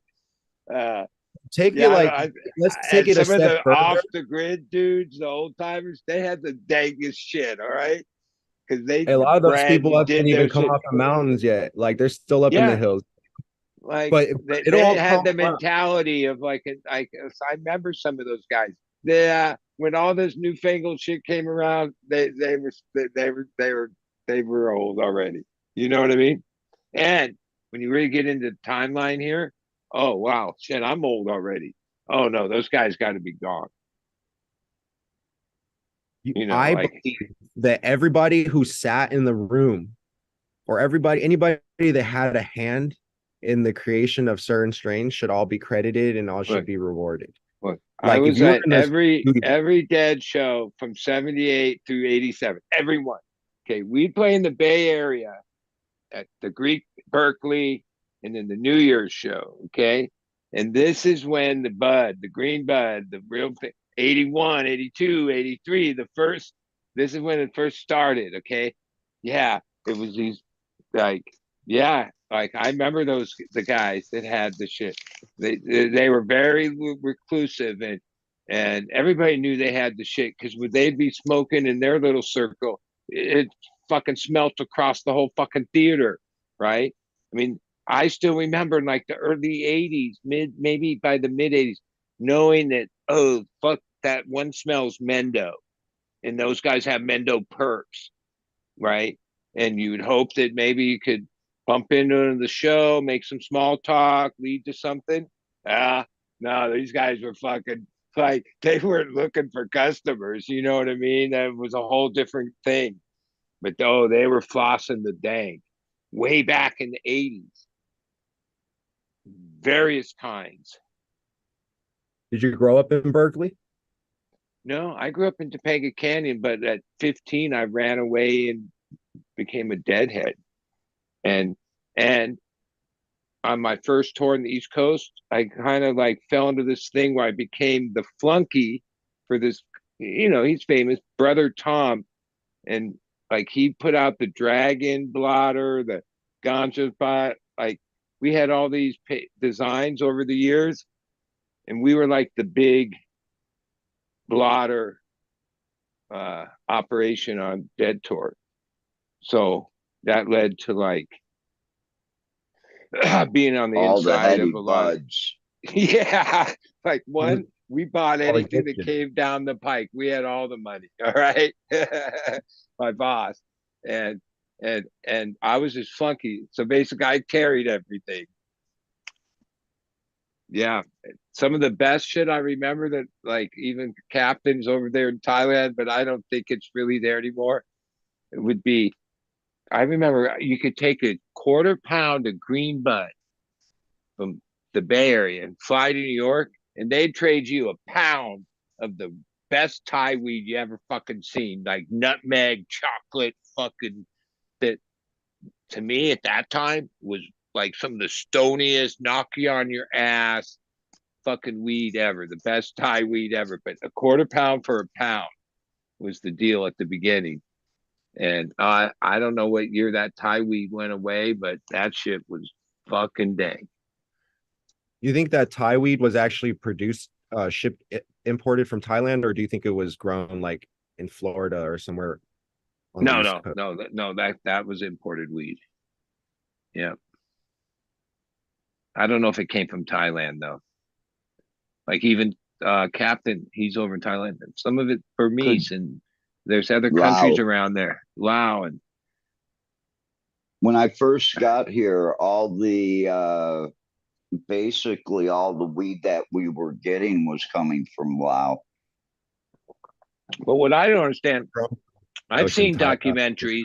The Thai sticks came on boats that would dock off the San Francisco, and I know the exact spot on Richmond, right there, this decrepit old dock. That was the spot where these smaller boats brought in like tons of fucking Thai sticks way back. But when I was in the 80s, oh, there was San Francisco Thai weed. Oh, that was all right weed. The really dankest fucking Thai weed, different kinds, was in New York in the city, right? And I was always thinking, wait, Thailand's going to smuggle it all the way around to get to New York, or That's what I was like, wondering. It so I goes don't know around the real source of that. Africa. It's actually African, you said? No, I think it goes around the Horn of Africa Oh, and okay. goes to New York that way. Yeah, I mean, New York, Or it could definitely it could tracks cut through. quality.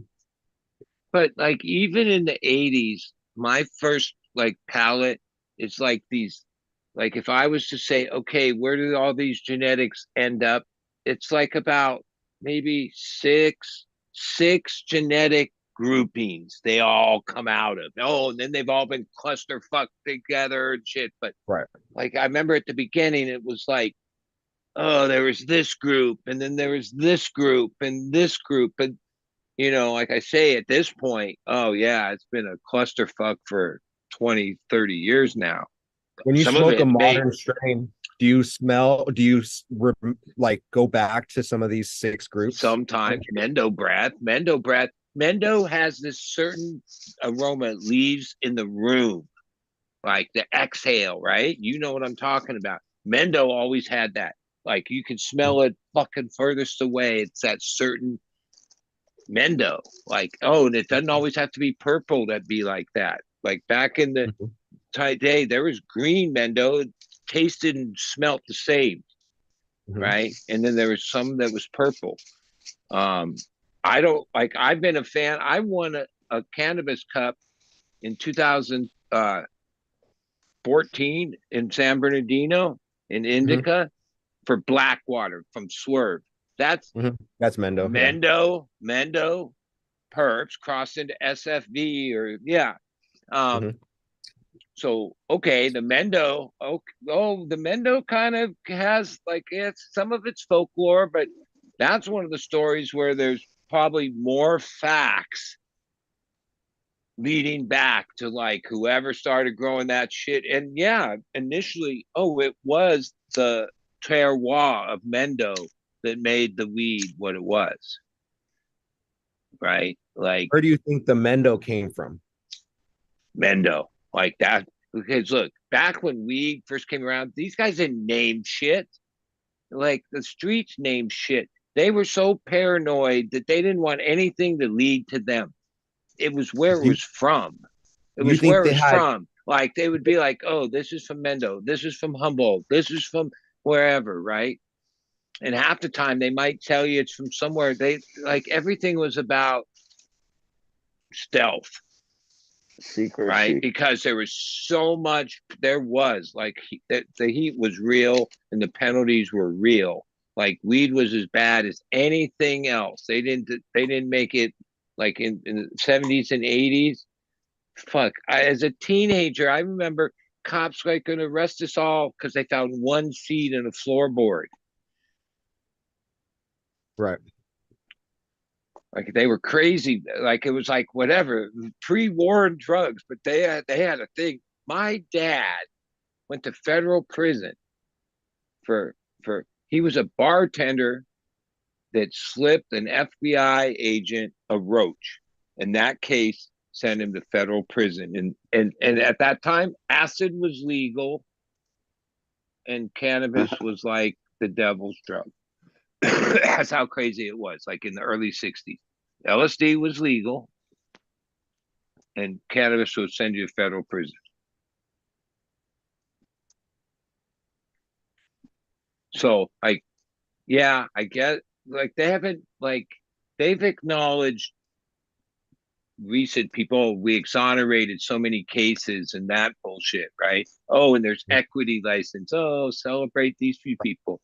But what about the decades? What about your grandparents and like the fucking shit that they all went through over this?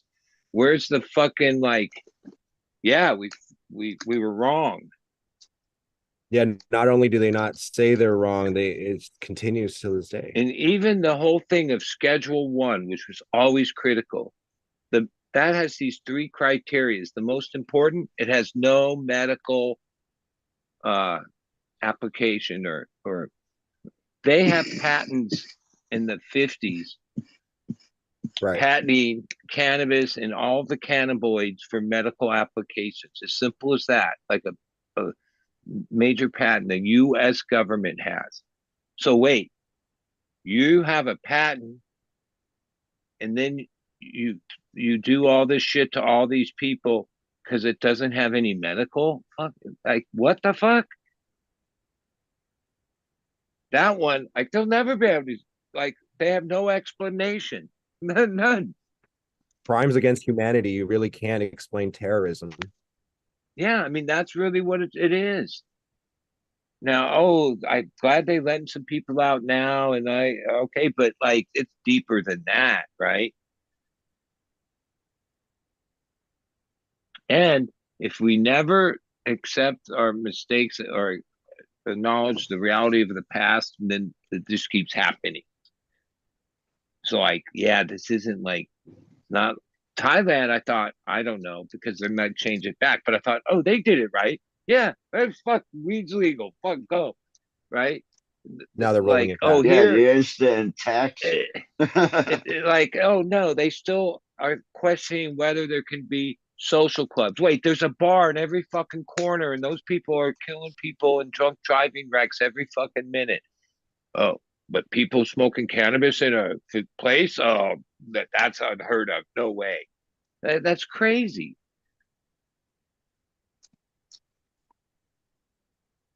They have to figure out how to get the maximum value of that license. Yeah, And well, this then is once some they of the figure problem. that, then we'll have social clubs. When the real retail price starts to be reflected from the low wholesale price, which to me that's the big question. Wait, you guys can only pay 1,000 a pound, but you sell it for 60 and 8. Wait, what the fuck? Right? The whole tax base and the whole reason the government's in it is because it was all projected on this certain pricing. Like the fact that pound prices have dropped, that hurts their revenue. They get taxes off of that. Oh, when the retail price drops commensurate to the wholesale price, wow, what taxes are left? Like, oh, Right. So there's you not, can artificially inflate retail by limiting licensing. yeah, like, because it's really important for them to keep that tax money coming in. Like, they promise voters all this fucking money. If there are only two shops or one shop in your city, what incentive do they have to compete? Yeah. And like at least in California, this is what I think Newsom, because Newsom's anti-weed, right? For the most part.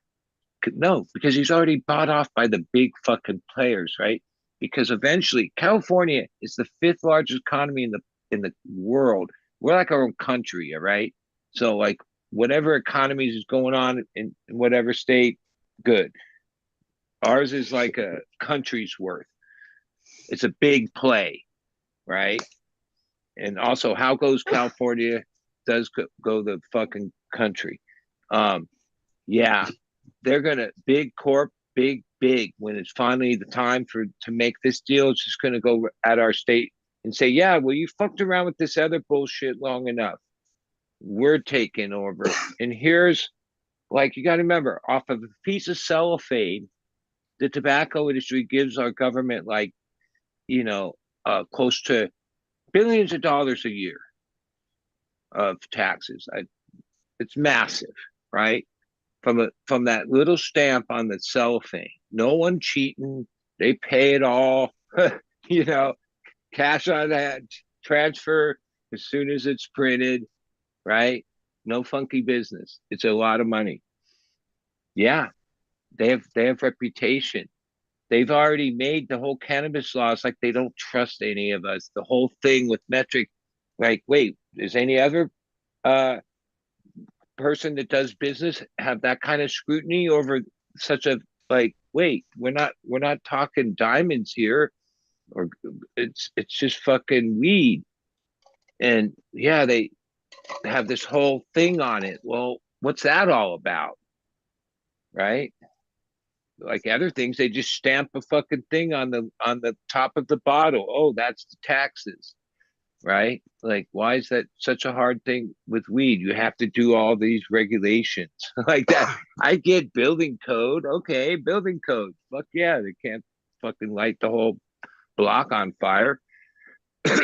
And It's like I can't buddy, even I get a think I think this year Michigan actually beat California in the amount of taxes on cannabis paid. I Yeah, think because they were the leaders in the at least from my perspective, and I know a few states. of the games, and it's done at pretty large scale. Dude, I have to be no. Every licensed person I know sells all their shit black market, the weed they grow. Oh, they claim that they got fucked up, and then they go to Oregon and buy this fucking fucked up moldy hemp shit, and then they turn it in and get a credit on because you got to pay your taxes like before you even fucking grow it, right? But then you carry your credit, right? But all the weed went out the back door, right? You just gave them, and then they destroy the bullshit that you spent $1 a pound on. Like it's that easy with all these tags and all this scrutiny. Oh, after a few years, there's like, oh, that's one of many hustles. The indoor guys backdoor their shit right to the fucking black market dispensaries all day long, right? Wait, I thought metric was impenetrable. No, it's just a way to sell plastic tags in the software. Bunch of Well, inefficient that's a private talk about company. inefficiency. I'd be surprised to see who's on the fucking board and getting paid on that one because every state has metric and pays a percentage of the thing to operate metric. I thought Snoop Dogg owned part of Metric. Well, anybody that was smart could have bought a share or two. Like who would have thought? I actually, if I remember it right, Colorado was the first state that needed a system, and they like because it was big news because Colorado went first. It did, right? And they had stories on the news showing that, oh, they have cameras and this. They showed this whole thing. I think that because they did have the first software like inventory security system. I think that grew into metric. I think it's a scam. Well, I'm just surprised that each new state comes on. I thought New York for sure would be like, oh no, fuck that. We're going to do it ourselves. We don't need metric. But from what I know, every state just signs on to metric.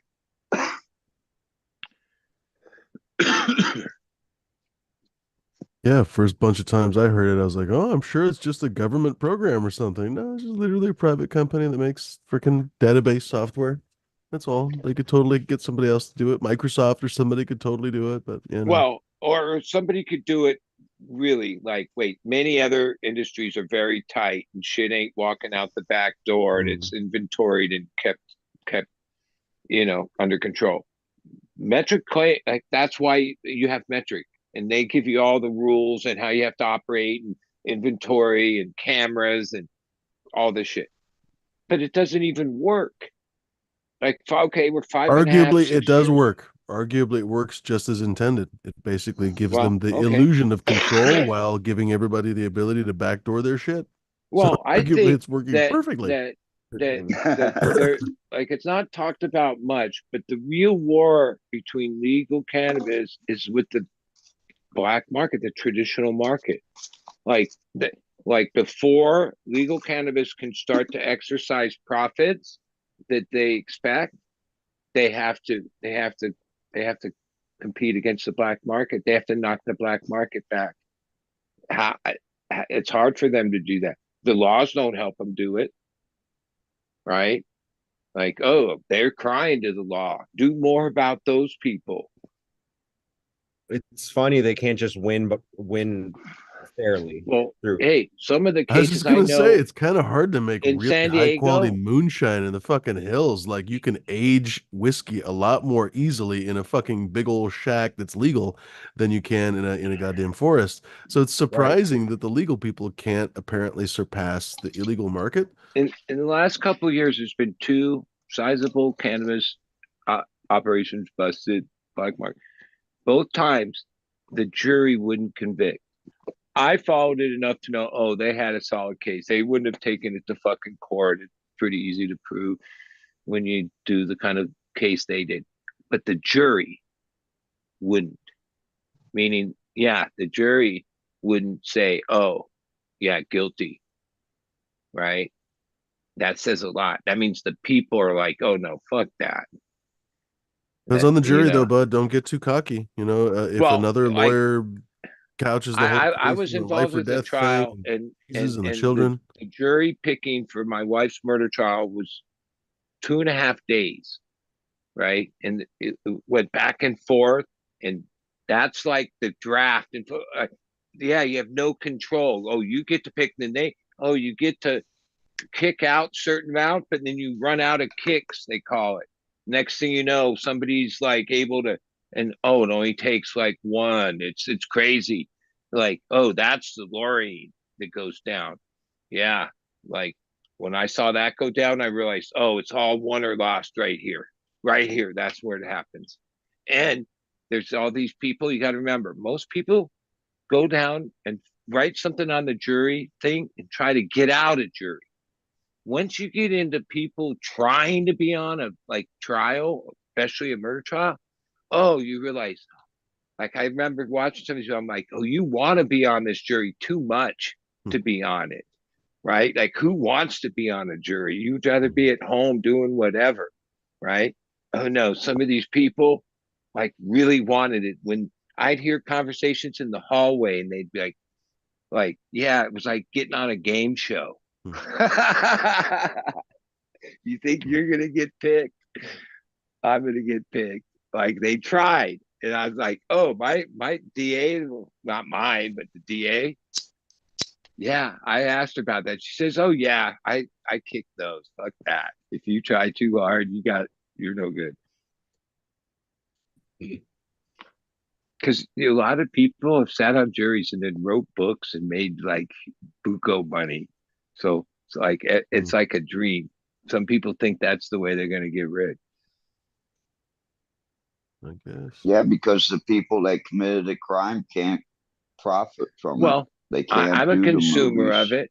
I love murder shows. Like even before my wife got murdered, it's weird. I think I might have watched so many murder shows. Murder came into my life. Like if that sounds I hope crazy, not. but well, I know that's Willed not it how into it being. works. But like even now, I still watch them like 48 hours or whatever. Like I follow those things. I love that. I don't really love it, but no, I like. Hey, like Fang, I like lawyering. I think if I stayed in school and did what I would have been a lawyer, right? Like, and yeah, it doesn't even matter. Like, I could think, oh, guilty or not. I appreciate any good lawyer. And sometimes there's some good lawyering going down. They get crafty with the like good expensive lawyers. They are pretty crafty. I'll give them that much. It's like a battle of words and mind Yeah, manipulation. yeah. And you got to know your shit and have your shit together and command the yeah. It's definitely a The difference performance between a art. good one and a bad one, right, is night and day. Yeah, I mean, like I'm an outlaw, so like I had issues with cops my whole life. My wife gets murdered now. The DA, the top DA, and these detectives, they were like representing me. I'm the victim. And I remember the Hmm. first day I sat there and I was like, I couldn't even. But then, oh man, like now that it's years later, and then that we won or the trial, you got 55 to and like they had everything covered. They didn't miss a trick. They were the best, right? The DA. Oh, I haven't called her or I sometimes just feel like saying, I just want to thank you again, even though it's been a few years. Cause like, oh, they worked. I saw from a different perspective is what I was saying. Like, Right. yeah, like, oh, Interesting. yeah, you might like think fuck the cops until all of a sudden you're in that situation. And then you're like, yeah, Right. I'm glad there's some ones that know how to do their fucking job. Cause oh, that's the big Never. thing. If one I'm little against thing bad they cops. fuck up, one little thing they fuck up, oh, that's it. You lose the case. That's how it goes. Like certain little things have to be done right. If you don't do them right, and yeah, a lot of these cops are dingleberries. I'm happy you got justice in that situation. It seems. Well, there was already one appeal that when I read it, it was like he's ridiculous. Like it didn't even make any sense, and they denied it. But yeah, that's another whole part of the system. There'll be appeals as long as he's alive. You should see the kind of appeals that the state's putting out. Yeah, well, like civil shit gets even nastier. That's what I've heard. Like real civil litigation. Yeah, that's Uncivil is what you're saying. well, here's the thing about criminal shit. It has time restraint constraints. Where then in civil, fuck man, the strategy is to string it out so long that that's part of the strategy. Nothing moves quick there, right? Unless both parties want it to. And most of the time, one party's strategy is just to string it along for a decade.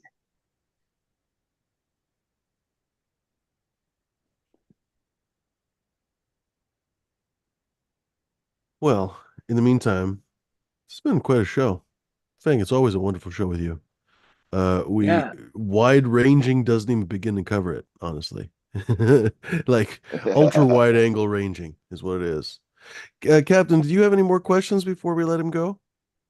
No, I think we touched on the basis that I wanted to, and I Right on. appreciate you joining us again, Michael. Yeah, it's always a pleasure. We didn't even get a And chance to talk about your new genetic that's coming out. I think it's coming out. You were teasing it on Instagram just the other day. Presumably, you'd like to Yep. talk about it. Yeah, of course. We have a new line, and it's the Dragon series. So it celebrates the Year of the Dragon, and which is coming. And basically, I see it as like almost like an inaugural collection to this new perspective that I'm putting together. There's a wide range of genetics.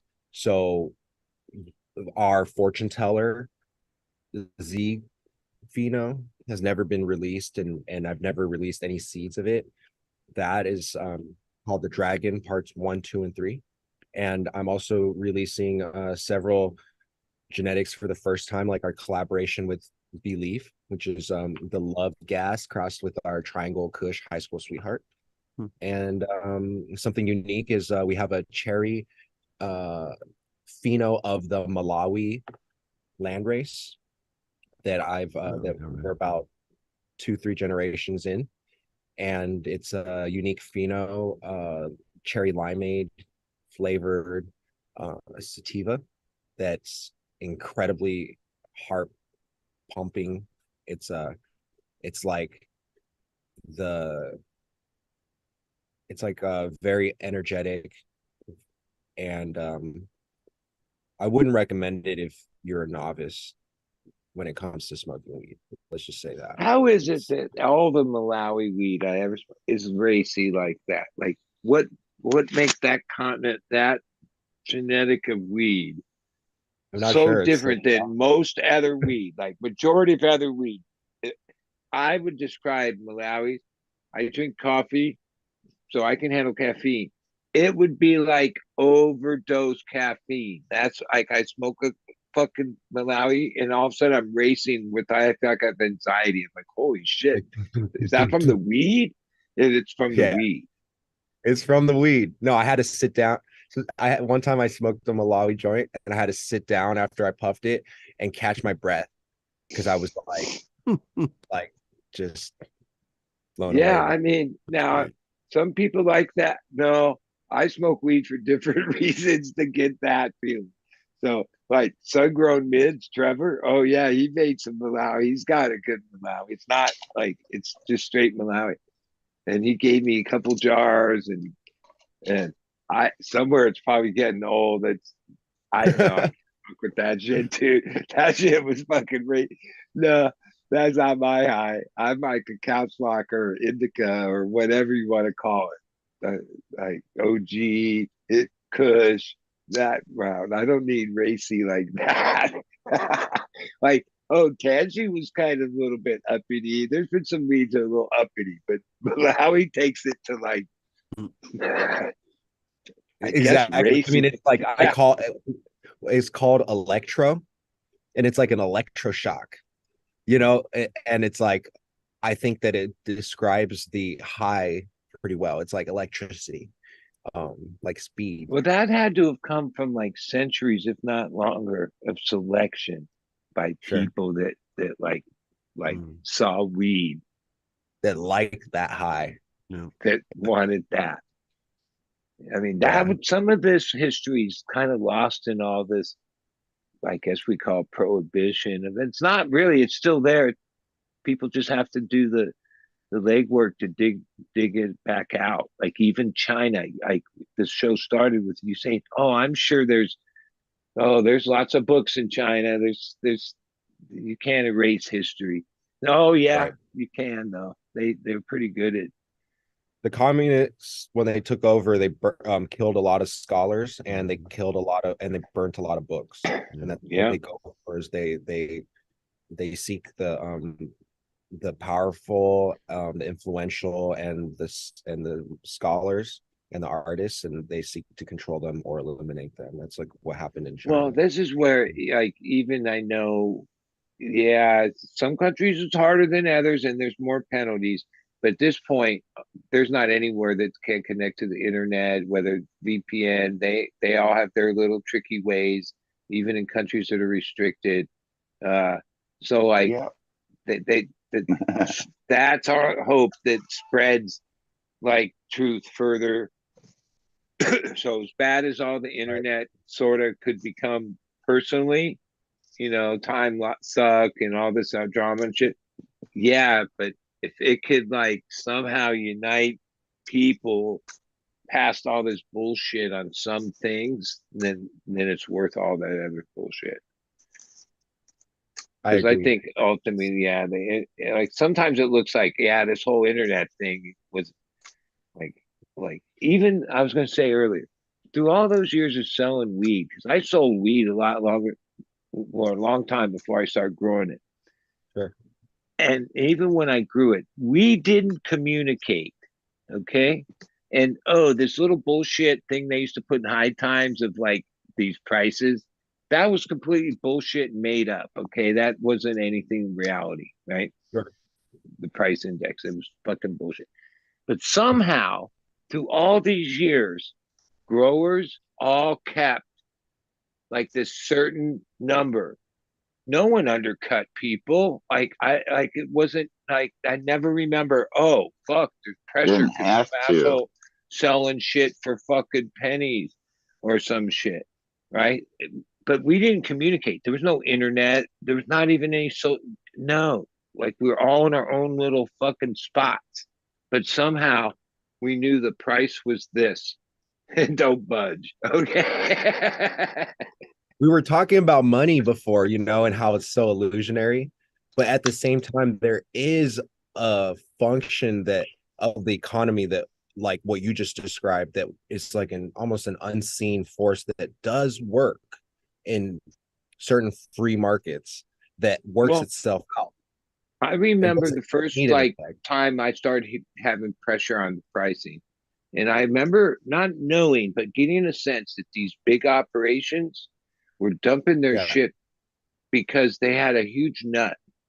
And like, this is before all the investors showed up and all this, but there was like, and they weren't as huge as these ones today, but they had a big nut, and they would just drop their price. And one thing I've learned in business, once you go down, good luck going up. Right. And we've never we've only gone down. There's never been not even a tiny correction, except for the first like 6 months, maybe first year of COVID. And that had other circumstances involved in it. People were stuck at fucking home and smoked a lot of weed and had free money from the government. Because there was a minute there, I was like, oh, this is hope. Maybe we're coming back. But that was just COVID effects. That had nothing to do with, and maybe that effect was like, I don't know how it played out, but that it seemed like shortly thereafter, everything, look, we've been in like 25% inflation on across the board, except weed. Something wrong with that picture. Wait, milk went up, everything went up, fast food went, rent went up.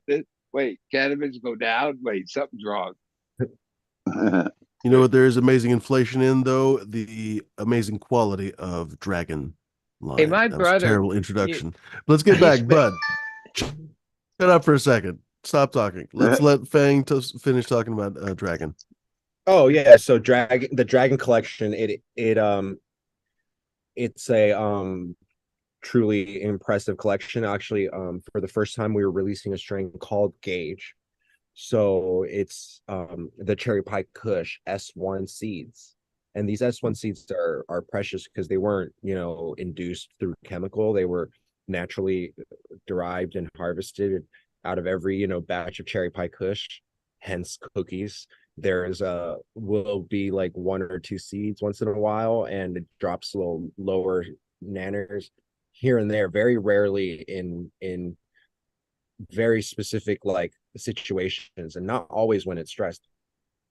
But maybe out of like 10 years of growing her, like I've accumulated about 100 seeds, like perfect tiger stripe S1 seeds, and I have these in my archive. Well, we're selling these as Gage, super limited, and they it's kind of like it's multiple moves. It is one thing to like we do claim a lot of we the cherry pie kush is truly instrumental in like the last 10 years of GGG. Besides, like we had a grape stomper era and a Mendo breath era, and then like the cherry pie kush era. And what I really wanted to do was solidify Gage as a first as a name, as a trademark, because I've been in all these trademark battles.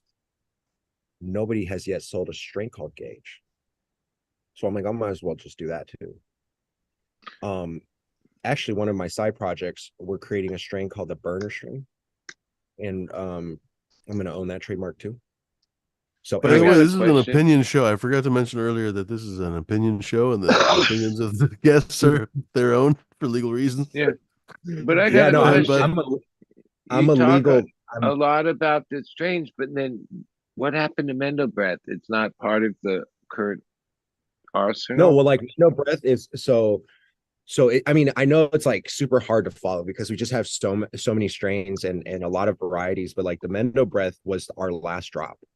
We did Okay. a collaboration with Mendo Dope Boys, and Oh yeah. the Mendo Boys kind of came up with Subcool, and now they're doing their music and breeding, and a lot of people think they bred the Mendo breath. So as a collaboration, my buddy Mr. Fungi did a song with them called the Deeper Roots, and I happened to have a root chakra release lined up that was the Mendo breath, because this pheno that I have comes out particularly like scarlet red, and it's just beautiful. I was like, totally aligns with the root chakra, and it's like a lot based. Our roots are based in Mendo breath.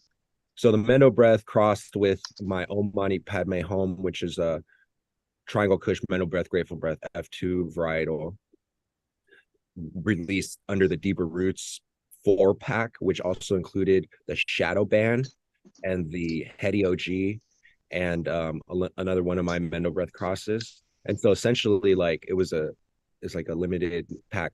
So I do revisit the Mendo breath. Also, like the Mendo breath is bred into a lot of the males and the varieties that I breed with. So like one of the dragon crosses is fortune teller crossed with my miles ahead, which is Triangle Kush Mendo breath Grateful breath.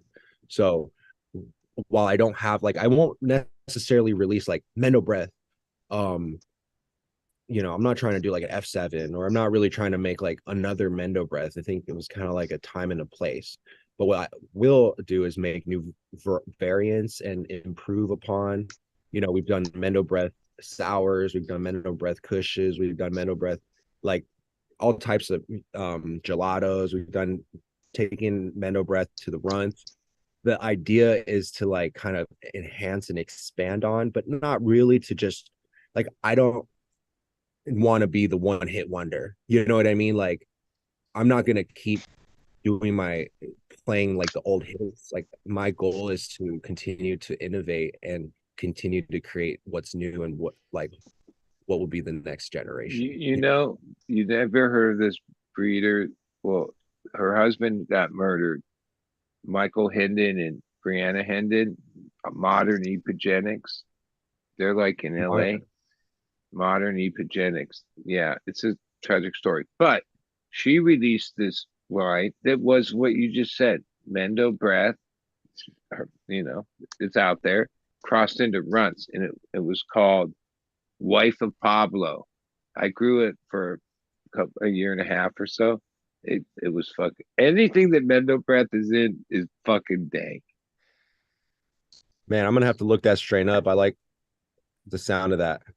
Yeah, well, Life of Michael Hendon was a young guy that was super into organics and had all this content and stuff. And him and his other partner, this grow, I don't know, he got murdered.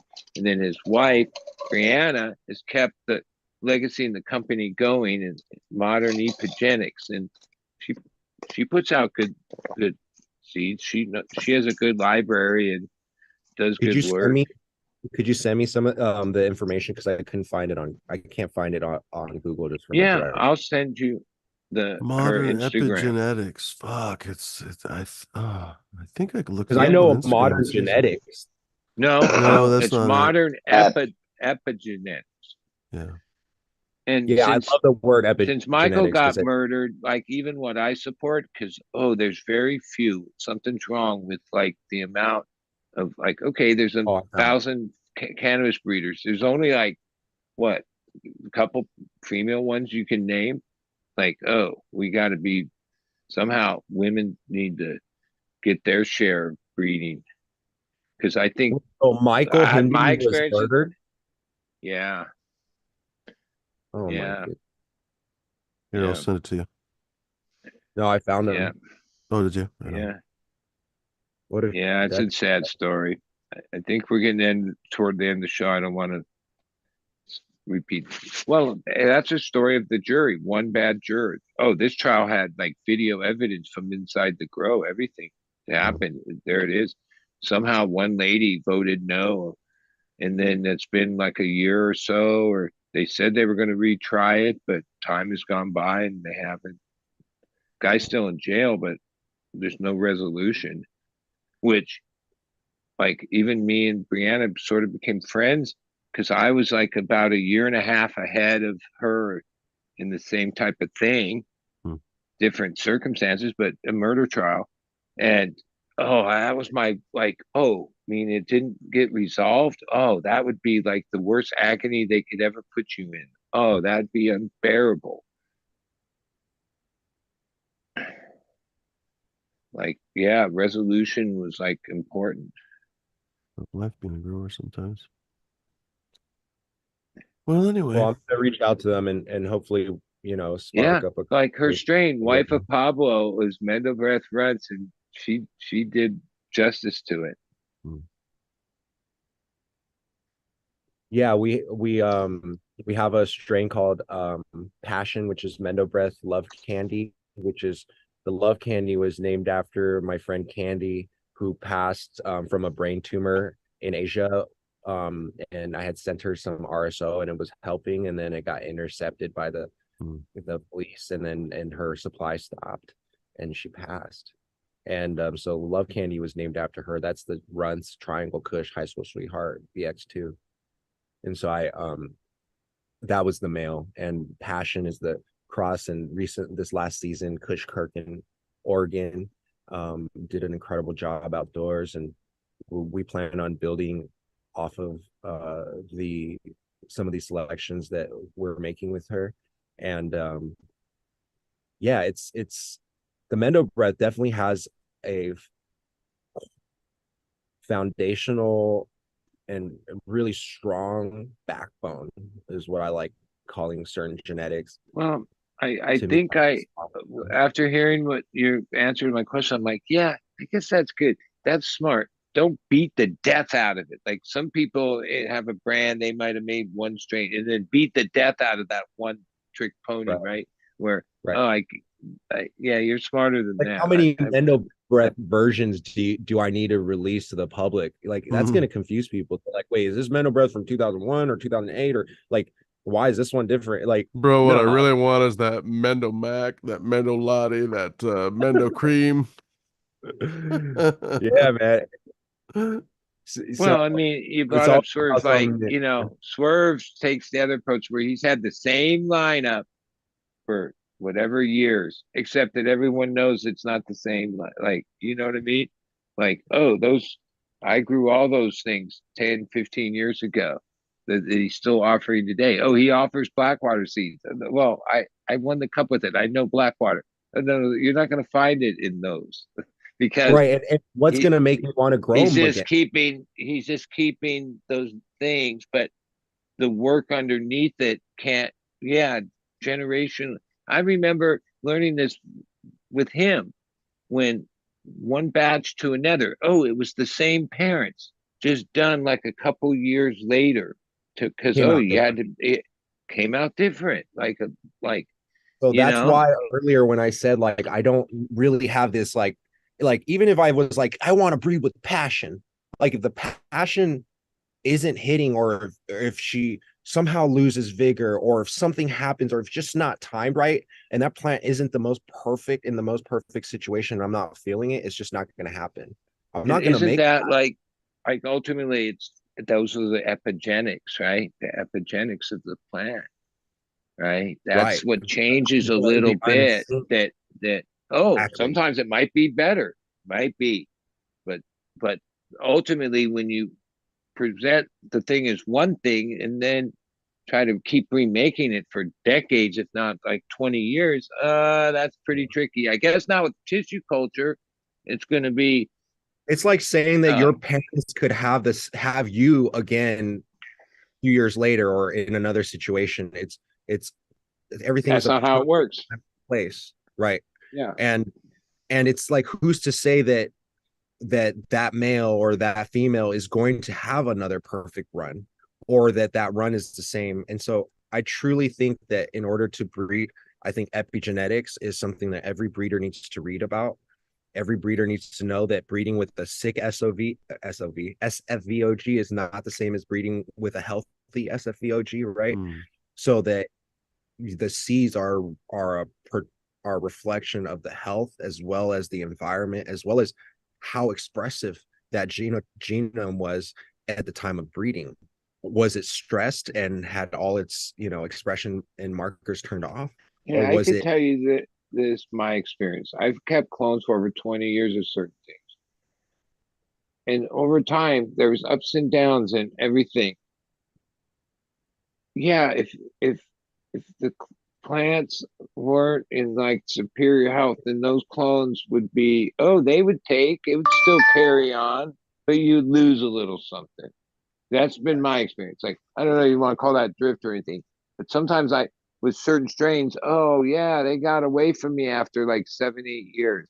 But if I look back, I was like, oh yeah, they went through the spider mite thing for this period. They had you kept having to take clones, right? It wasn't like the keeping it going stopped because of whatever else was going on. And sometimes those epigenetics, like, oh, got away from you. Other ones had stronger, like, no matter how much fucked up things were, like OG. I've had the same cut OG for like 21 years.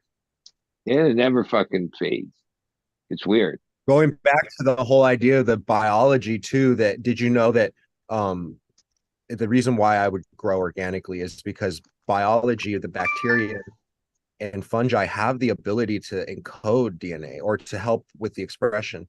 In fact, like there's actually a process called gene transfer where there's genetic modifications are being made like constantly, and a lot of this is a product of the microbial life. So I am under the impression I kind of follow the idea, this school of thought that if you place all most the most facultative and beneficial bacteria and fungi from ancient forest growths and other different parts of the indigenous microbiome, that you essentially are giving the plants the best opportunity and best chance for full expression, and that leads to better breeding. And that's kind of been our philosophy. So, and ultimately, I think it's working. Not only that, but seeds end up having hitchhikers basically of the positive microbes in a dormant state. And as soon as you put them in water, those microbes blossom in that new medium. So if you've never had XYZ microbe, it might not even have been cultured in a lab before, it might not even been named. It might be Fangus spectacularis, for all you know, if you were a scientist in a microscope, you germinate your, or what's the word I'm looking for? You inoculate your medium with that seed. So if it came from a very That's my new name, vibrant, Angus. that's it, Fangus. That'd Angus be a good on. strain. Well, don't they say that they've only Fangus like till you scratched the mangus. surface of even identifying all these all the different, like the, What even was the though, first word, bud? Or first well, they're couple words? just at the early stages, like we barely even have identified Oh all yeah, these no, I things. mean the difficulty is that a lot of those things just won't culture in a petri dish. So you can see the DNA if you just test for DNA. You can see there's a bunch of fucking DNA in there that's not categorized, but you can't culture it for one reason or another. If you think about the multiple personalities that we have within our cultures and our communities, Mm. imagine a bacterial culture. Are we really to expect that every single organism is the same personality?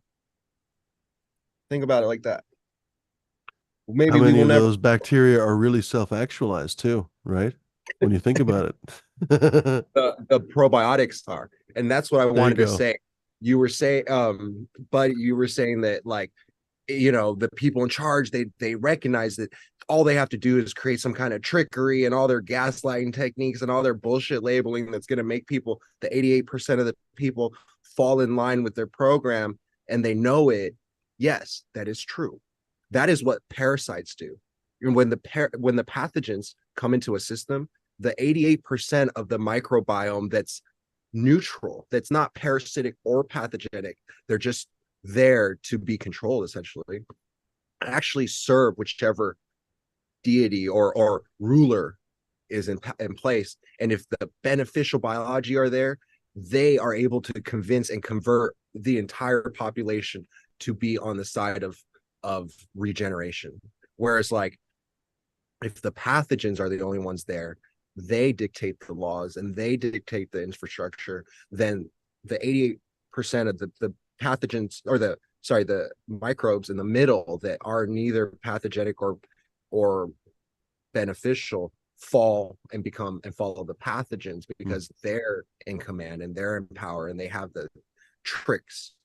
But if we can think about it from that perspective and inoculate our society with the truth, with information, with love and care, perhaps we can outcompete the parasites. Mm. We've already done it in a micro You can situation see in the Fusarium be a facultative I don't know if it's necessarily beneficial, but it's definitely not detrimental if you have a nice, happy garden. And as soon as you right. have an unhappy garden, oh shit, the whole garden dies because of fusarium, you know? True, like MRSA with people, right? Mm-hmm. Yeah, Everything falls in line when things are correct. yeah. Somehow we have to realign ourselves. That's why we're aligning ourselves with the most powerful crystals and herbs, and um and and honoring symmetry. I think there's actually, recently they came out with some kind of leaked document that showed that brain hemispheric synchronization is the key to um telepathic abilities. That'd be cool. Anyways, we don't have to go into all that. No, But that'd be yeah, interesting one day, but probably not today. Uh, can you imagine if we were telepathic? We could have this whole conversation silently, like nodding. do Everyone that starts next year. laughing. Sometimes I speak in tongues with my buddy. We get high and we just start We just start like making noises at each other. Yeah, that's pretty good. But yeah, man, it's always Or good to be on grunting. here. And like we definitely, I love the breadth of information and Yeah. knowledge and mindedness here. And you guys are one of the few vestiges left of like independent thought and what seems like creative freedom, and I love it. So thanks for having Appreciate me it. on. Yeah, man. Thanks. Yeah, Cheers. it was Anytime. good conversation, Fang. Good luck with all your endeavors. Thank you. And I hope to smoke with you one of these days. Yeah, We plan on coming out, bring some of our events to California, and also Thailand and Oregon. So I look forward to hanging out Well, with you in person. I'll actually be in Michigan probably in March or April. Hit Right me I up. on. have to go. I have to go back home to Cleveland. There you go. Okay. Yeah, they just went wreck there. Yeah, let's grab a coffee or something. I'll bring you some smoke. Okay, cool. That'd be a treat. Actually having the grape stomper or something. Holy cow. I got Well, so Fang, an absolute pleasure. It's almost the 20. We might as well bounce out here at the perfect possible time. Great to see you. Any last thoughts before we bounce? Been a great show, honestly. yeah, thank you guys so much. Check out the website gagegreen.com and follow the links on there. Highly recommend checking out gggnatural.com where we have a full line of human, plant, and pet adaptogenic herbal extracts that are fully water soluble and super high grade. We source the finest herbs in the world, and so we look forward to being back on here. Thank you for having me, Yeah, and man. everybody has a beautiful evening. Cheers, man. Good to see you. Thank you guys. Well, ladies and germs, well, we're not going to make it with the whole outros. We're just going to say happy 420, and then we're going to say our outros. In the meantime, though, it's been a great show. Hope everyone enjoyed it. We've had a delightful conversation with Fang. Always a wide-ranging discussion. Gosh, how slowly 10 seconds goes. Oh, there we go. Happy 420, everybody. Who wants to go first? I'll go first. It Go for it, was bud. like a stimulating conversation. Yeah. Like I like Fag's vibe. Like I vibe with that. Like he's got the core hippie, and I like that. That'd be a good All t-shirt. right. Core We'll hippie. see you guys. Yeah, man. Be safe. Cheers, buddy. Later. Peace, bud. Go for it, You Captain. know, Thanks again, Fumidor. Everybody out in Welcome. chat, have a good one. Stay safe. Stay warm if you're in a cold spot. And we'll see you at the next one. Indeed. Peace. Cheers, Captain. Good to see you. Ryan, you still hardcore rather? It's all yours. Later, guys. Leader.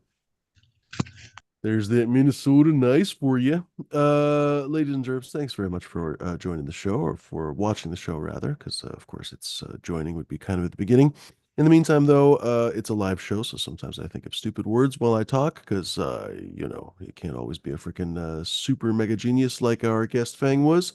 Ladies and germs, thank you for watching it, though. We're going to be here tomorrow for high noon safety meeting.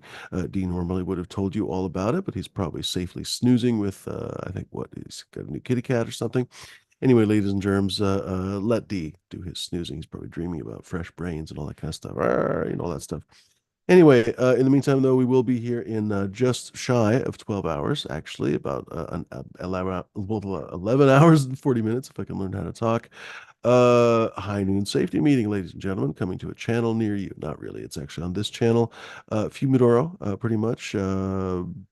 Normally, I would have had this show maybe on the bigger channel, but as some of you know, we've just been having just absolutely relentless trolling and strikes and this and that and the other thing. So the big channel's down now. Bigger channel. It's not really that big of a channel, but my bigger channel is down. This channel is currently the big channel. If you would please subscribe to Fumes of Gold and Dank Culture Collective. Those are currently my backup channels. We've been doing a few shows on Fumes of Gold. Haven't done any shows on Dank Culture Collective actually yet. Need to get on that. But in the meantime, what I think I'm going to try to do in the future, we didn't do it for this show because honestly, we just had an interview the entire show. I was thinking we will do short shows on one of the channels and then the after party on the other. And I'm probably not going to tell you which one is which because I honestly just don't want to have the trolls know ahead of time. It's sickening, honestly, the amount of bullshit that we've had to deal with. This conversation was spectacular and delightful.